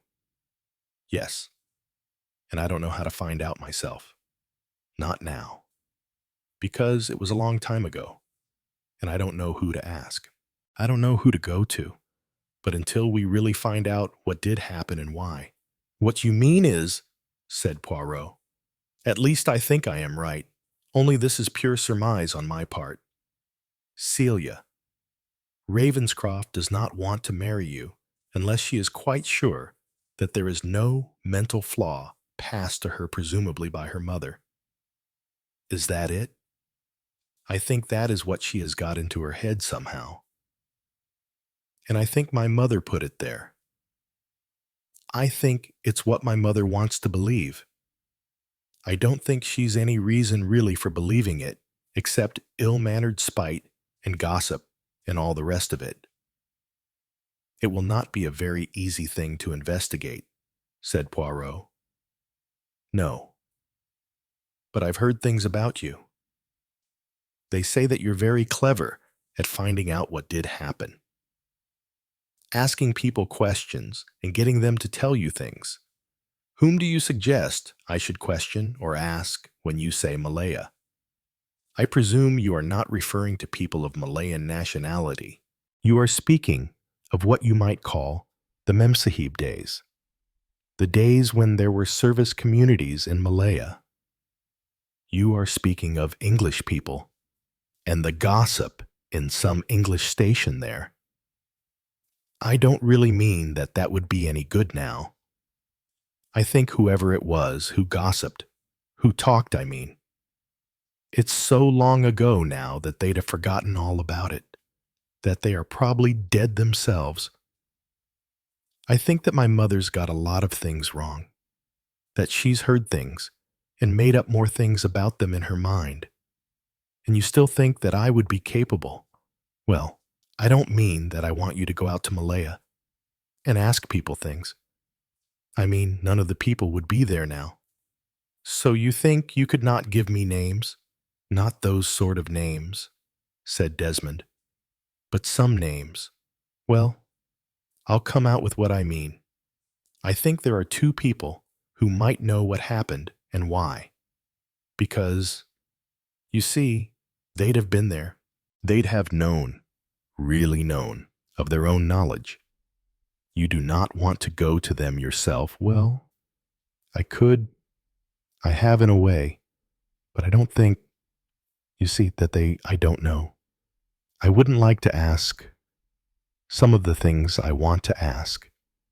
I don't think Celia would. They're very nice, and that's why they'd know. Not because they're nasty, not because they gossip, but because they might have helped. They might have done something to make things better, or have tried to do so, only they couldn't. Oh, I'm putting it all so badly. No, said Poirot. You are doing it very well. And I am interested, and I think you have something definite in your mind. Tell me, does Celia Ravenscroft agree with you? I haven't said too much to her. You see, she was very fond of Maddie and of Zélie. Maddie and Zélie. Oh, well, that's their names. Oh, I must explain. I haven't done it very well. You see, when Celia was quite a child at the time when I first knew her, as I say, when we were living next door in the country, she had a French sort of well. I suppose nowadays we call it an au pair girl, but it was called a governess. Then, you know, a French governess, a mademoiselle. And you see, she was very nice. She played with all of us children, and Celia always called her Maddie for short, and all the family called her Maddie. Ah, yes, the mademoiselle. Yes. You see, being French, I thought perhaps she would tell you things that she knew and wouldn't wish to speak about to other people. Ah. And the other name you mentioned, Zélie. The same sort of thing. You see, a mademoiselle, Maddie was there, I think, for about 2 or 3 years, and then, later, she went back to France, or Switzerland, I think it was. And this other one came, younger than Maddie was, and we didn't call her Maddie. Celia called her Zilly. She was very young, pretty, and great fun. We were all frightfully fond of her. She played games with us, and we all loved her. The family did. And General Ravenscroft was very taken with her. They used to play games together, piquet, and lots of things. And Lady Ravenscroft. Oh, she was devoted to Zélie too. And Zélie was devoted to her. That's why she came back again after she'd left. Came back, yes, when Lady Ravenscroft was ill and had been in hospital. Zélie came back and was sort of companion to her and looked after her. I don't know, but I'm almost sure that she was there when the tragedy happened. And so, you see, she'd know what really happened, and you know her address. You know where she is now. Yeah, I know where she is. I've got her address. I've got both their addresses. I thought perhaps you could go and see her, or both of them. I know it's a lot to ask. He broke off. Poirot looked at him for some minutes. Then he said yes. It is a possibility. Certainly a possibility. Book 2. Long Shadows. Chapter 11. Superintendent Garraway and Poirot compare notes. Superintendent Garraway looked across the table at Poirot. His eyes twinkled. At his side, George delivered a whiskey and soda. Passing on to Poirot, he put down a glass filled with a dark purple liquid. "What's your tipple?" said Superintendent Garraway, with some interest. "A syrup of black currant," said Poirot. Well, well, said Superintendent Garraway. Everyone to their own taste. What was it Spence told me? He told me you used to drink something called a tisane, wasn't it? What's that? A variant of French piano or something? No, said Poirot. It's useful for reducing fevers. Invalid dope of some kind. He drank from his glass. Well, he said, here's to suicide. It was suicide, Poirot asked. What else can it be said? Superintendent Garraway. The things you wanted to know. He shook his head. His smile grew more pronounced. I am sorry, said Poirot, to have troubled you so much. I am like the animal, or the child in one of your stories by Mr. Kipling. I suffer from insatiable curiosity. Insatiable curiosity, said Superintendent Garraway. Nice stories he wrote. Kipling knew his stuff, too. They told me once that that man could go for one short tour round a destroyer and know more about it than one of the top engineers in the Royal Navy. Alas, said Hercule Poirot, I do not know everything. Therefore, you see, I have to ask questions. I am afraid that I sent you rather a long list of questions. What intrigued me, said Superintendent Garraway, is the way you jump from one thing to another. Psychiatrists, doctors' reports, how money was left, who had money, who got money, who expected money and didn't get money. Particulars of ladies' hairdressing. Wigs, name of the supplier of wigs, charming rose-colored cardboard boxes they came in by the way. You knew all these things, said Poirot. That has amazed me. I can assure you. Ah, well, it was a puzzling case, and of course we made full notes on the subject. None of this was any good to us, but we kept the files, and it was all there if one wanted to look for it. He pushed a piece of paper across the table. Here you are. Hairdressers. Bond Street, Expensive firm. Eugene and Rosenthal was the name of it. They moved later. Same firm, but went into business in Sloane Street. Here's the address.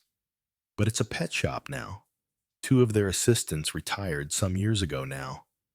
But they were the top assistants serving people then. And Lady Ravenscroft was on their list. Rosenthal lives in Cheltenham now. Still in the same line of business, calls herself a hairstylist. That's the up-to-date term. And you add beautician. Same man, different hat, as one used to say in my young days. Ah, said Poirot. Why, asked Garraway.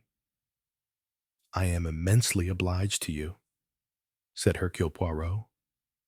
You have presented me with an idea. How strange it is the way ideas arrive into one's head.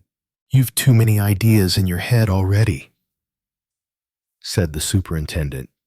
That's one of your troubles you don't need anymore. Now then, I've checked up as well as I could on the family history. Nothing much there. Alistair Ravenscroft was of Scottish extraction. Father was a clergyman. Two uncles in the army, both quite distinguished. Married Margaret, Preston Gray, well-born girl presented at court, and all the rest of it. No family scandals. You were quite right about her being one of twin sisters. Don't know where you picked that up. Dorothea and Margaret Preston Gray, known colloquially as Dolly and Molly. The Preston Grays lived at Hatter's Green in Sussex. Identical twins, usual kind of history of that kind of twin. Cut their first tooth the same day. Both got scarlet fever the same month. Wore the same kind of clothes. Fell in love with the same kind of man. Got married. About the same time, both husbands in the army. Family doctor who attended the family when they were young died some years ago. So there's nothing of interest to be got out of him. There was an early tragedy, though, connected with one of them, Lady Ravenscroft. No. The other one, she married a Captain Jarrow, had 2 children.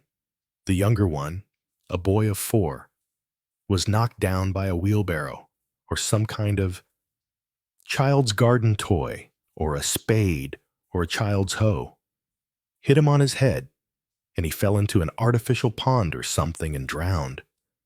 Apparently, it was the older child, a girl of 9, who did it.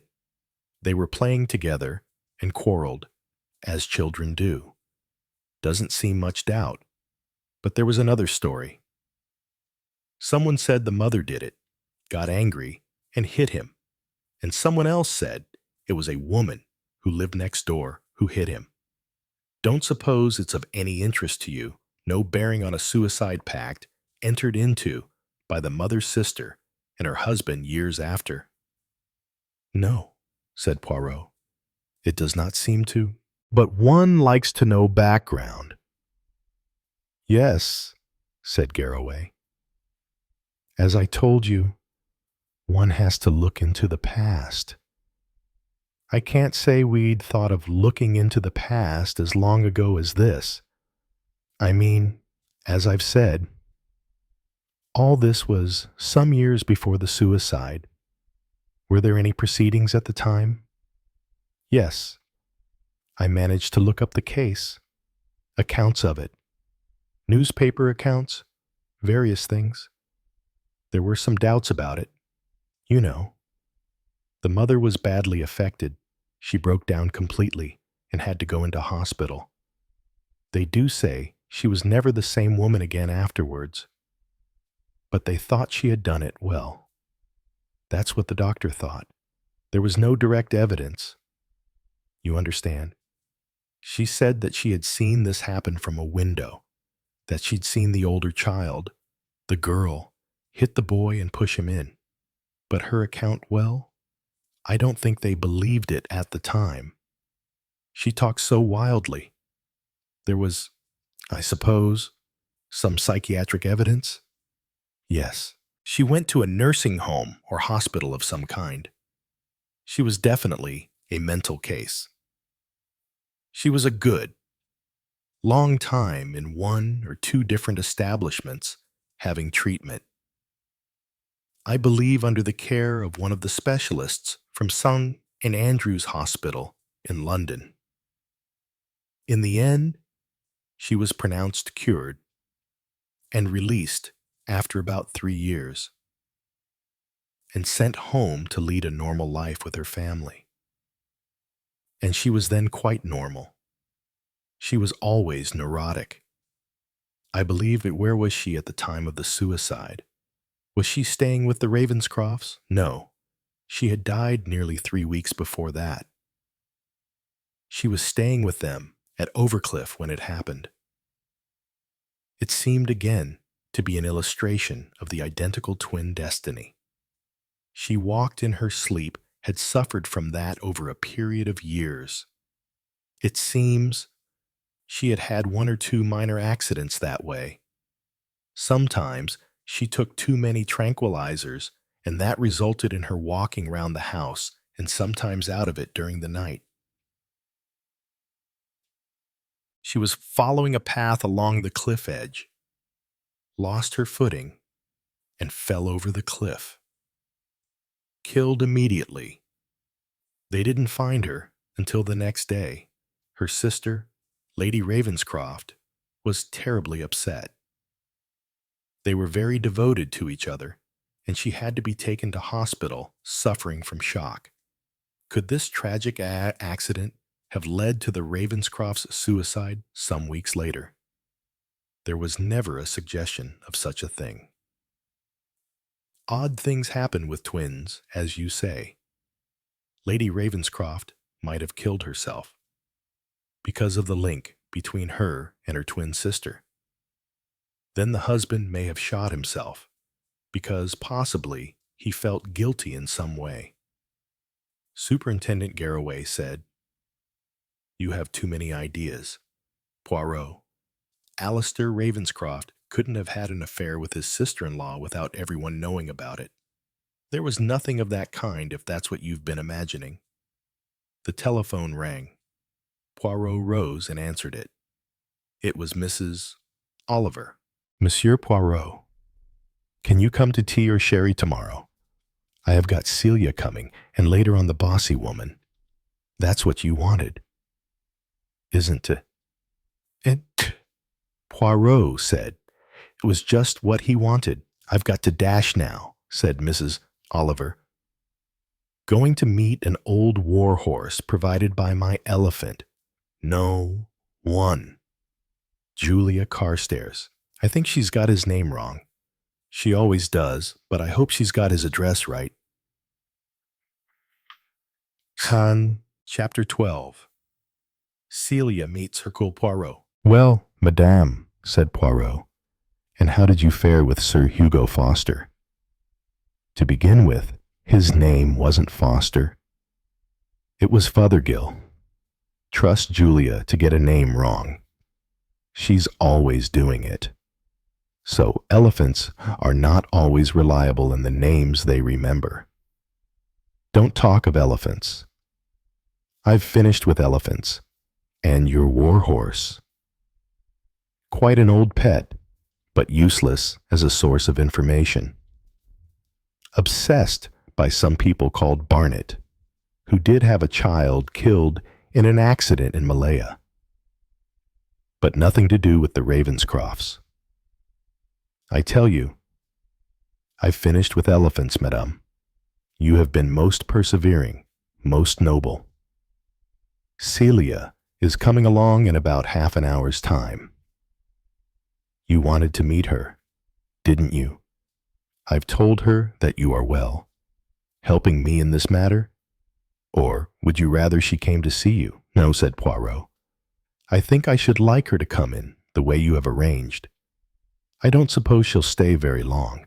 If we get rid of her in about an hour, that would be all right. Just to think over things a bit. And then Mrs. Burton Cox is coming. Ah, yes. That will be interesting. Yes, that will be very interesting. Mrs. Oliver sighed. Oh dear, it's a pity, though, isn't it? She said again. We do have too much material, don't we? Yes, said Poirot. We do not know what we are looking for. All we know of still is, in all probability, the double suicide of a married couple who lived quiet and happy lives together. And what have we got to show for cause, for reason? We've gone forward and back, to the right, to the left, to the west, to the east. Quite right, said Mrs. Oliver. Everywhere. We haven't been to the North Pole yet, she added. Nor to the South Pole, said Poirot. So what is there, when it all comes to it? Various things, said Poirot. I have made here a list. Do you want to read it, Mrs.? Oliver came over and sat beside him and looked over his shoulder. Wigs, she said, pointing to the first item. Why wigs first? 4 wigs, said Poirot. Seem to be interesting, and rather difficult to solve. I believe the shop she got her wigs from has gone out of the trade now. People go to quite different places for wigs, and they're not wearing so many as they did just then. People used to wear wigs to go abroad. You know, because it saves bother in traveling. Yes, yes, said Poirot. We will do what we can with wigs. Anyway, that is one thing that interests me. And then there are other stories. Stories of mental disturbance in the family. Stories of a twin sister who was mentally disturbed and spent a good many years of her life in a mental home. It doesn't seem to lead anywhere, said Mrs. Oliver. I mean to say, I suppose she could have come and shot the 2 of them. But I don't really see why. No, said Poirot. The fingerprints on the revolver were definitely only the fingerprints of General Ravenscroft and his wife. I understand. Then there are stories of a child. A child in Malaya was murdered or attacked, possibly by this twin sister of Lady Ravenscroft, possibly by some quite different woman, possibly by an ama or a servant. Point 2. You know a little more about money. Where does money come into it? Said Mrs. Oliver, in some surprise. It does not come into it, said Poirot. That is what is so interesting. Money usually comes in. Money someone got as a result of that suicide. Money lost as a result of it. Money somewhere causing difficulties, causing trouble, causing covetousness and desire. It is difficult. That difficult to see. There does not seem to have been any large amount of money anywhere. There are various stories of love affairs, women who were attractive to the husband, men who were attractive to the wife. An affair on one side or the other could have led to suicide or to murder. It very often does. Then we come to what at the moment inclines me to the most interest. That is why I am so anxious to meet Mrs. Burton Cox. Oh, that awful woman. I don't see why you think she's important.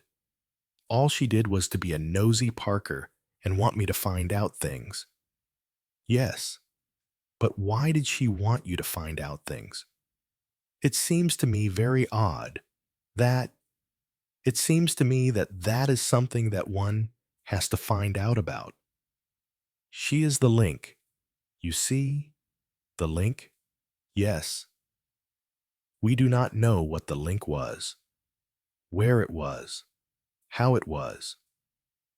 All we know is that she wants desperately to learn more about this suicide, being a link. She connects both with your godchild, Celia Ravenscroft, and with the son who is not her son. What do you mean, not her son? He is an adopted son, said Poirot. A son she adopted because her own son died. How did her own child die? Why, when all these things, I asked myself. She could be a link of emotion, a wish for revenge through hatred, through some love affair. At any rate, I must see her. I must make up my mind about her.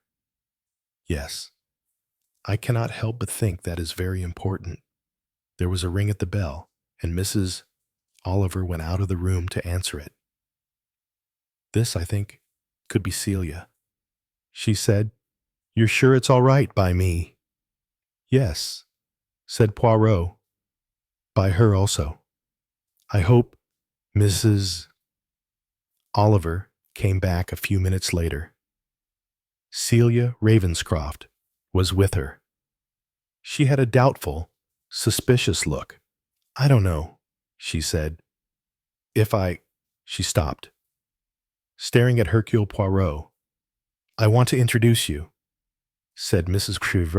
Miss Oliver, "to someone who is helping me, and I hope is helping you also. That is, helping you in what you want to know, and to find out. This is Monsieur Hercule Poirot. He has special genius in finding out things." "Oh," said Celia. She looked very doubtfully at the egg-shaped head, the monstrous mustaches, and the small stature. "I think," she said, rather doubtfully, "that I have heard of him." Hercule Poirot stopped himself with a slight effort from saying firmly, "Most people have heard of me." It was not quite as true as it used to be because many people who had heard of Hercule Poirot and known him were now reposing with suitable memorial stones over them. In churchyards. He said, "Sit down. Mademoiselle, I will tell you this much about myself, that when I start an investigation, I pursue it to the end. I will bring to light the truth, and if it is, shall we say, truly the truth that you want, then I will deliver that knowledge to you. But it may be that you want reassuring. That is not the same thing as the truth. I can find various aspects that might reassure you. Will that be enough? If so, do not ask for more." Celia sat down in the chair he had pushed towards her and looked at him rather earnestly. Then she said, "You don't think I'd care for the truth? Is that it?" "I think," said Poirot, "that the truth might be a shock, a sorrow, and it might be that you would have said, 'Why did I not leave all this behind? Why did I ask for knowledge? It is painful knowledge about which I can do nothing helpful or hopeful. It is a double suicide by a father and a mother that I will admit it, that I loved. It is not a disadvantage to love a mother and father. It seems to be considered so nowadays occasionally," said Mrs. Oliver. "New article of belief, shall we say. That's the way I've been living," said Celia, beginning to wonder, you know, catching on to odd things that people said sometimes. People who looked at me rather pityingly, but more than that, with curiosity as well. One begins to find out, you know, things about people. I mean, people you meet, people you know, people who used to know your family. I don't want this life. I want. You think I don't really want it, but I do. I want truth. I'm able to deal with truth. Just tell me something." It was not a continuation of the conversation. Celia had turned on Poirot with a separate question, something which had replaced what had been in her mind just previously. "You saw Desmond, didn't you?" she said. "He went to see you. He told me he had—" "Yes, he came to see me. Did you not want him to do so?" "He didn't ask me. If he had asked you, I don't know. I don't know whether I should have forbidden him to do so, told him on no account to do such a thing, or whether I should have encouraged it. I would like to ask you one question, Mademoiselle. I want to know if there is one clear thing in your mind that matters to you, that could matter to you more than anything else. Well, what is that? As you say, Desmond Burton Cox came to see me. A very attractive and likable young man, and very much in earnest over what he came to say. Now that is the really important thing. The important thing is if you and he really wish to marry, because that is serious. That is, though young people do not always think so. Nowadays, that is a link together for life. Do you want to enter into that state? It matters. What difference can it make to you or to Desmond whether the death of two people was a double suicide or something quite different? You think it is something quite different, or it was. I do not as yet know, said Poirot. I have reason to believe that it might be. There are certain things that do not accord with a double suicide. But as far as I can go on, the opinion of the police, and the police are very reliable. Mademoiselle Celia, very reliable. They put together all the evidence, and they thought very definitely that it could be nothing else but a double suicide. But they never knew the cause of it. That's what you mean? Yes, said Poirot. That's what I mean. And don't you know the cause of it? Either, I mean, from looking into things or thinking about them, or whatever you do. No, I am not sure about it, said Poirot. I think there might be something very painful to learn, and I am asking you whether you will be wise enough to say, the past is the past. Here is a young man whom I care for and who cares for me. This is the future we are spending together, not the past. Did he tell you he was an adopted child? Asked Celia. Yes, he did. You see, what business is it really of hers? Why should she come worrying Mrs. Oliver here, trying to make Mrs. Oliver ask me questions, find out things? She's not his own mother. Does he care for her? No, said Celia. I'd say on the whole he dislikes her.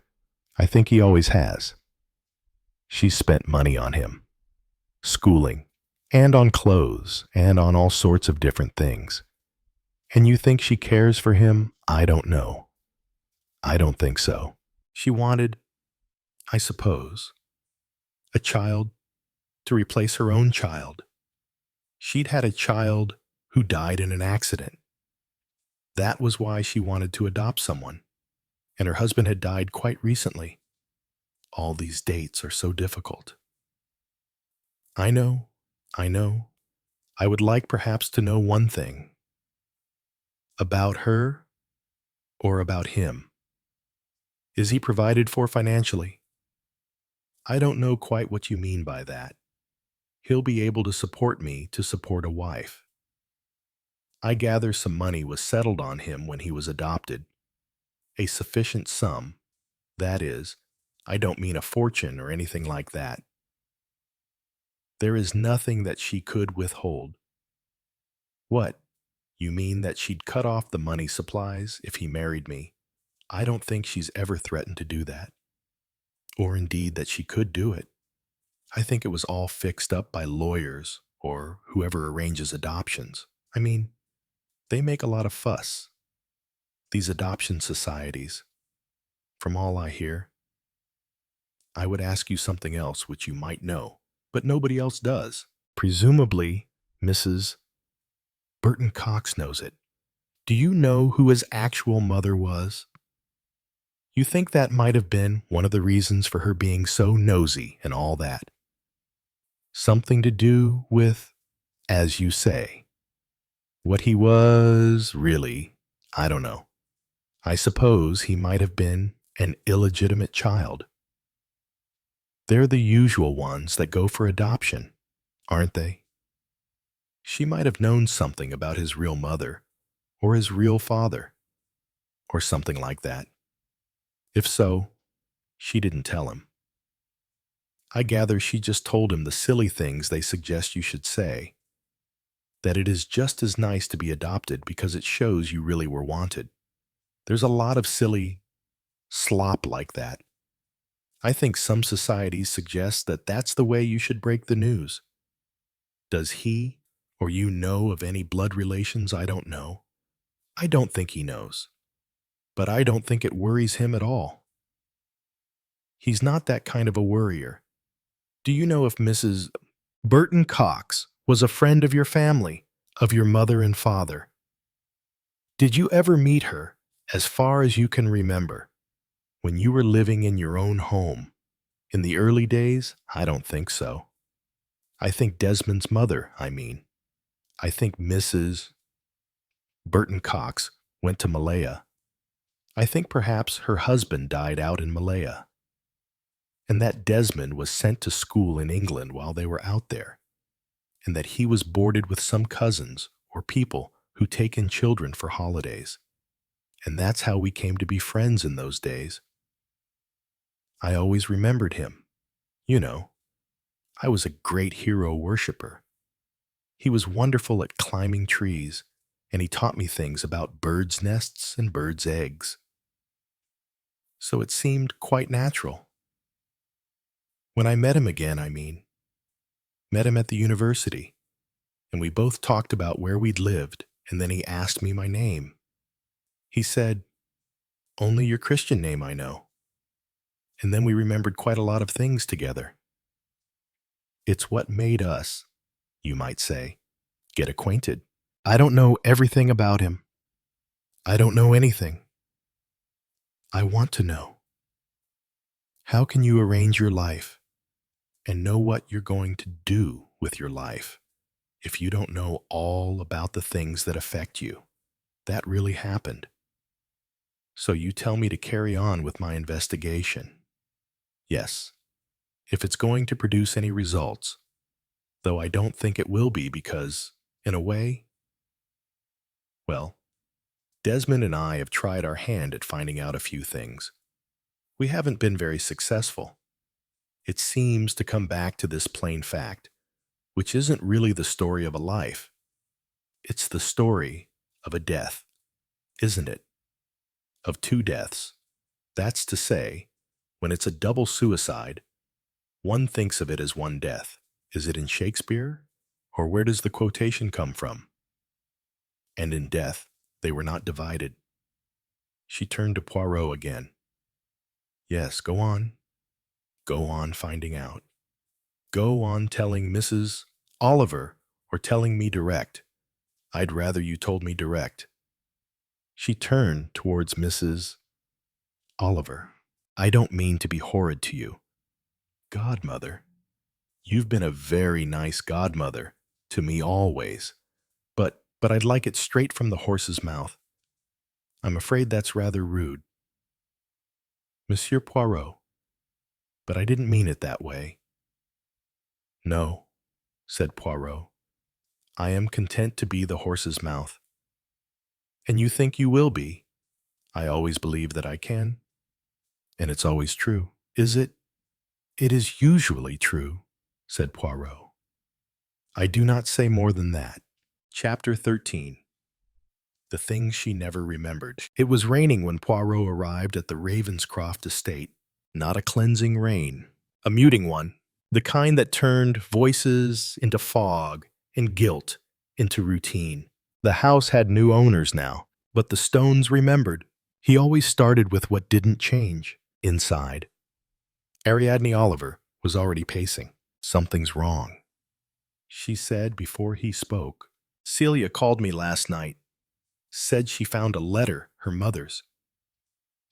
But she sounded frightened, not of the letter, of what she didn't remember. Poirot sat. Then it is time we stopped asking the elephants what they recall and start asking who taught them to forget. The letter was short, torn at the edges. Half of it was water-stained. The only legible line read, "It was never Margaret." Poirot stared at those 4 words. Everything else collapsed in their shadow. They drove to Celia's boarding school records. The file was redacted twice. Once officially, once manually, names blacked out with thick ink. Different handwriting. Poirot lifted the sheet to the window. The light revealed a note under the ink. She changed her story in 58. Check St. Clair's nurse log. At St. Clair's, they found the nurse. Retired. Arthritic. But her memory sharpened. She came in after the Ravenscroft tragedy. The nurse said, dreams, dissociation. They called it trauma. But she wasn't grieving. Poirot tilted his head. No, she was trying to remember who she was supposed to be. Celia, it turned out, had 2 guardians after the deaths. One official, the solicitor, the other unofficial, a woman who visited monthly, claimed to be Margaret's sister, said she was helping. No one ever asked her name. No one ever questioned the perfume that lingered after she left jasmine and gun oil. That night, Celia disappeared, gone from her flat, a note on the counter. I went to find her. If I remember who she was, maybe I'll remember who I am. Mrs. Oliver was shaking. She's walking straight into the past, isn't she? Poirot nodded, or worse, into someone else's version of it. They traced the perfume. Only one shop sold that blend. Custom order. Name on the record. Therese Galt. A name not found in any Ravenscroft file, but in old intelligence logs, she appeared twice. Once in connection with a Cold War identity switch, once after a psychiatric hospital fire in 59. Always near silence, always near death. Poirot folded the log. Therese Galt isn't real, he whispered. She's what Margaret became. When no one could live with what Margaret did. Mrs. Oliver blinked. So you're saying, Chaume? Poirot stood. I'm saying that Margaret never died, and Celia isn't an orphan. She's a memory project, an inheritance, a placeholder for guilt. Some elephants remember, but some were trained to forget, and one had learned to kill to keep it that way. Chapter 14, Her Mother's Last Alias. They found Celia's rental car, parked on the cliffs above Seaford. Keys still in the ignition. No signs of struggle. Only a single shoe left on the gravel. Mrs. Oliver panicked, but Poirot placed a hand gently on her shoulder. She walked away. He said calmly, not dragged, not thrown. She followed someone she trusted down the footpath. They reached the boarding house. A small sign swayed in the breeze. Rosewood Rooms, long let preferred. The landlady was blind in one eye and bitter in both. She came yesterday, she muttered. Pretty girl. Nervous. Met the lady upstairs. What Lady Poirot asked, the woman shrugged. Said her name was Raven. Looked too young to be her mother. But the same eyes. Room 3 at the top of the stairs. Locked. Poirot knocked twice. Then again. No answer. Mrs. Oliver turned the knob. It creaked open. Empty. No bags. No girl. Just a teacup. Still warm. And on the dresser, a pair of gloves and a letter addressed, in precise, tight script, to the girl who was never meant to ask. Poirot unfolded it carefully. The ink was smudged in parts, but the intent was chillingly clear. They gave me names: Margaret, Therese, Edith, Charlotte. All masks for the same face. Each time I wore one, I lost something. And eventually, I lost her too. You were the memory I tried to erase. But some memories learn to walk and speak. If you read this, then I've failed. But maybe you've succeeded. There was no signature, just the faint scent of jasmine and smoke. Mrs. Oliver whispered. She's still alive. Poirot nodded. But she's not running anymore. She's leaving trails. She wants to be caught by the one person who matters.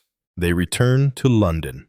The hospital logs at St. Jude's Psychiatric had been sealed, but Poirot knew who to call.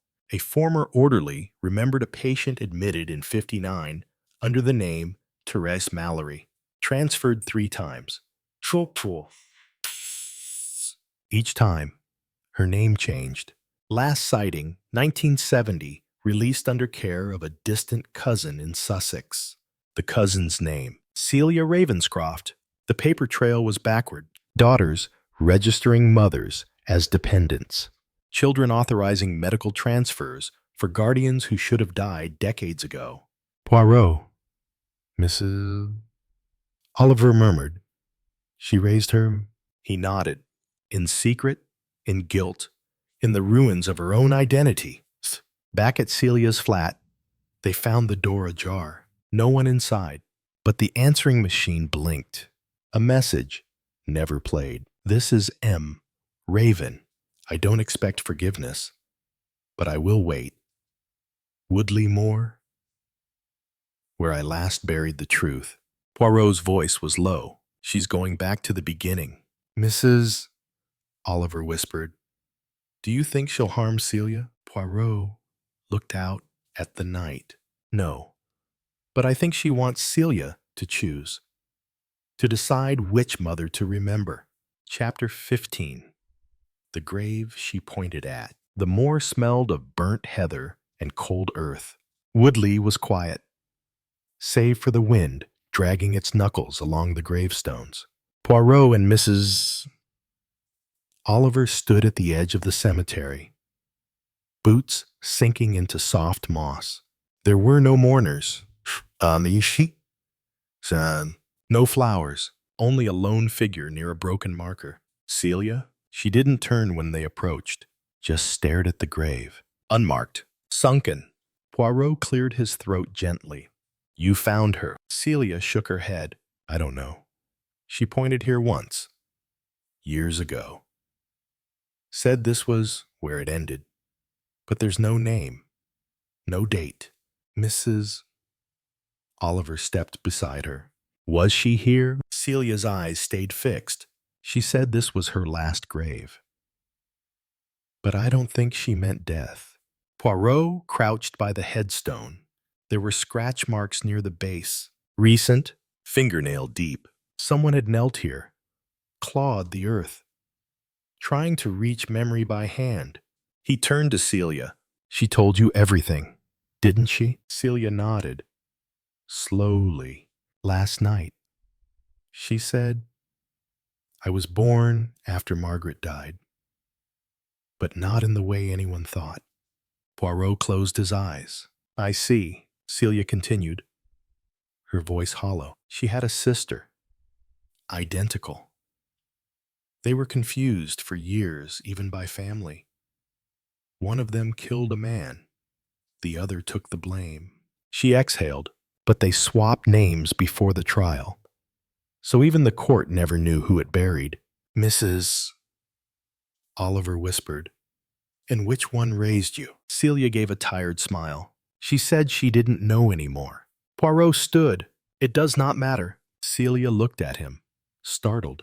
But it changes everything. No, he said firmly. It only changes what you were told. The truth, mademoiselle, is not in names or files. It is in what people choose to do, too. They walked in silence down the hill. At the gate, A figure waited, hair white, face lined, wearing gloves too clean for the mud. She didn't run. She didn't speak. She simply handed Poirot a photograph. 3 women. 2 smiling, 1 blurred. Tell her, the woman said softly, that whichever one I was, I loved her. Then she turned and disappeared into the trees. Immerse. Later, at the train station, Poirot watched Celia board without a word. Mrs. Oliver asked, do you believe her? Poirot adjusted his hat. I believe she's tired of being rewritten. Mrs. Oliver nodded. And what now? He looked toward the empty moor. The elephants remembered too much. It's time someone let them forget. Chapter 16.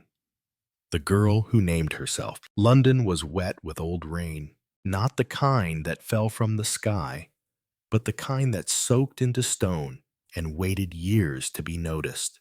Poirot stood by his window, watching umbrellas tilt like secrets trying not to be seen. A letter lay unopened on his desk from Celia Ravenscroft. He opened it only when the clock struck midnight, not for superstition, but because some answers belong to the dark. Dear Ma, Poirot, she's gone now. I don't know where. She didn't tell me. She said it wouldn't matter because whoever I decided she was, she'd become, so I chose. I chose to believe I was the daughter of the woman who tried to stop the killing, not the one who started it. And maybe that's a lie, but it's one I can live with. You said once that names don't matter, that actions do, but I've carried too many names. I need just one now. So I've changed it. I'm not Celia Ravenscroft anymore. I'm Celia Mallory. It's the one she whispered when she held me as a baby. The one she stopped using when the bodies fell. It's the only name that feels like it belonged to both of us. Poirot folded the letter and stared into the dark. Across the room, Mrs. Oliver sat with a sherry glass, half full. Well, she asked. She remembers everything now, he replied. Oliver nodded, and Poirot smiled faintly. She has decided to forget just one thing. The press wouldn't know. The public would forget. There would be no scandal, no exhumation. Just a name change on a quiet bank account. A girl who had rewritten the ending of her own inheritance. And somewhere, far from Woodley Moor, a woman with white hair and jasmine perfume would walk into a town that had never heard of the Ravenscrofts, where no one whispered elephant behind her, where she could finally be something new or nothing at all. Because sometimes the best thing a memory can do is forget who it used to be. Chapter 17. Poirot announces departure. Miss Livingstone showed in a guest, Mr. Hercule Poirot. As soon as Miss Livingstone had left the room, Poirot shut the door after her and sat down by his friend, Mrs. Ariadne Oliver. He said, lowering his voice slightly, I depart. You do what said Mrs. Oliver, who was always slightly startled by Poirot's methods of passing on information. I depart. I make the departure. I take a plane to Geneva. You sound as though you were UNO or UNESCO or something. No, it is just a private visit that I make. Have you got an elephant in Geneva? Well, I suppose you might look at it that way. Perhaps 2 of them. I haven't found out anything more, said Mrs. Oliver. In fact, I don't know who I can go to find out any more. I believe you mentioned, or somebody did, that your goddaughter, Celia Ravenscroft, had a young brother? Yes, He's called Edward. I think I've hardly ever seen him. I took him out once or twice from school, I remember, but that was years ago. Where is he now? He's at university, in Canada, I think. Or he's taking some engineering course there. Do you want to go and ask him things? No, not at the moment. I should just like to know where he is now. But I gather he was not in the house when this suicide happened. You're not thinking. You're not thinking for a moment that he did it, are you? I mean, shot his father and his mother? Both of them? I know boys do sometimes. Very queer they are sometimes when they're at a funny age. He was not in the house, said Poirot. That I know already from my police reports. Have you found out anything else interesting? You look quite excited. I am excited in a way. I have found out certain things that may throw light upon what we already know. Well, what throws light on what it seems to me possible, now that I can understand why Mrs. Burton Cox approached you, as she said, and tried to get you to obtain information for her about the facts of the suicide of the Ravenscrofts. You mean she wasn't just being a nosy Parker? No. I think there was some motive behind it. This is where, perhaps, money comes in. Money. What's money got to do with that? She's quite well off, isn't she? She has enough to live upon. Yes, but it seems that her adopted son, whom she regards apparently as her true son, he knows that he was adopted, although he knows nothing about the family from which he really came. It seems that when he came of age, he made a will, possibly urged by his adopted mother to do so. Perhaps it was merely hinted to him by some friends of hers, or possibly by some lawyer that she had consulted. Anyway, on coming of age, he may have felt that he might as well leave everything to her, to his adopted mother. Presumably at that time, he had nobody else to leave it to. I don't see how that leads to wanting news about a suicide. Don't you? She wanted to discourage the marriage. If young Desmond had a girlfriend, if he proposed to marry her in the near future, which is what a lot of young people do nowadays, they won't wait or think it over. In that case, Mrs. Burton Cox would not inherit the money he left, since the marriage would invalidate any earlier will. And presumably, if he did marry his girl, he would make a new will, leaving everything to her and not to his adopted mother. And you mean Mrs. Burton Cox didn't want that? She wanted to find something that would discourage him from marrying the girl.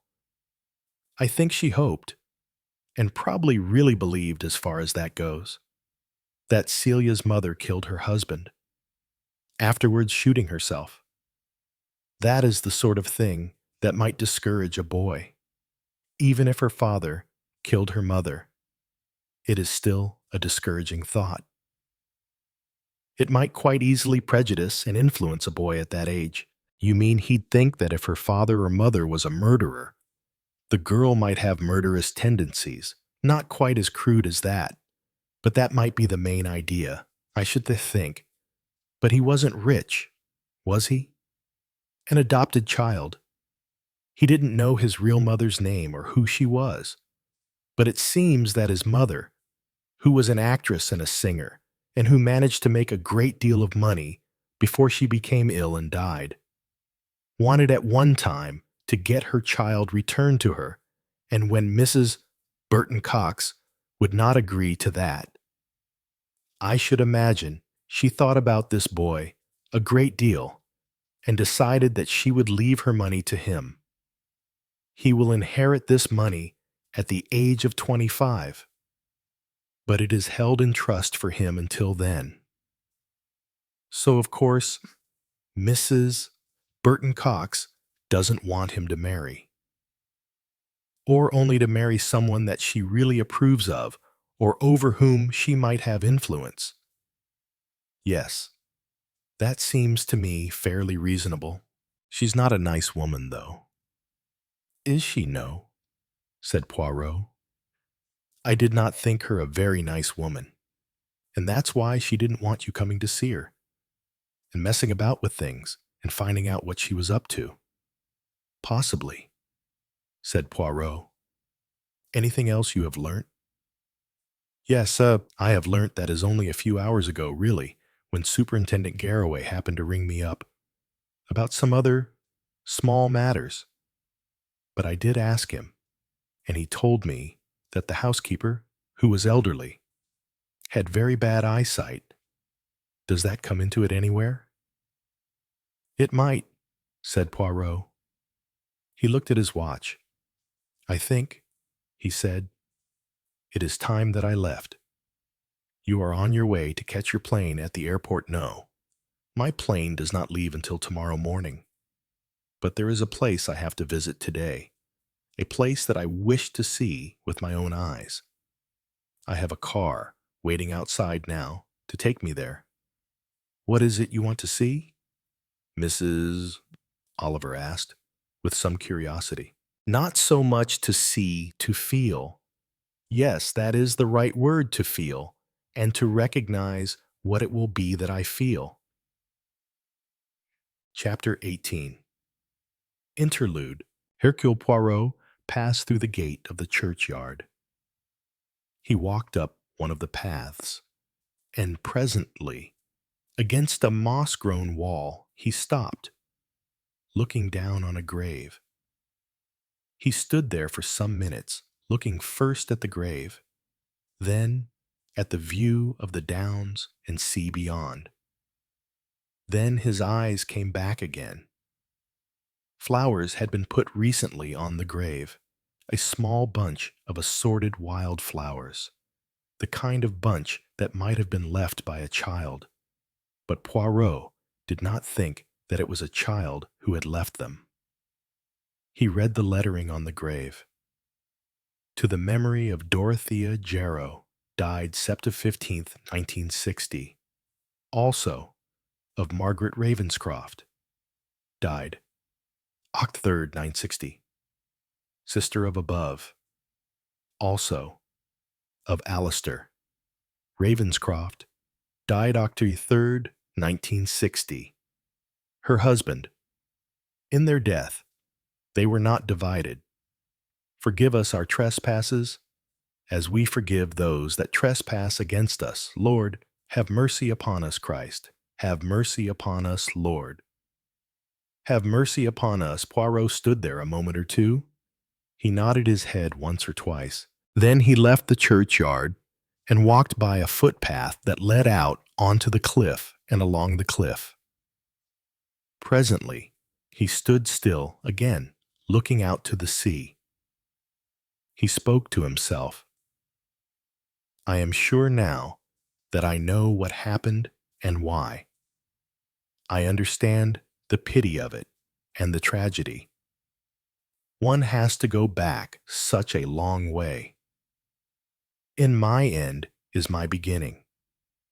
Or should one put it differently, in my beginning was my tragic end. The Swiss girl must have known. But will she tell me? The boy believes she will, for their sakes, the girl and the boy. They cannot accept life unless they know. Chapter 19. Maddie and Zélie. Mademoiselle Roussel. Said Hercule Poirot. He bowed. Mademoiselle Roussel extended her hand. About 50, Poirot thought. A fairly imperious woman, would have her way. Intelligent, intellectual, satisfied, he thought, with life as she had lived it, enjoying the pleasures and suffering the sorrows life brings. I have heard your name, she said.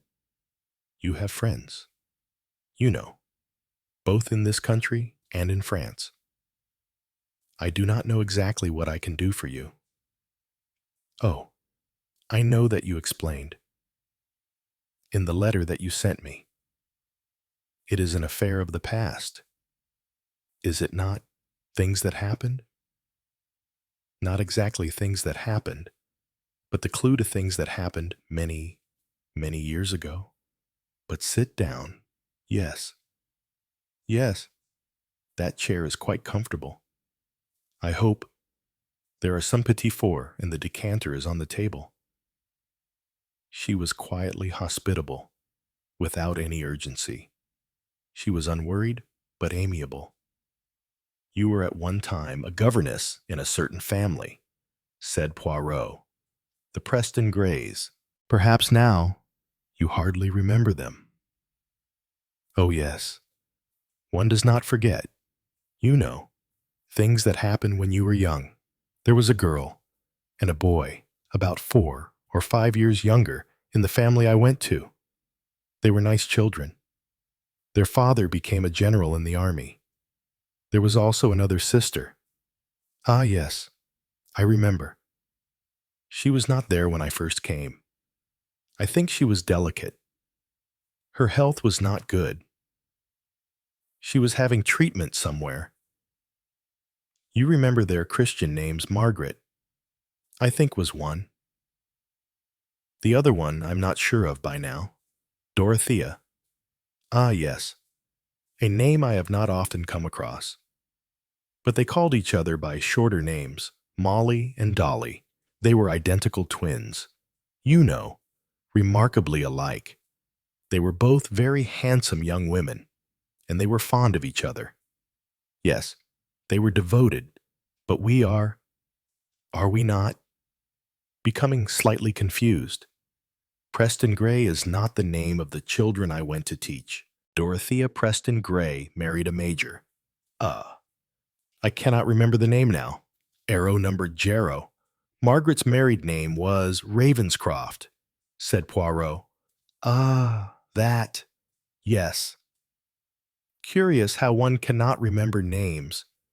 The Preston Grays are a generation older.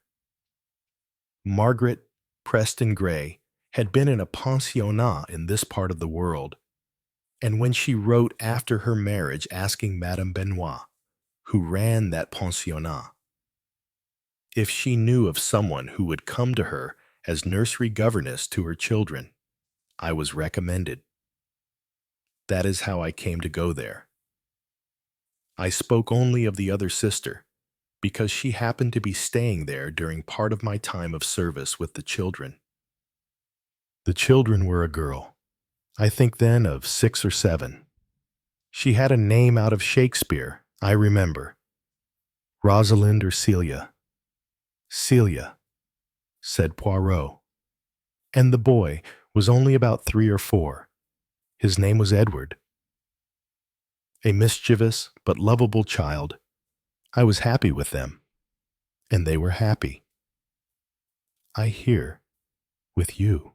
They enjoyed playing with you, and you were very kind in your playing with them.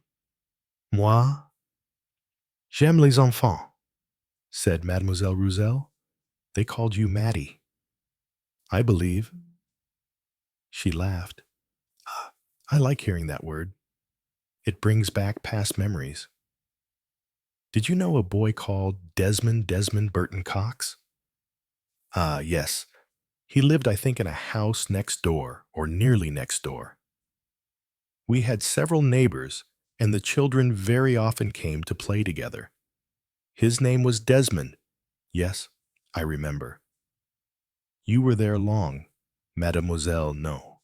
I was only there for 3 or 4 years at most. Then I was recalled to this country.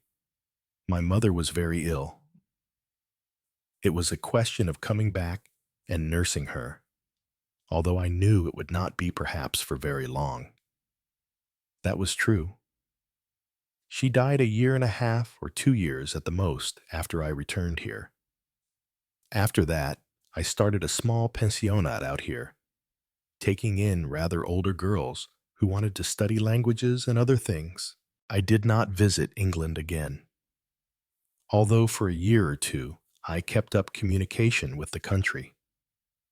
The 2 children used to send me a card at Christmas time. Did General Ravenscroft and his wife strike you as a happy couple? Very happy. They were fond of their children. They were very well suited to each other.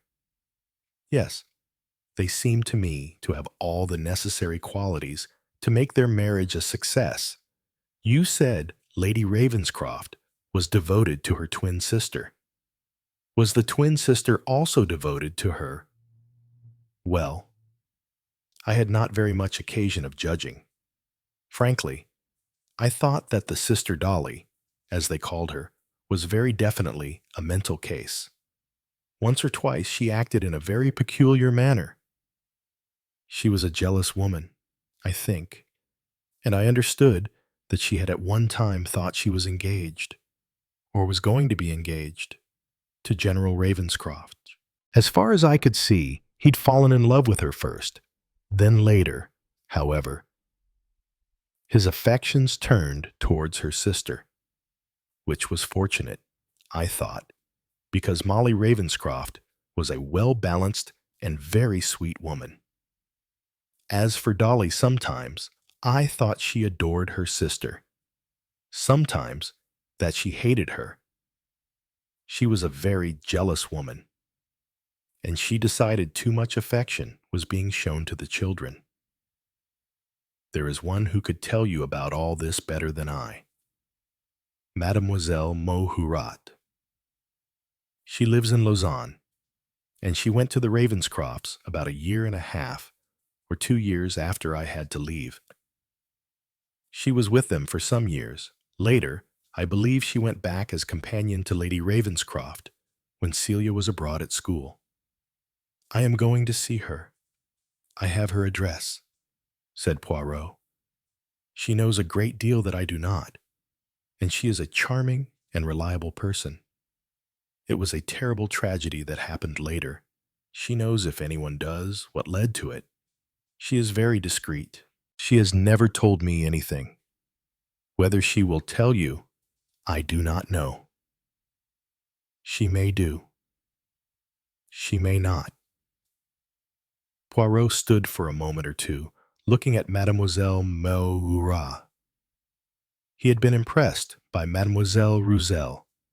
He was impressed, also, by the woman who stood waiting to receive him. She was not so formidable. She was much younger. At least 10 years younger, he thought, and she had a different kind of impressiveness. She was alive, still attractive.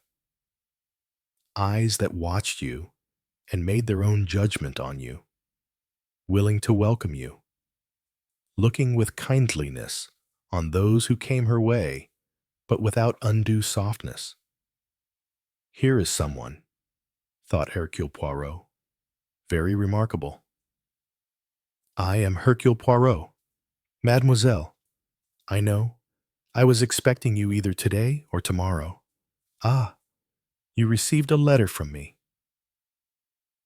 No, it is no doubt still in the post. Our posts are a little uncertain. No, I had a letter from someone else, from Celia Ravenscroft. No, it was a letter written by someone in close touch with Celia, a boy or a young man, whichever we like to regard him as, called Desmond Burton Cox. He prepared me for your arrival. Ah, I see. He is intelligent, and he wastes no time. I think he was very urgent that I should come and see you. So I gathered, there's trouble. I understand. Trouble that he wants to resolve. And so does Celia. They think you can help them. Yes. And they think that you can help me. They are in love with each other and wish to marry. Yes. But there are difficulties being put in their way. By Desmond's mother, I presume. So he lets me understand. There are circumstances, or have been circumstances, in Celia's life that have prejudiced his mother against his early marriage to this particular girl. Ah, because of the tragedy. For it was a tragedy. Yes, because of the tragedy. Celia has a godmother who was asked by Desmond's mother to try and find out from Celia the exact circumstances under which that suicide occurred. There's no sense in that, said Mademoiselle Mohura. She motioned with her hand. Sit down. Please sit down. I expect we shall have to talk for some little time. Yes, Celia could not tell her godmother, Mrs. Ariadne Oliver. The novelist, is it not? Yes, I remember. Celia could not give her the information because she has not got the information herself. She was not there when the tragedy occurred, and no one told her anything about it. Is that right? Yes, that is right. It was thought inadvisable. Ah, and do you approve of that decision or disapprove of it? It is difficult to be sure, very difficult. I've not been sure of it in the years that have passed. Since then, and there are quite a lot, Celia, as far as I know, has never been worried. Worried, I mean, as to the why and wherefore. She's accepted it as she would have accepted an aeroplane accident or a car accident, something that resulted in the death of her parents. She spent many years in a pensionnat abroad. Actually, I think the pensionnat was run by you. Mademoiselle Mohura. That is quite true. I have retired recently. A colleague of mine is now taking it on. But Celia was sent out to me, and I was asked to find for her a good place for her to continue her education, as many girls do come to Switzerland for that purpose. I could have recommended several places. At the moment, I took her into my own, and Celia asked you nothing. Did not demand information, no. It was, you see, before the tragedy happened. Oh, I did not quite understand that. Celia came out here some weeks before the tragic occurrence. I was at that time not here myself. I was still with General and Lady Ravenscroft. I looked after Lady Ravenscroft, acting as a companion to her rather than as a governess to Celia, who was still at that moment in boarding school. But it was suddenly arranged that Celia should come to Switzerland and finish her education there. Lady Ravenscroft had been in poor health, had she not? Yes, nothing very serious, nothing as serious as she had herself feared at one time. But she had suffered a lot of nervous strain and shock and general worry. You remained with her. A sister whom I had living in Lausanne received Celia on her arrival and settled her into the institution, which was only for about 15 or 16 girls. But there she would start her studies and await my return. I returned some 3 or 4 weeks later. But you were at Overcliffe at the time it happened. I was at Overcliffe. General and Lady Ravenscroft went for a walk. As was their habit, they went out and did not return. They were found dead, shot. The weapon was found lying by them. It was one that belonged to General Ravenscroft and had been always kept in a drawer in his study. The finger marks of both of them were found on that weapon. There was no definite indication of who had held it last. Impressions of both people, slightly smeared, were on it. The obvious solution was a double suicide. You found no reason to doubt that. The police found no reason. So I believe. Ah, said Poirot. I beg your pardon, said Mademoiselle Mohura. Nothing? Nothing. Just something upon which I reflect. Poirot looked at her. Brown hair as yet hardly touched with gray. Lips closed firmly together. Gray eyes. A face which showed no emotion. She was in control of herself completely. So you cannot tell me anything more, I fear not. It was a long time ago. You remember that time well enough. Yes. One cannot entirely forget such a sad thing. And you agreed that Celia should not be told anything more of what had led up to this. Have I not just told you that I had no extra information? You were there, living at Overcliff, for a period of time before the tragedy. Were you not 4 or 5 weeks, 6 weeks perhaps? Longer than that, really. Although I had been governess to Celia earlier, I came back this time, after she went to school, in order to help Lady Ravenscroft. Lady Ravenscroft's sister was living with her also. About that time. Was she not? Yes. She had been in hospital having special treatment for some time. She had shown much improvement, and the authorities had felt, the medical authorities I speak of, that she would do better to lead a normal life with her own relations and the atmosphere of a home. As Celia had gone to school, it seemed a good time for Lady Ravenscroft to invite her sister to be with her. Were they fond of each other? Those two sisters. It was difficult to know, said Mademoiselle Mohurat. Her brows drew together. It was as though what Poirot had just said aroused her interest.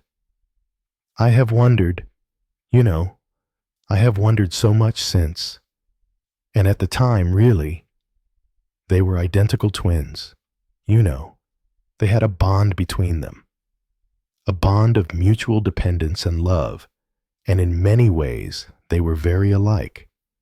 But there were ways also in which they were not alike. You mean I should be glad to know just what you mean by that? Oh, this has nothing to do with the tragedy. Nothing of that kind. But there was a definite, as I shall put it, a definite physical or mental flaw, whichever way you like to put it. Some people nowadays hold the theory that there is some physical cause for any kind of mental disorder. I believe that it is fairly well recognized by the medical profession that identical twins are born either with a great bond between them, a great likeness in their characters, which means that although they may be divided in their environment, where they are brought up, the same things will happen to them at the same time of life. They will take the same trend. Some of the cases quoted as medical example seem quite extraordinary. 2 sisters, one living in Europe, one say in France, the other in England. They have a dog of the same kind which they choose at about the same date. They marry men singularly alike.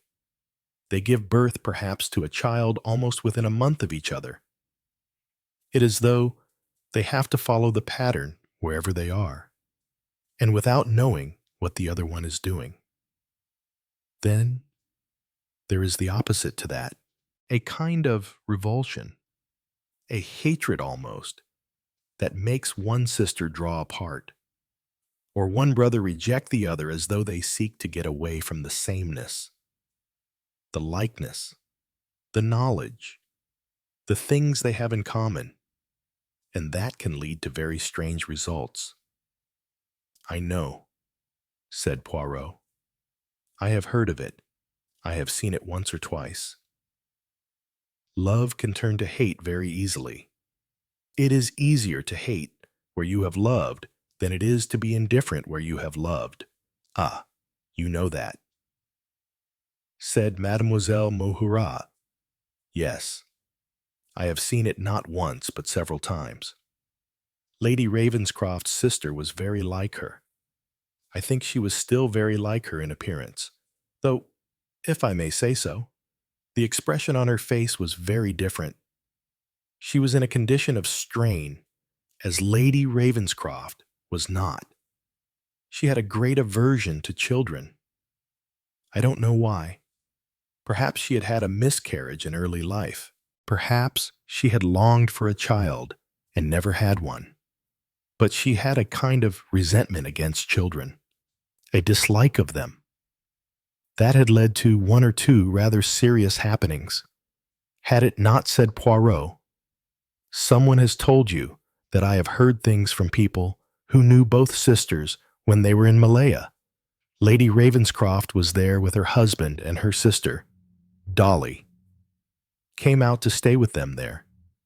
There was an accident to a child there, and it was thought that Dolly might have been partially responsible for it. Nothing was proved definitely, but I gather that Molly's husband took his sister-in-law home to England, and she had once more to go into a mental home. Yes, I believe that is a very good account of what happened. I do not, of course, know it of my own knowledge. No, but there are things you do know. I think from your own knowledge. If so, I see no reason for bringing them back to mind now. Is it not better to leave things when at least they have been accepted? There are other things that could have happened that day at Overcliff. It may have been a double suicide. It could have been a murder. It could have been several other things. You were told what had happened, but I think from one little sentence you just said that you know what happened that day, and I think you know what happened, perhaps, or began to happen. Shall we say some time before that? The time when Celia had gone to Switzerland and you were still at Overcliff. I will ask you one question. I would like to know what your answer would be to it. It is not a thing of direct information. It is a question of what you believe. What were the feelings of General Ravenscroft towards those two sisters? The twin sisters, I know what you mean. For the first time, her manner changed slightly. She was no longer on her guard. She leaned forward now and spoke to Poirot, almost as though she definitely found a relief in doing so. They were both beautiful, she said, as girls. I heard that from many people. General Ravenscroft fell in love with Dolly, the mentally afflicted sister. Although she had a disturbed personality, she was exceedingly attractive. Sexually attractive. He loved her very dearly. And then I don't know whether he discovered in her some characteristic, something perhaps that alarmed him, or in which he found a repulsion of some kind. He saw perhaps the beginnings of insanity in her, the dangers connected with her. His affections went to her sister. He fell in love with the sister and married her. He loved them both. You mean, not at the same time, but in each case there was a genuine fact of love. Oh, yes. He was devoted to Molly, relied on her, and she on him. He was a very lovable man. Forgive me, said Poirot. You too were in love with him. I think you dare say that to me. Yeah, I dare say it to you. I am not suggesting that you and he had a love affair. Nothing of that kind. I'm only saying that you loved him. Yes, said Zélie Mohurat. I loved him. In a sense, I still love him. There's nothing to be ashamed of. He trusted me and relied on me, but he was never in love with me. You can love and serve and still be happy. I wanted no more than I had. Trust, sympathy, belief in me. And you did, said Poirot, what you could to help him in a terrible crisis in his life. There are things you do not wish to tell me, There are things that I will say to you, things that I have gathered from various information that has come to me that I know something about. Before I have come to see you, I have heard from others, from people who have known not only Lady Ravenscroft, not only Molly, but who have known Dolly. And I know something of Dolly, the tragedy of her life, the sorrow, the unhappiness, and also the hatred, the streak perhaps of evil, the love of destruction that can be handed down in families. If she loved the man she was engaged to, she must have, when he married her sister, felt hatred perhaps towards that sister. Perhaps she never quite forgave her. But what of Molly Ravenscroft? Did she dislike her sister? Did she hate her? Oh, no, said Zélie Mohurat. She loved her sister. She loved her with a very deep and protective love. That I do know. It was she who always asked that her sister should come and make her home with her. She wanted to save her sister from unhappiness, from danger too, because her sister would often relapse into fits of rather dangerous rages. She was frightened sometimes. Well, you know enough. You have already said that there was a strange dislike of children from which Dolly suffered. You mean that she disliked Celia? No, no, not Celia. The other one, Edward, the younger one. Twice Edward had dangers of an accident. Once, some kind of tinkering with a car, and once some outburst of violent annoyance. I know Molly was glad when Edward went back to school. He was very young. Remember? Much younger than Celia. He was only 8 or 9, at preparatory school. He was vulnerable. Molly was frightened about him. Yes, said Poirot. I can understand that. Now, if I may, I will talk of wigs, the wearing of wigs, 4 wigs. That is a lot for one woman to possess at one time. I know what they were like, what they looked like. I know that when more were needed, a French lady went to the shop in London and spoke about them and ordered them. There was a dog, too. A dog who went for a walk on the day of the tragedy with General Ravenscroft and his wife. Earlier that dog, some little time earlier, had bitten his mistress, Molly Ravenscroft. Dogs are like that, said Zélie Mohurat. They are never quite to be trusted. Yes, I know that. And I will tell you what I think happened on that day, and what happened before that. Some little time before that. And if I will not listen to you, you will listen to me. You may say that what I have imagined is false. Yes, you might even do that, but I do not think you will. I am telling you, and I believe it with all my heart, that what is needed here is the truth. It is not just imagining. It is not just wondering. There is a girl and a boy who care for each other and who are frightened of the future because of what may have happened and what there might be handed down from the father or the mother to the child. I am thinking of the girl, Celia, a rebellious girl, spirited, difficult perhaps to manage but with brains, a good mind, capable of happiness, capable of courage but needing there are people who need truth. Because they can face truth without dismay. They can face it with that brave acceptance you have to have in life if life is to be any good to you. And the boy that she loves, he wants that for her too. Will you listen to me? Yes, said Zélie Mohura. I am listening. You understand a great deal. I think, and I think you know more than I could have imagined you would know. Speak, and I will listen. Chapter 20. Court of Inquiry. Once more, Hercule Poirot stood on the cliff, overlooking the rocks below, and the sea breaking against them. Here where he stood, the bodies of a husband and wife had been found. Here, 3 weeks before that, a woman had walked in her sleep and fallen to her death. Why had these things happened? That had been Superintendent Garraway's question. Why? What had led to it?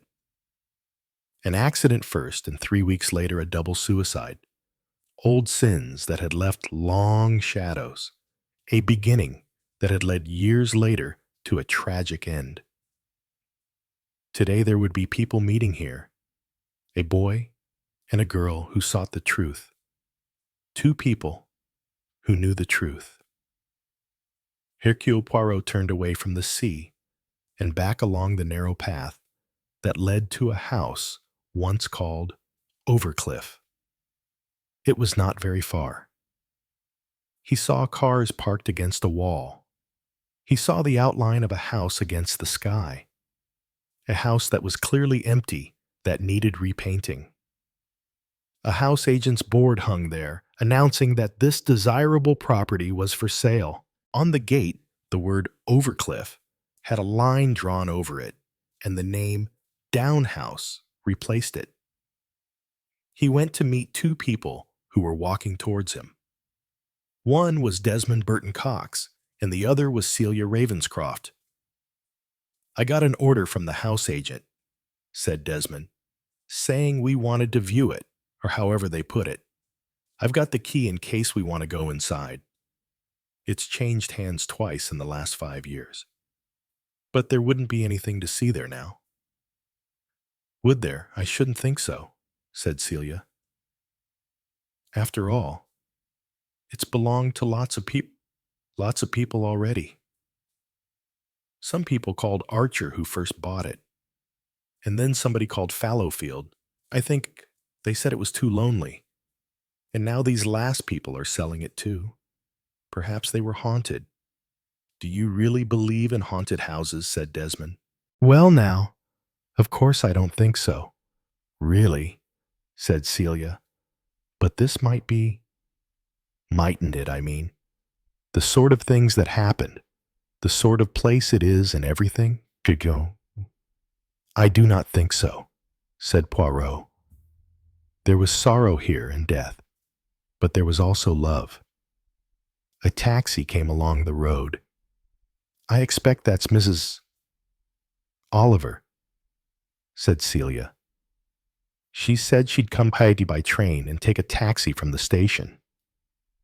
2 women got out of the taxi. One was Mrs. Oliver, and with her was a tall, elegantly dressed woman. Since Poirot knew she was coming, he was not taken by surprise. He watched Celia to see if she had any reactions. Oh, Celia sprang forward. She went towards the woman, and her face had lit up. Zélie, she said. It is Zélie. It is really Zélie. Oh, I am so pleased. I didn't know you were coming. Monsieur Hercule Poirot asked me to come. I see, said Celia.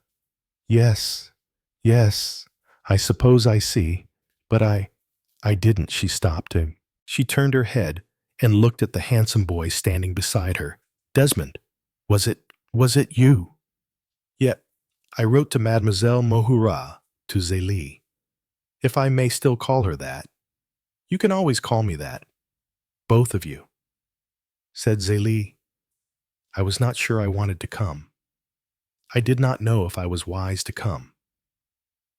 That I still do not know. But I hope so. I want to know, said Celia. We both want to know. Desmond thought you could tell us something. Monsieur Poirot came to see me. Said Zélie, he persuaded me to come today. Celia linked her arm in Mrs. Oliver's. I wanted you to come too, because you put this in hand. Didn't you? You got Monsieur Poirot, and you found out some things yourself. Didn't you? People told me things, said Mrs. Oliver. People whom I thought might remember things. Some of them did remember things. Some of them remembered them right, and some of them remembered them wrong. That was confusing. Monsieur Poirot says that does not really matter. No, said Poirot. It is just as important to know what is hearsay and what is certain knowledge. Because from one you can learn facts, even if they are not quite the right facts or had not got the explanation that you think they had.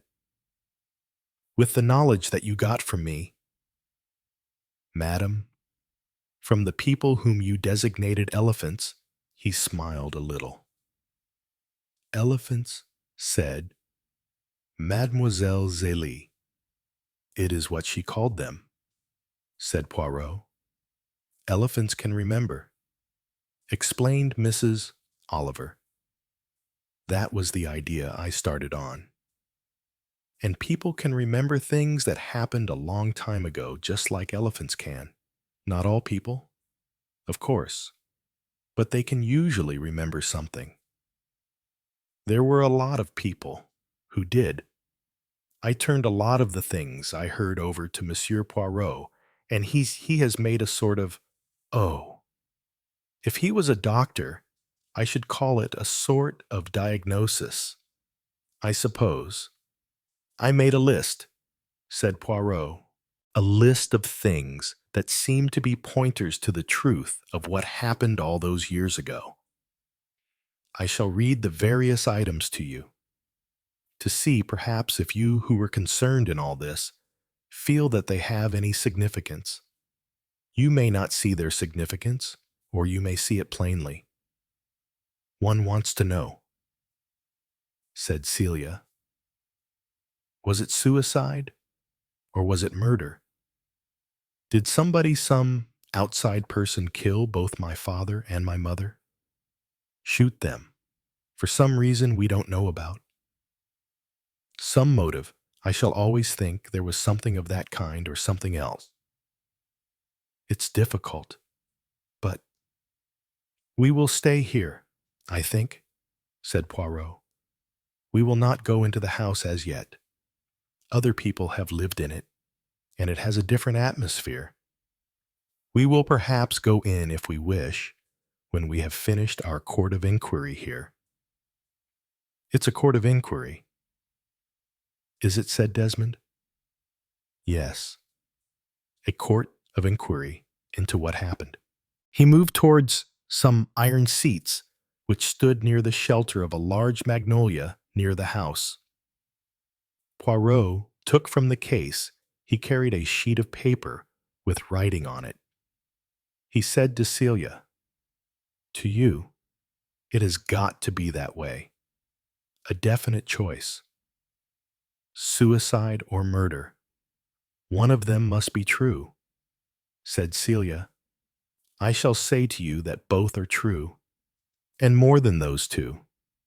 According to my ideas, we have here not only a murder and also a suicide, but we have as well what I shall call an execution, and we have a tragedy also, a tragedy of two people who loved each other and who died for love. A tragedy of love may not always belong to Romeo and Juliet. It is not necessarily only the young who suffer the pains of love and are ready to die for love. No, there is more to it than that. I don't understand, said Celia. Not yet. Shall I understand? Said Celia. I think so, said Poirot.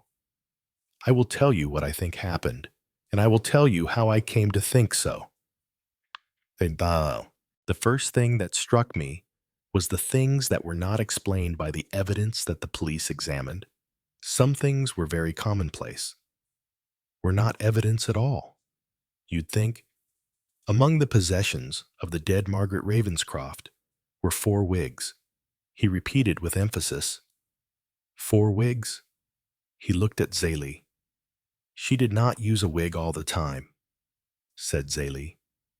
Only occasionally. If she traveled, or if she'd been out and got very disheveled and wanted to tidy herself in a hurry, or sometimes she'd use one that was suitable for evening wear. Yes, said Poirot. It was quite the fashion at that particular date. People certainly, when they traveled abroad, usually had a wig or 2 wigs, but in her possession were 4 wigs. 4 wigs seemed to me rather a lot. I wondered why she needed 4. According to the police whom I asked, it was not that she had any tendency to baldness. She had the ordinary hair a woman of her age would have, and in good condition. All the same, I wondered about those. One of the wigs had a gray streak in it. I learnt later it was her hairdresser who told me that, and one of the wigs had little curls. It was the latter wig she was wearing the day she died. Is that significant in any way? Asked Celia. She might have been wearing any of them. She might. I also learnt the housekeeper told the police that she had been wearing that particular wig almost all the time for the last few weeks before she died. It appeared to be her favorite one. I can't see. There was also a saying that Superintendent Garraway quoted to me. Same man, different hat. It gave me furiously to think. Celia repeated. I don't see, Poirot said. There was also the evidence of the dog. The dog, what did the dog do? The dog bit her. The dog was said to be devoted to its mistress, but in the last few weeks of her life, the dog turned on her more than once and bit her quite severely. Do you mean it knew she was going to commit suicide? Desmond stared. No. Something much simpler than that, I don't. Poirot went on. No. It knew what no one else seemed to know. It knew she was not its mistress. She looked like its mistress. The housekeeper, who was slightly blind and also deaf, saw a woman who wore Molly Ravenscroft's clothes, and the most recognizable of Molly Ravenscroft's wigs, the one with little curls all over the head. The housekeeper said only that her mistress had been rather different in her manner the last few weeks of her life. Same man, different hat, had been Garraway's phrase. And the conviction came to me then. Same wig, different woman. The dog knew, he knew by what his nose told him. A different woman. Not the woman he loved, a woman whom he disliked and feared. And I thought, suppose that woman was not Molly Ravenscroft, but who could she be? Could she be Dolly, the twin sister? But that's impossible, said Celia. No, it was not impossible. After all, remember, they were twins. I must come now to the things that were brought to my notice by Mrs. Oliver. The things people told her or suggested to her. The knowledge that Lady Ravenscroft had suggested to her. The knowledge that Lady Ravenscroft had recently been in hospital or in a nursing home, and that she perhaps had known that she suffered from cancer, or thought that she did. Medical evidence was against that. However, she still might have thought she did, but it was not the case. Then I learnt little by little the early history of her and her twin sister, who loved each other very devotedly as twins do, did everything alike, wore clothes alike.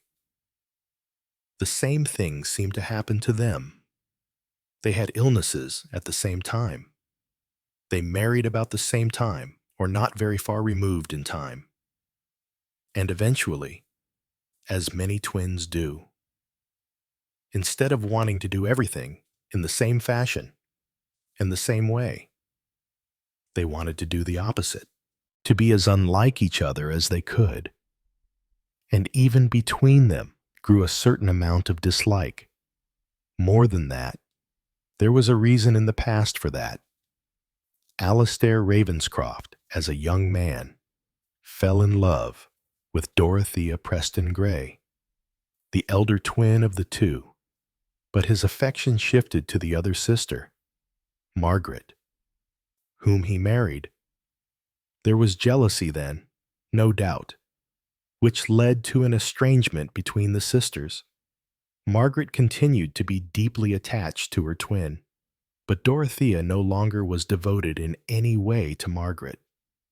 That seemed to me to be the explanation of a great many things. Dorothea was a tragic figure, by no fault of her own, but by some accident of genes, of birth, of hereditary characteristics. She was always mentally unstable. At quite an early age, she had, for some reason, which has never been made clear, a dislike of children. There is every reason to believe that a child came to its death through her action. The evidence was not definite, but it was definite enough for a doctor to advise that she should have mental treatment. And she was for some years treated in a mental home.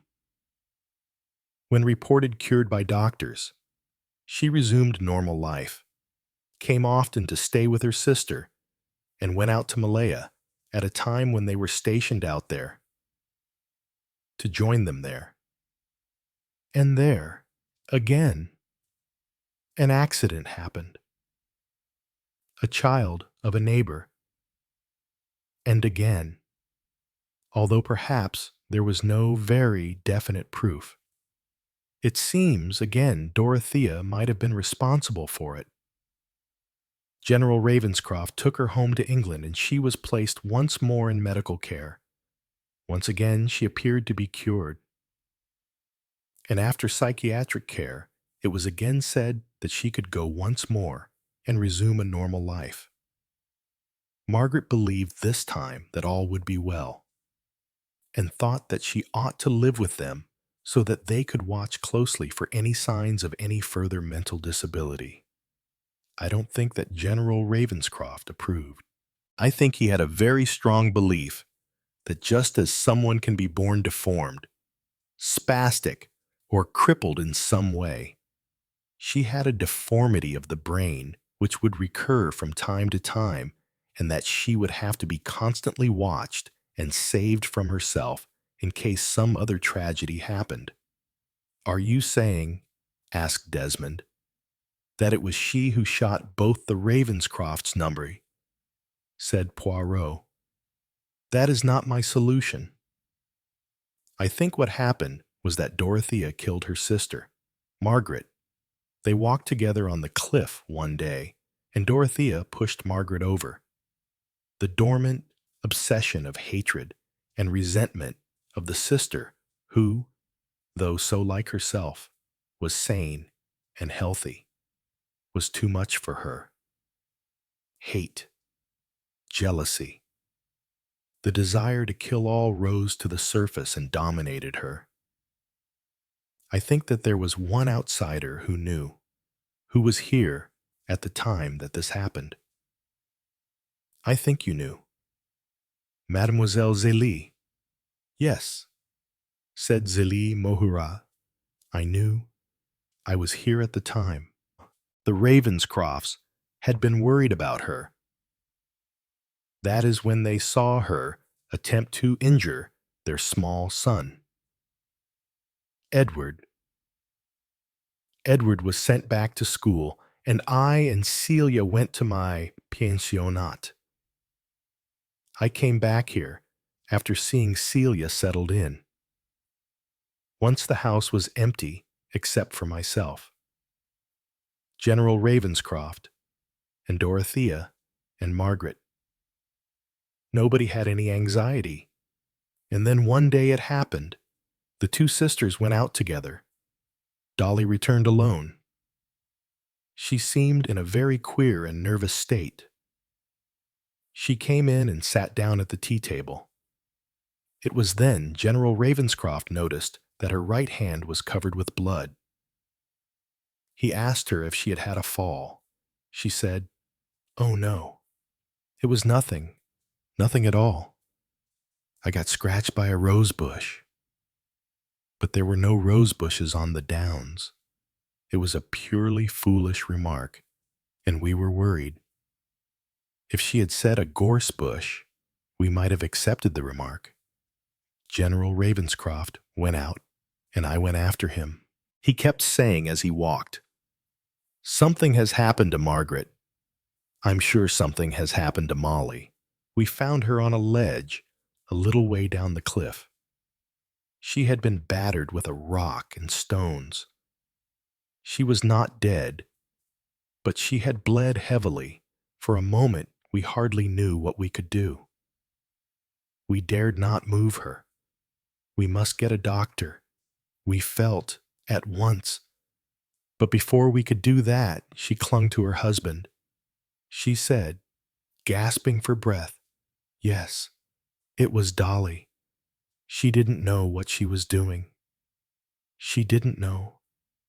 Alistair, you mustn't let her suffer for it. She's never known the things she does or why. She can't help it. She's never been able to help it. You must promise me. Alistair, I think I'm dying now. No. We won't have time to get a doctor. And a doctor couldn't do anything. I've been lying here bleeding to death, and I'm very close to death. I know that. But promise me you'll save her. Promise me you won't let the police arrest her. Promise me that she'll not be tried for killing me, not shut up for life as a criminal. Hide me somewhere so that my body won't be found. Please, please. It's the last thing I ask you. You, whom I love more than anything in the world. If I could live for you, I would. But I'm not going to live. I can feel that. I crawled a little way, but that was all I could do. Promise me. And you, Zélie, you love me too. I know. You've loved me and been good to me and looked after me always. And you love the children. So you must save Dolly. You must save poor Dolly. Please, please. For all the love we have for each other, Dolly must be saved. And then, said Poirot, what did you do? It seems to me that you must in some way between you. Yet, she died. You know. She died within about 10 minutes of those last words, and I helped him. I helped him to hide her body. It was a place a little further along the cliff, and we carried her there, and there were rocks and boulders and stones, and we covered her body as best we could. There was no path to it really, or no way. You had to scramble. We put her there. All Alistair said again and again was, I promised her. I must keep my word. I don't know how to do it. I don't know how anyone can save her. I don't know, but, well, we did do it. Dolly was in the house. She was frightened, desperate with fright, but at the same time, she showed a horrible kind of satisfaction. She said, I always knew. I've known for years that Molly was really evil. She took you away from me. Alistair, you belonged to me, but she took you away from me and made you marry her, and I always knew. Now I'm frightened. What'll they do to me? What'll they say? I can't be shut up again. I can't. I can't. I shall go mad. You won't let me be shut up. They'll take me away, and they'll say I'm guilty of murder. It wasn't murder. I just had to do it. Sometimes I do have to do things. I wanted to see the blood. You know, I couldn't wait to see Molly die. Though, I ran away. But I knew she would die. I just hoped you wouldn't find her. She just fell over the cliff. People would say it was an accident. It's a horrible story, said Desmond. Yes, said Celia. It's a horrible story. But it's better to know. It's better to know. Isn't? I can't even feel sorry for her. I mean, for my mother, sure. I know she was sweet. I know there was never any trace of evil in her. She was good all through, and I know. I can understand why my father didn't want to marry Dolly. He wanted to marry my mother because he loved her, and he had found out by then that there was something wrong with Dolly, something bad and twisted. But how? How did you do it all? We told a good many lies, said Zélie. We hoped the body would not be found so that later perhaps it might be removed in the night or something like that to somewhere where it could look as though she'd fallen down into the sea. But then we thought of the sleepwalking story. What we had to do was really quite simple. Alistair said, "It's frightening, you know. But I swore to Molly when she was dying. I swore I'd do as she asked. There's a way, a possible way to save Dolly. If only Dolly can do her part. I don't know if she's capable of it." I said, "Do what?" And Alistair said, "Pretend she's Molly, and that it's Dorothea who walked in her sleep and fell to her death." We managed it. Took Dolly to an empty cottage we knew of, and I stayed with her there for some days. Alistair said Molly had been taken to hospital suffering from shock after the discovery that her sister had fallen over the cliff whilst walking in her sleep at night. Then we brought Dolly back, brought her back as Molly, wearing Molly's clothes and Molly's wig. I got extra wigs, the kind with the curls, which really did disguise her. The dear old housekeeper, Janet, couldn't see very well. Dolly and Molly were really very much alike, you know, and their voices were alike. Everyone accepted quite easily that it was Molly, behaving rather peculiarly now and then because of still suffering from shock. It all seemed quite natural. That was the horrible part of it. But how could she keep it up? Asked Celia. It must have been dreadfully difficult. No, she did not find it difficult. She had got. You see, what she wanted, what she had always wanted. She had got Alistair. But Alistair, how could he bear it? He told me why and how on the day he had arranged for me to go back to Switzerland. He told me what I had to do, and then he told me what he was going to do.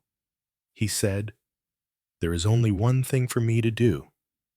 I promised Margaret that I wouldn't hand Dolly over to the police, that it should never be known that she was a murderess, that the children were never to know that they had a murderess for an aunt. No one need ever know that Dolly committed murder. She walked in her sleep and fell over the cliff, a sad accident, and she will be buried here in the church and under her own name." "How can you let that be done?" I asked. I couldn't bear it. He said, "Because of what I am going to do, you have got to know about it. You see," he said, "Dolly has to be stopped from living. If she's near children, she'll take more lives. Poor soul, she's not fit to live. But you must understand, Zélie, that because of what I'm going to do, I must pay with my own life.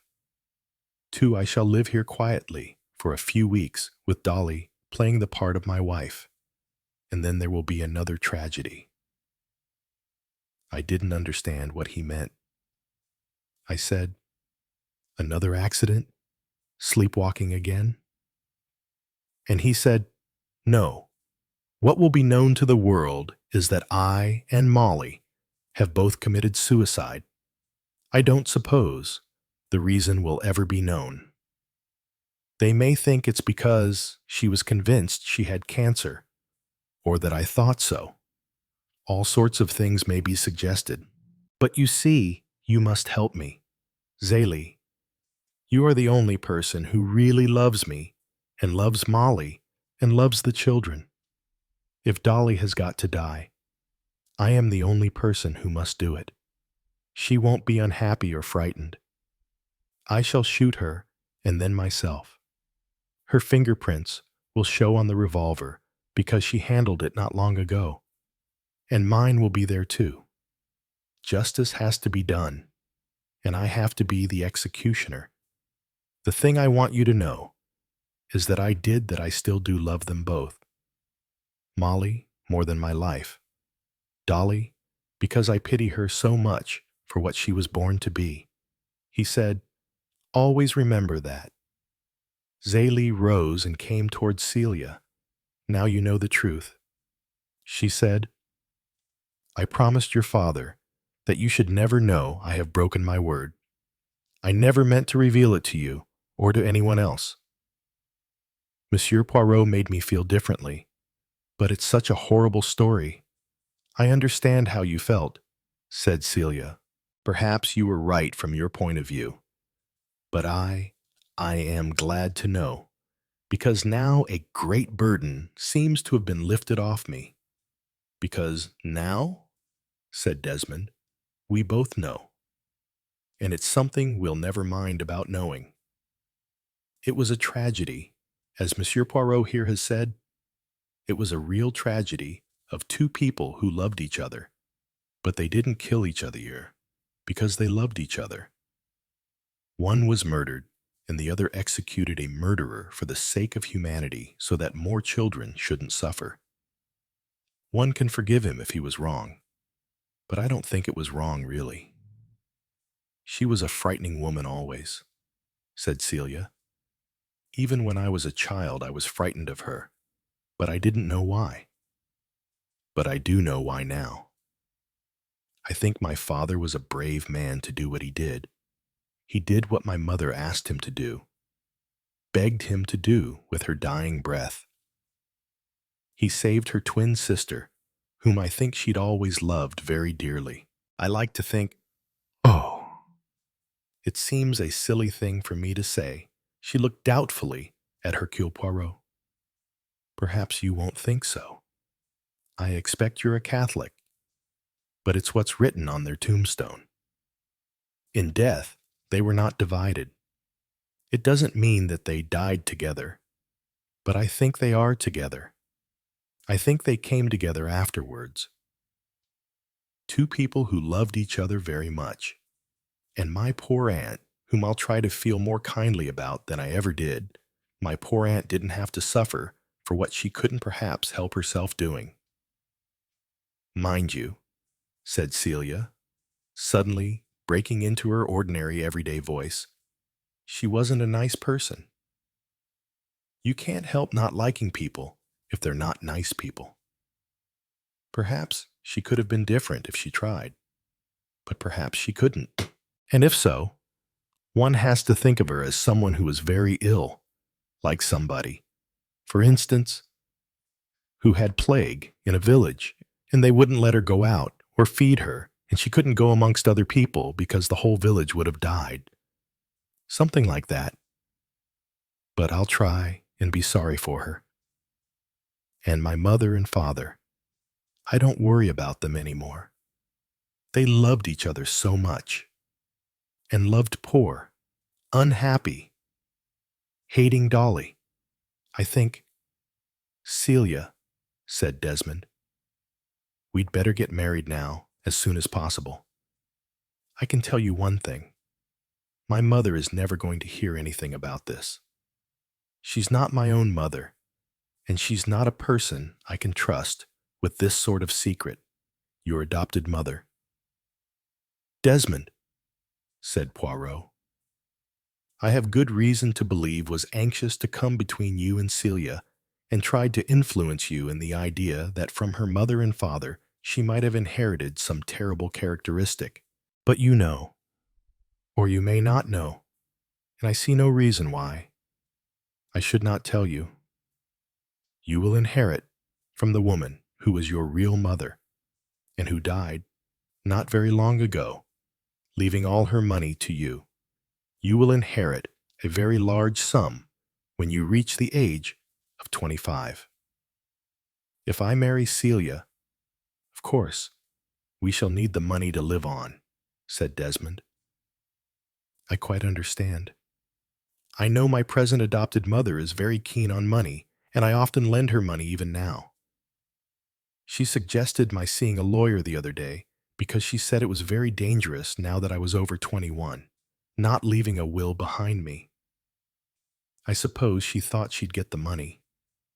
I had thought of probably leaving nearly all the money to her. But of course, now Celia and I are getting married, I shall leave it to Celia. And I didn't like the way my mother tried to put me against Celia. I think your suspicions are entirely correct, said Poirot. I dare say she could tell herself that she meant it all for the best, that Celia's origin is something that you ought to know if there is a risk for you to take. But, all right, said Desmond, but I know I'm being unkind. After all, she adopted me and brought me up, and all the rest of it. And I dare say, if there's enough money, I can settle some of it on her. Celia and I will have the rest, and we're going to be happy together. After all, there are things that'll make us feel sad from time to time, but we shan't worry anymore. Shall we, Celia? No, said Celia. We'll never worry again. I think they were rather splendid people. My mother and father, Mother tried to look after her sister all her life, but I suppose it was a bit too hopeless. You can't stop people from being like they are. Ah, dear children, said Zélie. Forgive me for calling you children, because you are not. You are a grown man and woman. I know that. I am so pleased to have seen you again, and to know I have not done any harm in what I did. You haven't done any harm at all, and it's lovely seeing you. Dear Zélie. Celia went to her and hugged her. I've always been terribly fond of you, she said, and I was very fond of you too when I knew you, said Desmond. When I lived next door, you had lovely games you played with us. The two young people turned. Thank you, Mrs. Oliver, said Desmond. You've been very kind and you've put in a lot of work. I can see that. Thank you, Monsieur Poirot. Yes, thank you, said Celia. I'm very grateful. They walked away and the others looked after them. Well, said Zélie, I must leave now. She said to Poirot, what about you? Will you have to tell anyone about this? There is one person I might tell in confidence. A retired police force officer. He is no longer actively in the service now. He is completely retired. I think he would not feel it is his duty to interfere with what time has now wiped out. If he was still in active service, it might be different. It's a terrible story, said Mrs. Oliver. Terrible. And all those people I talked to, yes. I can see now. They all remembered something. Something that was useful in showing us what the truth was.